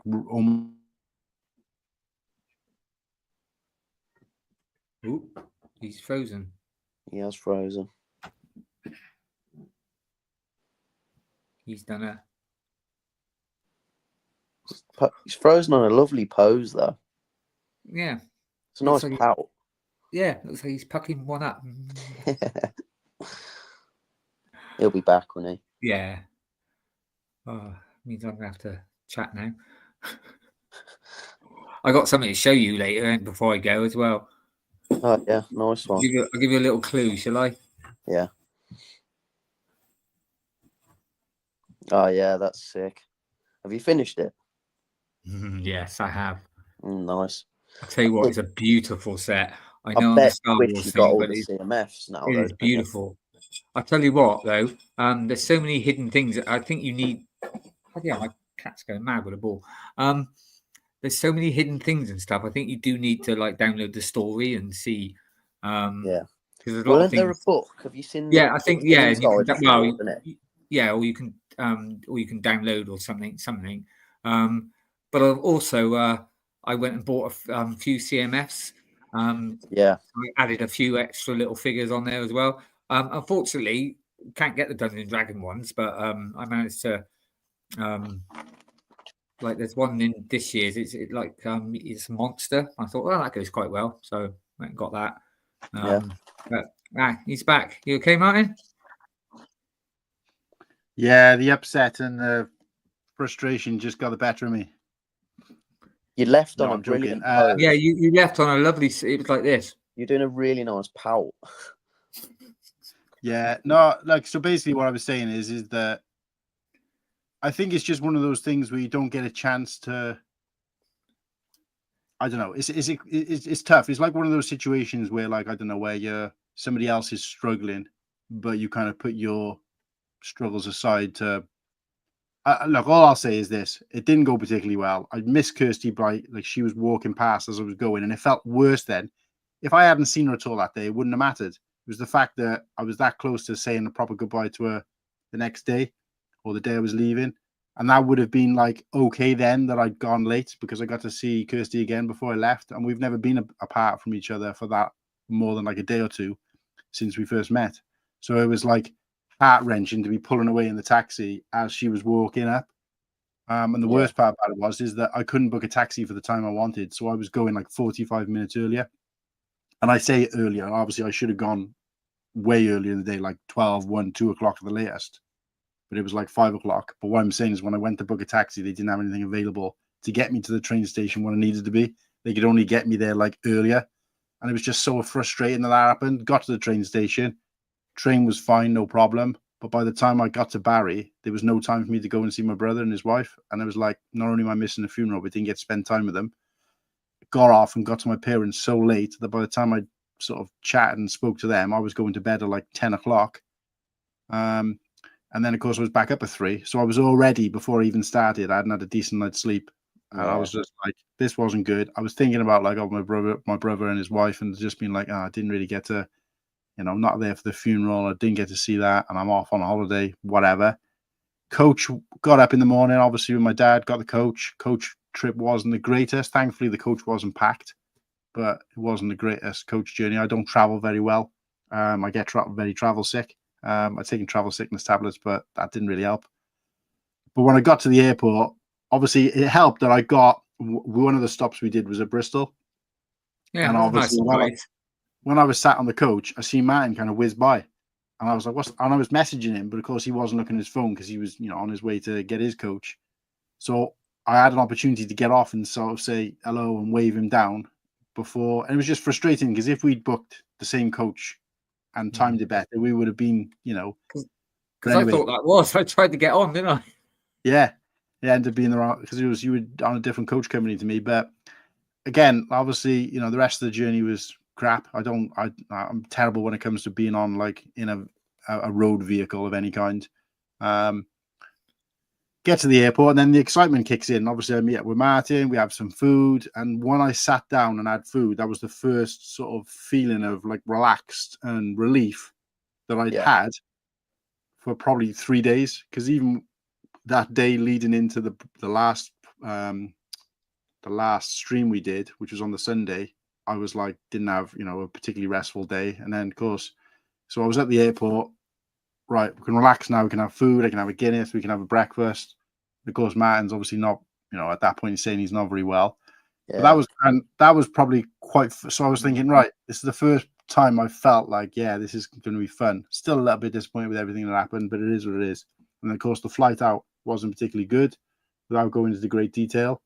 So when I got off at the airport, like I said, if it wasn't for the fact that Martin was there and we were meeting Slurpy and obviously we were meeting Ken, and you kind of got to keep up appearances, I think I would have been miserable. I would have been like, well, you did very well, mate. You did. That's what I'm saying. I obviously hit it very well, but obviously because you were struggling more than I was, it didn't seem right for me to be like, I'm not a good trip. I didn't get to. Do you know what I mean? I do apologize. Well, there's no reason for you to apologize. I'm just saying that sometimes being around people and stuff like that, because I wasn't faking it. I'm not saying that I was in that car faking it. I'm just saying that I would have liked to have been in a better position and enjoying it. But like I said, we saw Ken and Tanya, and I was like really nervous or whatever. And then of course we went to, and I felt bad because we kind of give Ken the runaround a little bit because we were trying to meet up with Slurpy in the airport, and ever nervous. then he's trying to pick us both up, and it was like, at this point, you don't know the guy well enough to be like, right, now I need you to go do this, now I need you to go and do that. But he did, and it was great. Picked up Slurpy, and obviously you've seen him on the side of the road, and it's like, yeah, we all met for the first time in person in the back of that car, and it was a great feeling. But I just remember thinking to myself, this is amazing, but I wish I could enjoy it more, but I'm so frigging miserable inside. But it all went away by the time we got to the airport. So I guess the point I'm trying to make is that, by the time we got to the hotel and we checked in and relaxed, I was fine. But the point I'm trying to make is that the main thing I would change, and the main piece of advice I'd give anybody, is just make sure you be a bit more organized. Don't put yourself in a position like that where, the smallest thing could throw your journey off, and plan a bit better. And the one thing I will say is if I were to ever go back again, regardless of the flight time, I would go up the day before and stay in a hotel near the airport. Yeah. But like that, trying to do all that in one long trip, because effectively it was like a taxi to a train, to a walk, to a late night, early morning, to a car ride, to a coach, to a long flight, to a car ride. It's like, you know what I mean? It's a lot. A lot of messing about, mate, isn't it? But also with us on the first night as well, like I said, I didn't go out the first night. I decided to be sensible.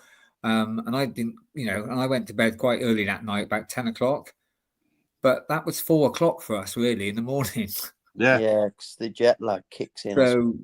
So that's probably why I went to sleep really quick. So I'd had a miserable time. Whittakee wasn't very well, and Slurpy hadn't been to sleep. So by the time we got there, I think he'd been awake for like 48 hours, and then we still had part of the half a day left. So, so I don't think any of us about 20 minutes on the plane.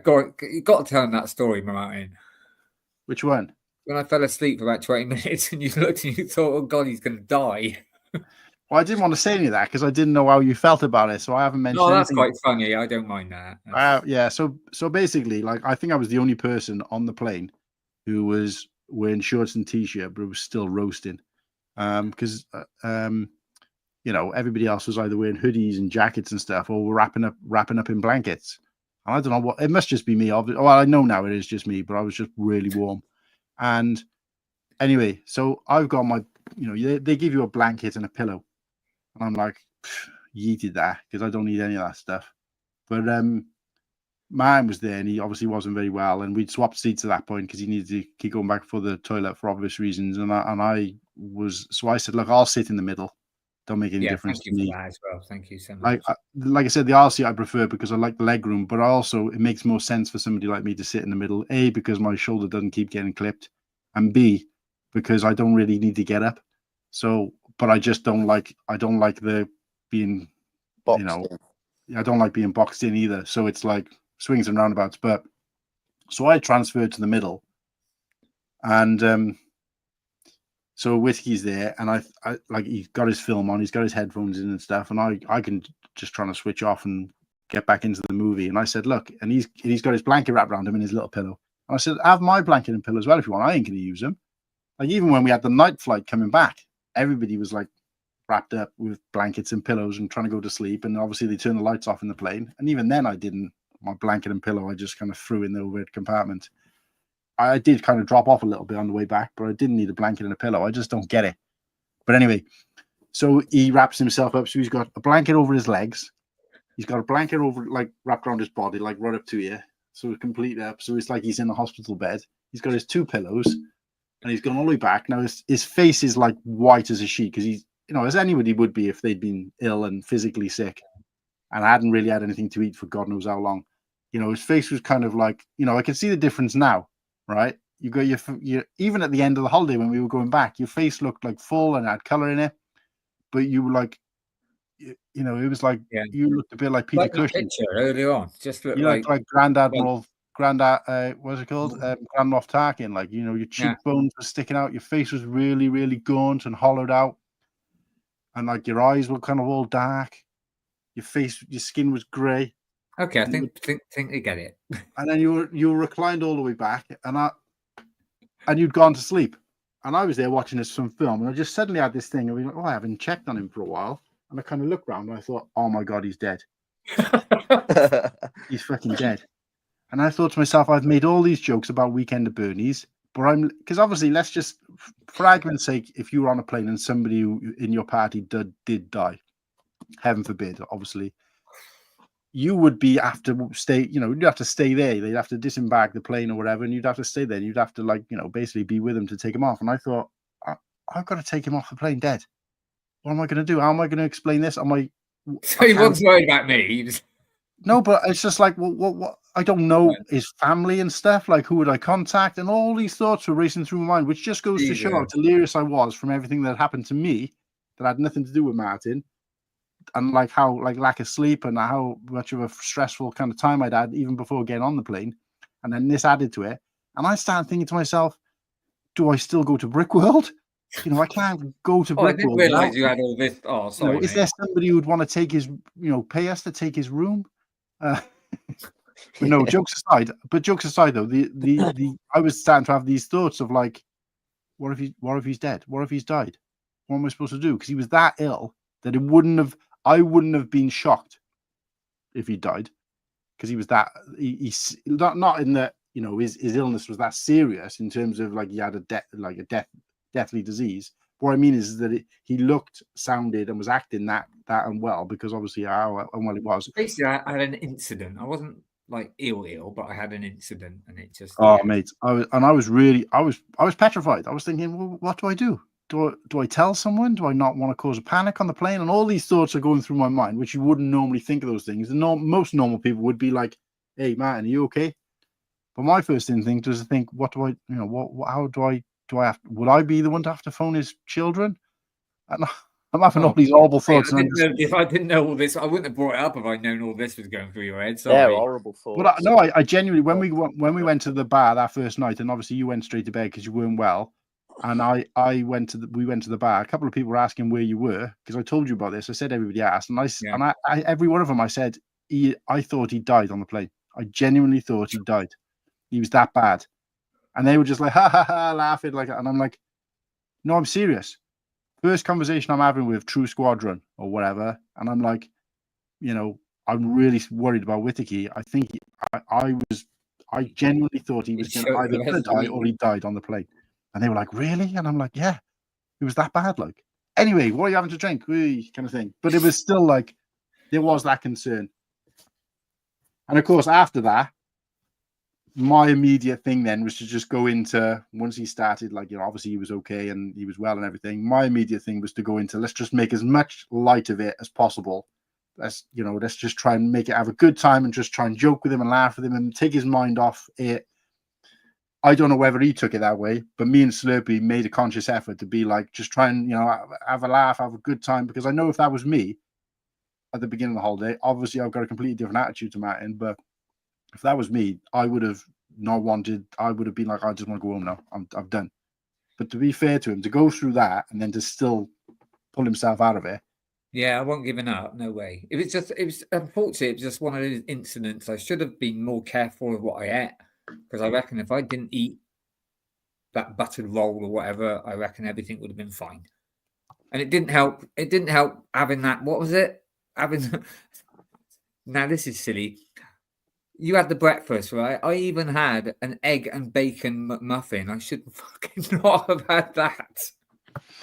Yeah, well, that's annoying, because I could have had it as well. That was fine, wasn't it? That was fine, though. It was only until I reckon it was. I swear, I reckon it was that buttered roll. Because you don't know how it works. It could be something you've eaten like a day ago. No. It's with this thing. It's what you. Like I said, I've had a pizza. I've decided to get a pizza, and because I was really hungry, and I thought I've got to give it a go, because I am eating more food now and stuff. But I realised that Domino's now they do instead of the tomato sauce, the cheese sauce. I know it's not a traditional pizza, but it's bloody nice. Yeah, I don't have to think about that. I might have to try it myself.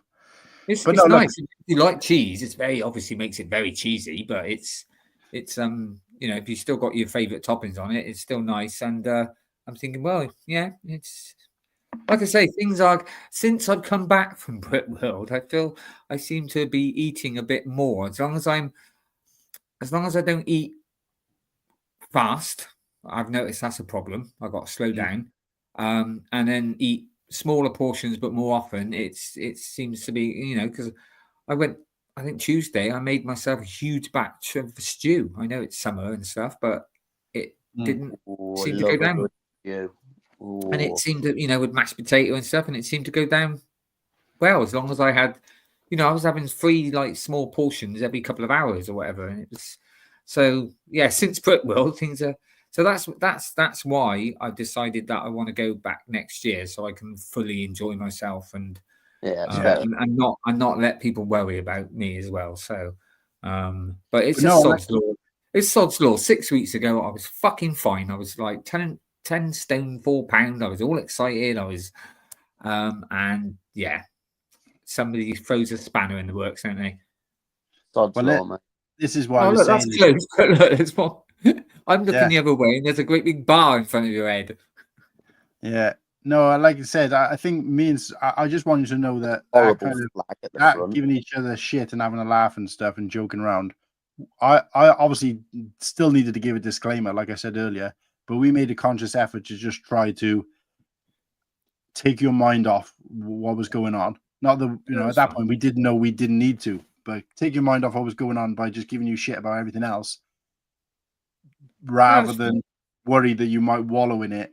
And then, so I hope you know that was a conscious effort that we were like, right, we just. I mean, like I said, and I was determined not to, I didn't want to spoil it for everybody else, alone myself. So that's why I started to be, that's why the first night I decided to stay in and stuff like that. And just be careful what I was eating. But what I worked out is that if I got up in the morning and had a banana, I seemed to be okay. That day when I had to walk away from the breakfast, I didn't have a banana that day, and I reckon that helps line the stomach or whatever. But yeah, I tried to, and like I said, still enjoy myself extremely. So, but only things can get better than from if I go next year, or if I don't go next year, then I'm definitely planning to go 28 anyway, to celebrate my 60th.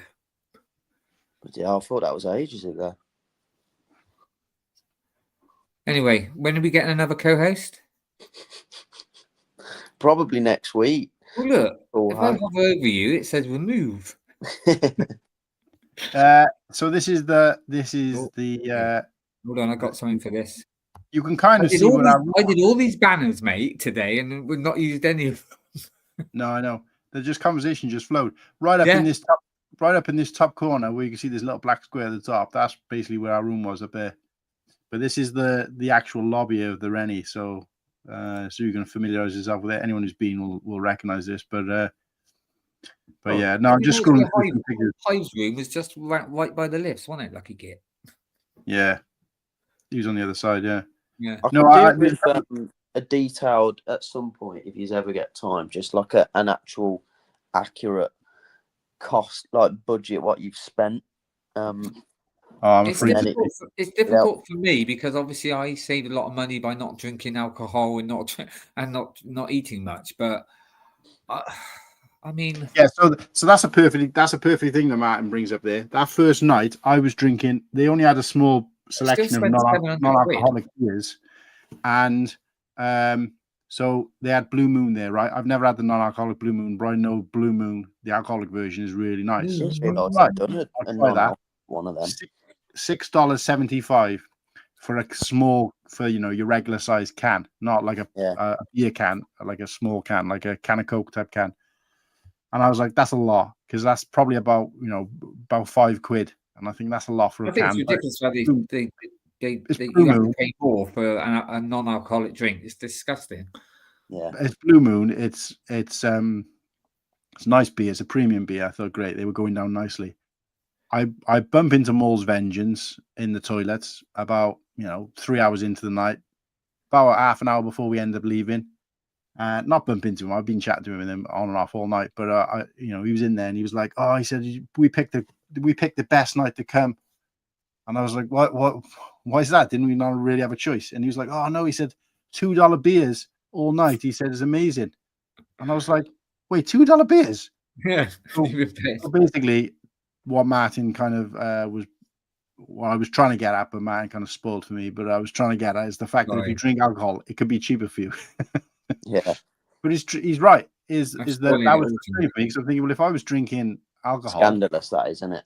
I could have had 3 drinks for cheaper than the price of 1, and they were pints as well. So I would have had probably 5 times the amount of alcohol for the same price. Yeah. You know, But it's which just is not just no wonder they non-alcohol won't beer. It's like even if you buy a pint of Coke, it's almost the same price. You know, it does. They try to get people to, you know, not drink alcohol and that, but they don't.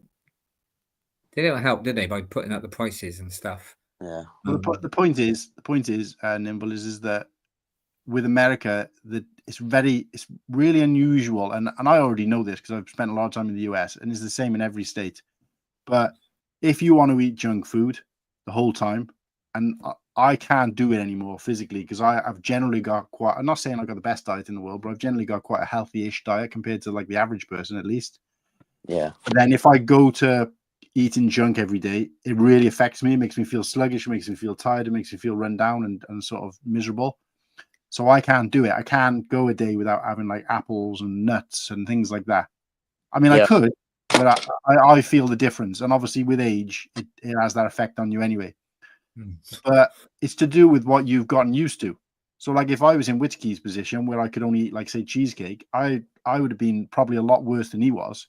Because I can't have a diet of just sweet and just crap. You know I what mean, the good thing is, at least I was eating things like bananas and avocados, you know, which I wouldn't normally. Yeah. But what I'm saying is that out in America, if you want to eat crap and junk food, it's a lot cheaper than it is. So if you were to go to the shop and buy a bag of apples, it would cost you an arm and a leg. Whereas if you went to McDonald's and bought like a big bag of burgers, it'd probably be cheaper. And that's whereas here, like a bag of apples is like a couple quid, isn't it? Yeah, it's a lot cheaper. I mean, fast food is cheaper here than good quality food. Yes, which is it should be, I guess, the case, but it doesn't turn people off from eating it. But fruit and veg is always going to be cheaper, whereas out there is the opposite. So that's the bit that I found. So I probably spent more money trying to eat decent food and non-alcoholic drinks than I would have if I was drinking alcohol and eating junk. Which I was going downstairs in the morning to Starbucks and I was buying a banana, and it was $2.40 for a banana, for one single banana. Bloody rip-off. Yeah, but what can you do, eh? What can you do? I had to have it. So right, boys, I'm gonna love and leave you. Oh, right. Could I just show you this thing then quickly before you go? Yeah. Do you mind if I just go on full screen a moment, Martin? Go for it. Right. I'm just scrolling through those photos and trying to remember why I wanted to share them. See, he's got shorts on now. Oh, nice. Wow. When did you build that? I built it in the week. I love that. I love the tavern. Do you see him? He's an extra one I got from CMF because he's a monster. I got this pirate woman and put a witch's head on and stuff, so I made it. Oops, where is it? Nope. There it is. So I just added a few extra. When did you buy that? I bought it on Tuesday. Right? No, was it Tuesday or was it Monday? No, it would have been. Yeah, I think I ordered it Monday night. And to pick it up on the Tuesday, I think, or the Wednesday. But whatever day it was, the following day. So this was £250. This was right. The next day, it had gone back up to 315. Oh, well done. I thought you were going to say it went cheaper. Now, I'm going to try and... Because the thing is, the dragon was really hard to actually... There's nowhere where you can put the dragon on where it's completely... So it might fall off. The dragon doesn't connect. There's no... It doesn't connect that well. So, but there's the back, if you can see the back. Back shots of the dragon, like. Cool. Some nice big red dragon there, mate. You're yeah, I thought you'd be proud. Obviously, it came with that. The fuck? What's that supposed to be? and that.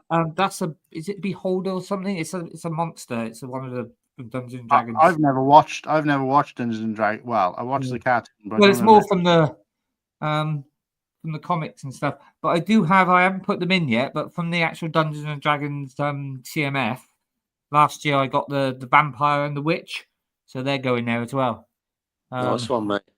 Oh, and also, I don't know if you can see the one with the dragon's head on it as well. Yeah, that's brilliant. What I find weird, and I looked and made sure that I did it right, but you can see the ladder? Yeah. It doesn't. It should. Surely it should be. But it's not. And I looked and I no. It's definitely that's how it is. So yeah. Good job. Really, it's good job. It's really enjoyed that set. Like I said, because I saved money on not buying food and stuff. I came back. I bought that. I bought 2 new Ivor shelves for my room. Every cloud has a silver lining, eh? And now I'm just trying to sort out that. So there will be soon a tour of the room once I've done it. I've been trying to do it for 2 years, but good on you, mate. But this will go up with. I'm thinking about putting this next to Barrador actually. Nice. Because on the Barrador set, I've got the Fell Beast sort of on that as well. So yeah. But yeah, I have to admit, if you can get this for $250, it's a great set. Especially that because I sent I did the first bit with the blue and purple roof. How it looks like bluestone, and I sent it to you. Didn't I? Nimble said I've stole this from your village. Yeah, I'd love that little build, but yeah, but don't spend $250 spending that build. But no, it's a nice set, mate. But then again, you could get that, and you could I don't know, put different things on and different, make it more bluestone. The rest of it. Yeah. You could customize it. That's the word I'm trying to look for. Speaking of bluestone, episode 10 tomorrow, everybody. Yes, I noticed that. Yeah, I also got him and stuck him on the. But what I done, because one of the monsters had an extra head. So instead of the yellow face, it looks like he's got. Yeah, I just thought, put him up there on the top. But yeah, great set. And honestly, anyone who's thinking about buying that, it's a great set. Nice one. Thoroughly enjoyed, and loads of little secrets in it, and loads of little, Anyway, Easter eggs. All right, fellas. I'll good catching up with you, and no doubt we'll chat in the week too. Yeah, take care. Take care, boys. Good, mate. Ta-ra. Ta-ra. Ta-ra. I'm just scrolling through these photos that I shared ready for the thing, but you can't see them until I throw them up. So I only wanted to show this one because this is the volunteering event I did. So the kids had to build like a little module, and then you stack them on top of each other so they could see like all their, like it looked like a hotel from the outside. Oh, right. So that's so there was that, and I took another photo of it from the front. The problem is I can't see the images until they're up, so I might end up sharing the wrong one. But I thought it was quite interesting. It's quite fun as well to watch the kids building. Like the frustration of watching these kids build this stuff and not being able to build something yourself, though, is kind of annoying. But I mean, fair play to you for volunteering. I'm like, nah. It's just probably going to be this. No, it's the same picture. I took one from the front as well, but I can't see which one it is on here until I've already shared it. So, but yeah, no, it's pretty cool. And I was like, they were putting little minifigs in, and they were like just sitting them in the mini. And I'm like, well, don't you want him waving out the window? So I'd like move the minifig so that he's waving. Then the kids would like go around the front once I've added it on, because I had to stack these on top of each other, and it was like really like, oh my god. So they all did it individually, and then you just. Yeah, they just do individually, and then when it gets so high, then obviously you've got to take them apart and put the top ones on. Sorry, I was like putting the minifig in, so he was waving out the window so they could have a photo and see there. So that was pretty cool. I thought it was like an interesting idea for kids, because I do volunteer in these events for at other shows, the Brickfest shows. I might sort of suggest this because I think it was a really good idea for the kids to see.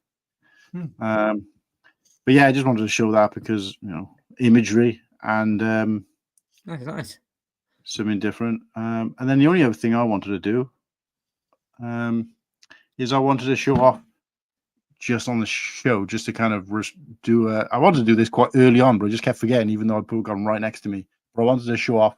These are all the gifts that I received.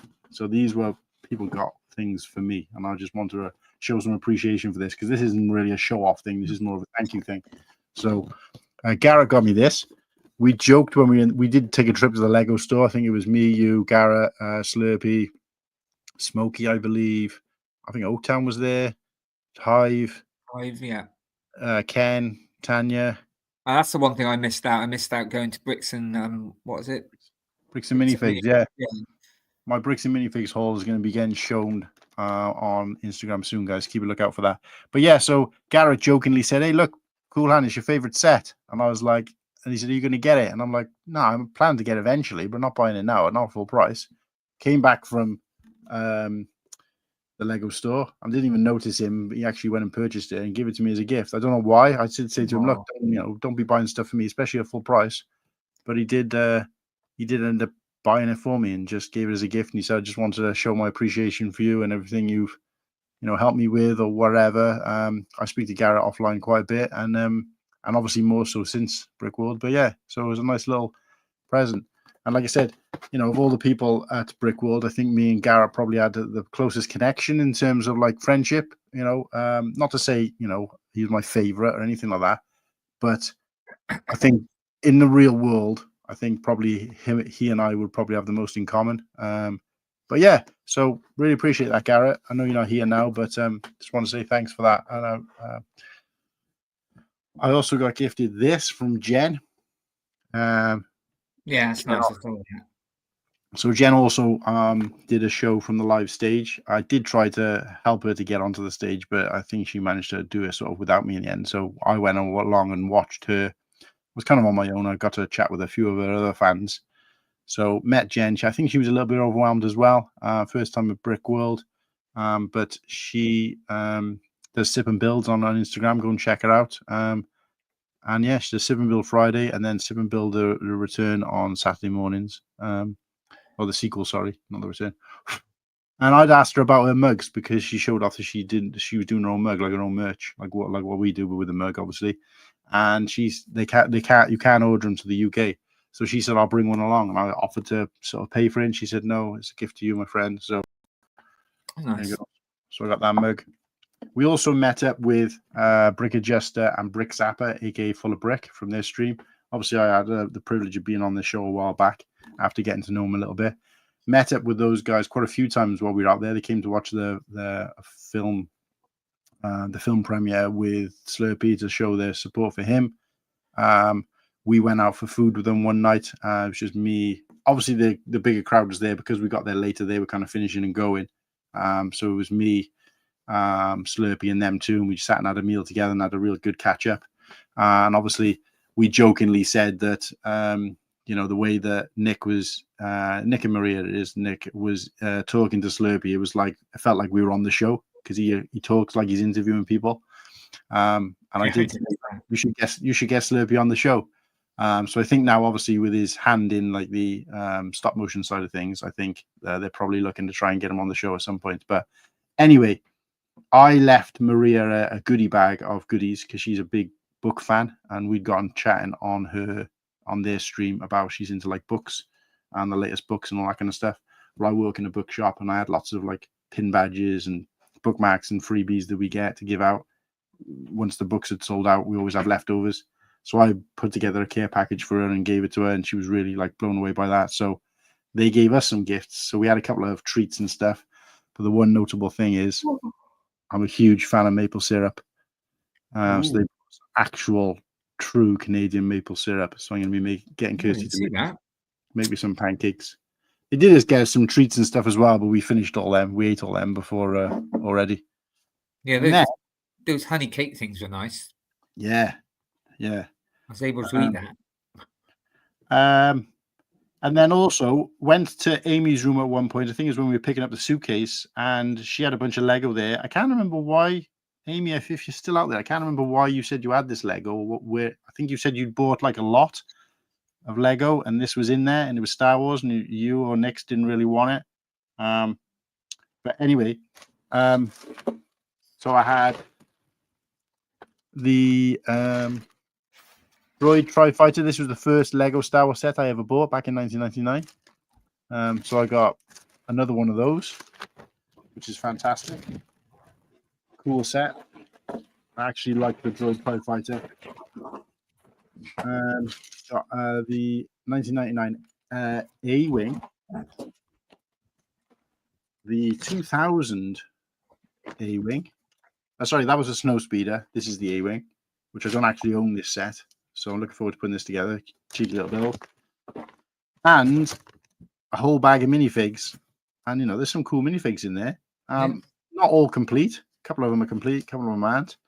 But I looked at those sets and these minifigs, and I was like, look, this is some value. I know Amy wasn't of the, the type of person who's like, oh, I'm going to sell this and make money or whatever off it. But you could have made some money off it. And I kind of felt bad taking something off you that had some value to it.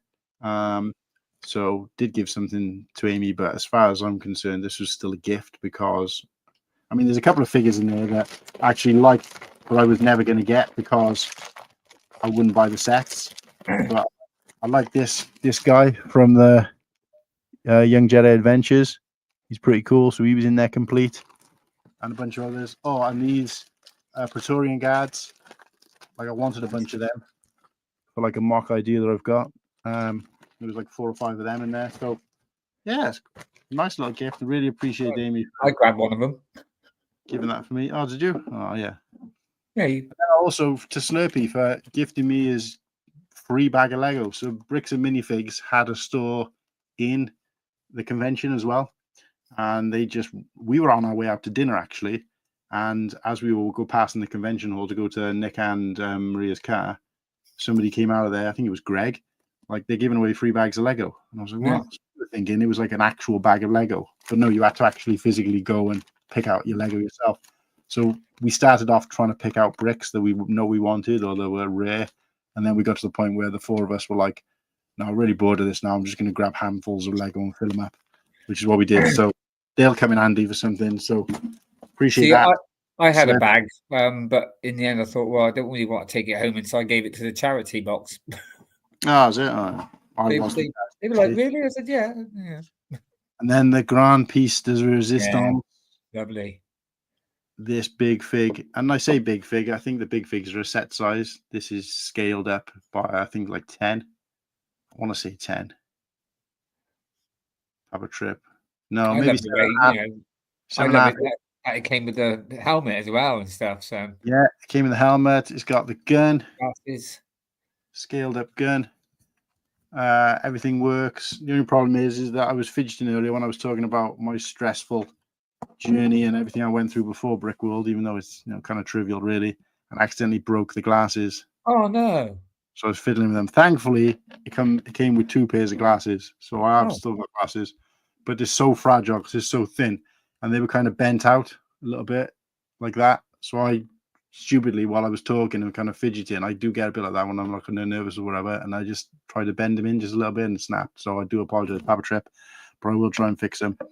And I've got another pair anyway. So, it's a bit like, it's quite funny actually, because it reminds me a little bit of Whittakee.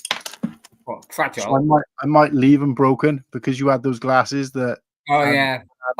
Big shout out to Tanya for going to buy me some. Yeah, but that was still a core memory for me of seeing you with those glasses and trying to kind of balance them on your nose. But yeah, it did look a bit silly. Helmet as well and everything. So which does actually go on the head, but obviously with the beard on, it won't go all the way on. So it kind of looks like he's got like a really one of those fluffy neck piece, like a neck scarf thing on and a long head. But a bit like a human Jabba. So those are my gifts from BrickWorld, and I just want to say how much I appreciate the community. So yeah, well, I should do in the gifts then, because obviously you get lots of little, obviously sig figs, they're gifts, aren't they, and lots of bricks and stuff. But I'll show them another day. But as we're doing gifts, so this was fantastic from Amy. It's the Doctor Who. Both of them. I did go in and have a look in the car boot sale, the yard sale, But woo, they were expensive. And I came out and Amy said, well, I've got the so brilliant. Thank you so much. Obviously, I haven't built them yet, but I will. Like I said, I'm keeping all my stuff in the box at the moment. And the only other, I think the main gifts I had, which is the most appreciated from Martin, was this one. Oh, yeah. This one. And Biggs. Yeah. Thank you very much, Martin, for these. No worries. I've started doing the colouring in already. No, Yeah, I keep forgetting that activity books as well. And I got some good.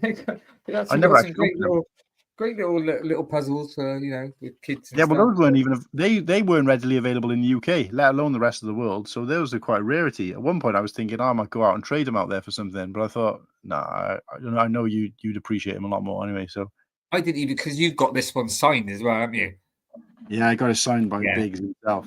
No, I appreciate that. So thank you very much. Yeah, and like I said, I have got sort of, all other gifts as well, but they were, little. They still I still count them as gifts, even tiles and sig figs, and because I love there it is. Because I managed to get to get 14 sig figs altogether. But wow. Obviously, like I said, it's slightly changed from, because I did have Oaktown in it for the picture, but obviously he took his back because he had one, bless him. So thank you, Oaktown, for letting me borrow that. But he's now been replaced with Tyler, because that was a nice surprise. On the last day, Tyler came up and did he give it to you as well that day, or was it? Yeah, well, to be honest with you, I didn't tell you this, but he was there because I told him to. Oh, thank you then. Thank you, Martin. Because I'd given him my stuff, and he said he got a sig fig for me, and I was like, oh yeah, I've been wanting a sig fig for a while, because at one point he was sending them out to people, and I said, look, I don't mind paying the shipping to have it sent out, and he never got around to sending it. So I was like, what? And he said, I got a sig fig for you. I was like, yeah, it's fine. And then I saw him again the last day when we were doing the stream, and I was like, any sign of that sig fig then? He's like, oh, I keep forgetting. Every time I see you, he said, I'll make sure. When are you leaving? I was like, oh, we're leaving like later today. And he was like, oh, well, I'll make sure I bring it down for you then.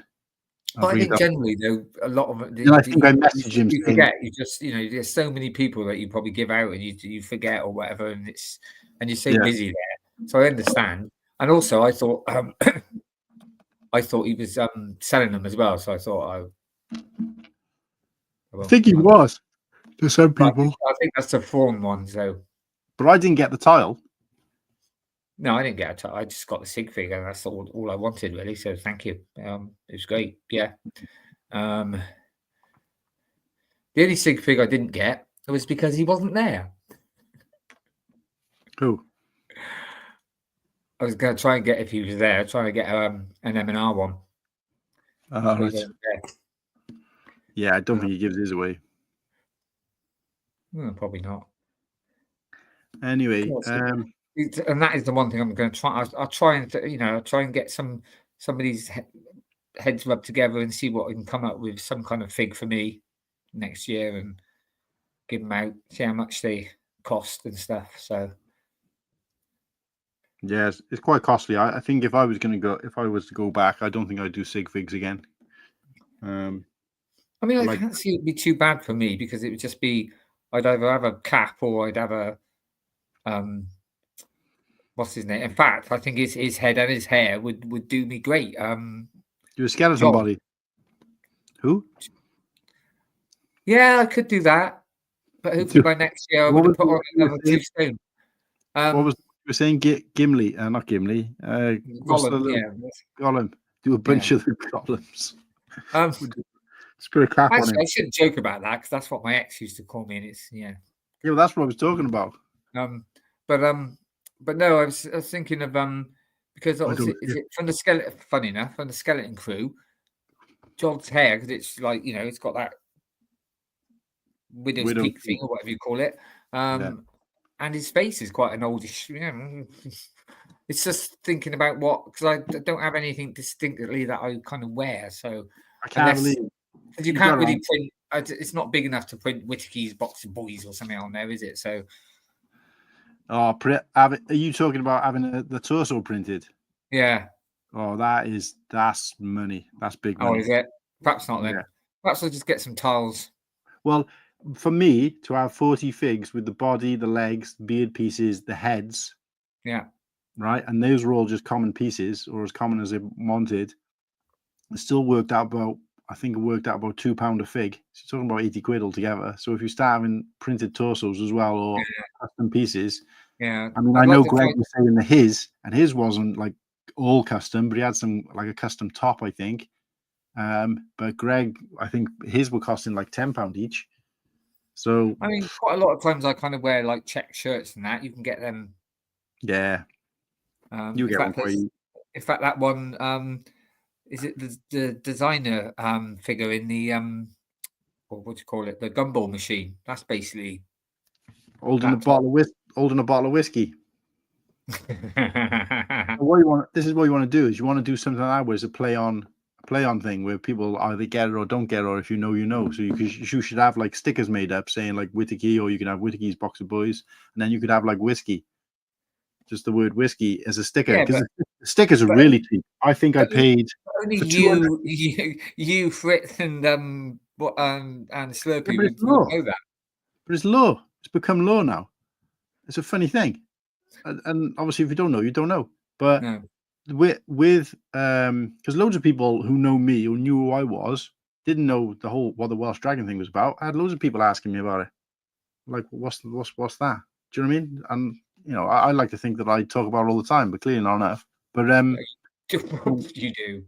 What I was going to say is, like, the stickers were probably the cheapest thing, because I think it was like I ordered 200 of those stickers, and it cost like £40, and that was including postage. So the stickers, and I think the stickers are pretty cool as well, because you can just give them out willy nilly as well, then to just random people. So perhaps I should get some stickers done. Or even the tile. The tile's relatively cheap as well. What about printed bricks? Printed bricks are expensive. Expensive, right? Okay. I think. Well, I don't know. It's hard to say, because I think PNG said to me for a 1x6 or a 1x8, I think it worked out about £3 or £4 pound or dollars. Those tiles then that he printed for you, those. So those worked out. Those worked out $2 each. Wow. But obviously in pounds, that's less. And I ended up getting a lot more than I ordered 50. Yeah, because you had quite a few left over, didn't you? You saw, because remember when we were doing it like 2 o'clock in the morning. I ordered 50 and I got 60. So you know, so that was good, because I could give them out there once I'd run out of minifigs, and people preferred them. Well, a lot of people were saying they preferred them to the minifigs. So Crimson Toast is still out there. How's it going, mate? Yeah, still here, chat. Yeah. Right. Well, it is 11:30 though, so I think I'm going to call it a night. Same. It's my last day off tomorrow, so and then I'm back to work. Amy, while you're still out there, if you're not doing anything next week, do you want to pop on? And I'm still conscious to make sure you're the first person to be a guest, not a pop-in, a guest on the show. So I'd like to get you on next week and talk a little bit about other stuff. I mean, obviously we talk about BrickWorld experiences and stuff, but I want to start siphoning that off now. This was the main post BrickWorld, but we can talk a little bit about it, and then obviously you can talk about other stuff. But I still want you to be the first actual guest. The first actual female guest of the show. Not that, you know, gender really means that much, but if it was going to be anybody, I'd want it to be you. So I'm sorry we didn't get to do it properly while we were out there. So talking of that, and I know you like to probably make a joke of it, I forgot to mention I went on a date last night. Oh, did you? Yeah. Went to see how to train your dragon. Oh Christ! How did it go? The live version. It was pretty good, actually. No, the date. Yeah.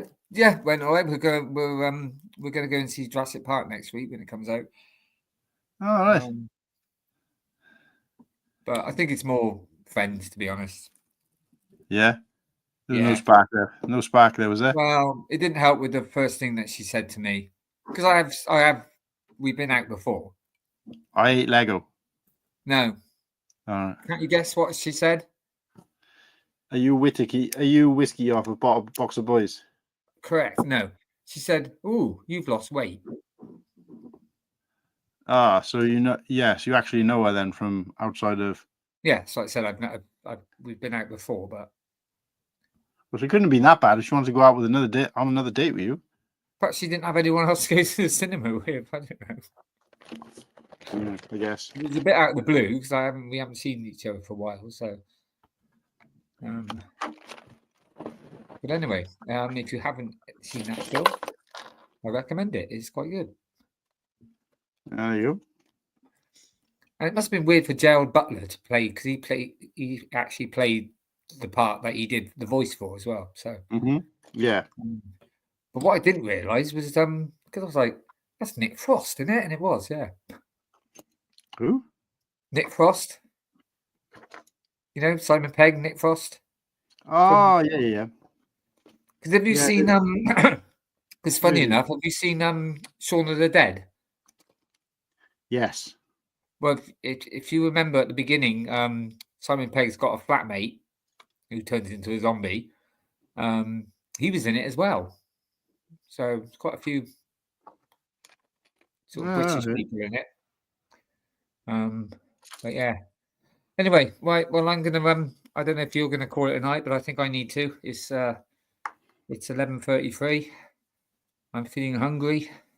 And if you guys out there still watching, I'll pop on. I can't guarantee I'll be right here right on time. I take my mum to church every Sunday. No, that's fine. I just want you to be the guest, as in like going. We haven't done it for a while because of everything that's been going on with BrickWorld, but to be the proper guest where we talk about a topic that you want to talk about, and then ask you some questions, get to know you a little bit better, and then join in whatever conversation, what other conversations we're talking about. So, which I think you can do quite well. So, but yeah, Crimson Toaster, obviously we'll schedule you for an upcoming show as well. But yeah, so that's it. But guys, if you haven't had enough of streaming, or if you're just popping in, then Will, off of Will Bricks, who we got to know quite well out there as well. I spoke to him quite a few times. Good guy. Yeah.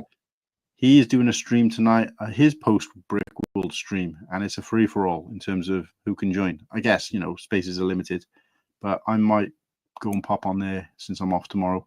So if you're not sick of the sight of me, or want more BrickWorld, then go and check that out. But other than that, that's it for us. I'm going to try a bit of pizza and then go to bed. Nice. So this has been episode 39, BrickWorld Unpacked. Hopefully we did a good job of talking about everything, discussing everything, and unpacking all our thoughts, feelings, beliefs, hot takes, and experiences. Yeah. Well, I knew. I mean, even when I was doing these like banners and that, I thought we'd just be running it, just be talking all about it anyway. So I knew it was just going to be. I mean, we can't not go to BrickWorld and not talk about it. Come on. No, that's right. I don't know what Ken's talking about here. Says the Mike and Ike viewer. Well, oh yeah, that's somebody else I met, Michael. He was a very nice, friendly chap. Yeah. I mean, I won't do it now, but I've actually got a list here of all the people I want to shout out. Oh, really? Private, yeah. All the people I met and spoke to, and all hopefully, and I've probably forgotten a few people, but yeah. I mean, I even had a little joke at the end with the people that I've sort of made friends with, and I mentioned all these names, and then at the end I go, "Oh, and Martin." Oh, nice.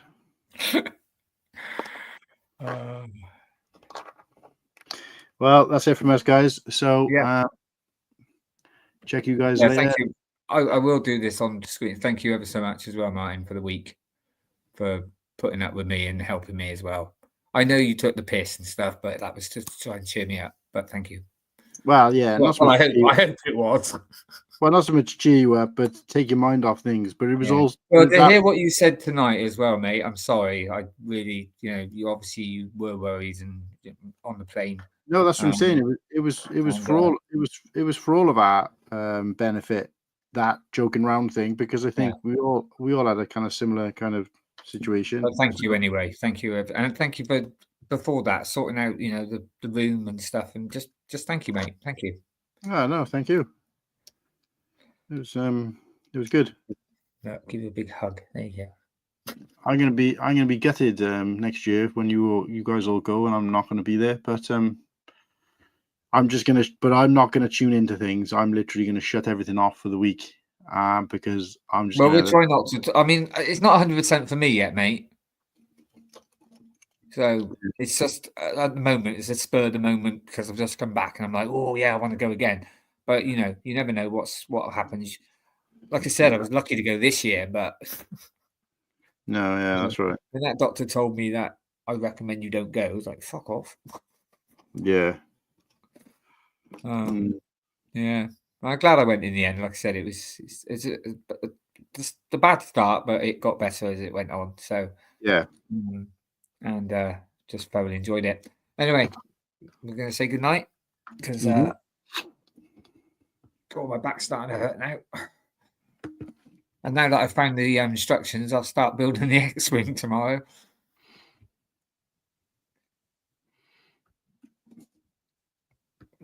Can't wait to build the sets and then put them on my new shelves. And yeah, so. Are you going to build the set that I've got of yours? God, yeah. Oh, Christ. I've even got a spot ready for that. It's going next to because it's like to me, I class it as a diorama. So it's going next to the other unofficial diorama, which is the Darth Vader's chamber. Wow. Empire, yeah, I tried to keep Empire, all that. Yeah. All right, mate. Well, I'll see you later. Take care, everyone. Thank you for joining. Bye, mate. Thanks for watching, everybody. Like, subscribe, hit the bell to get notifications on the next show. We're coming up for the year on YouTube. Look out for an Unpacking show. Celebrate that. And thanks for watching.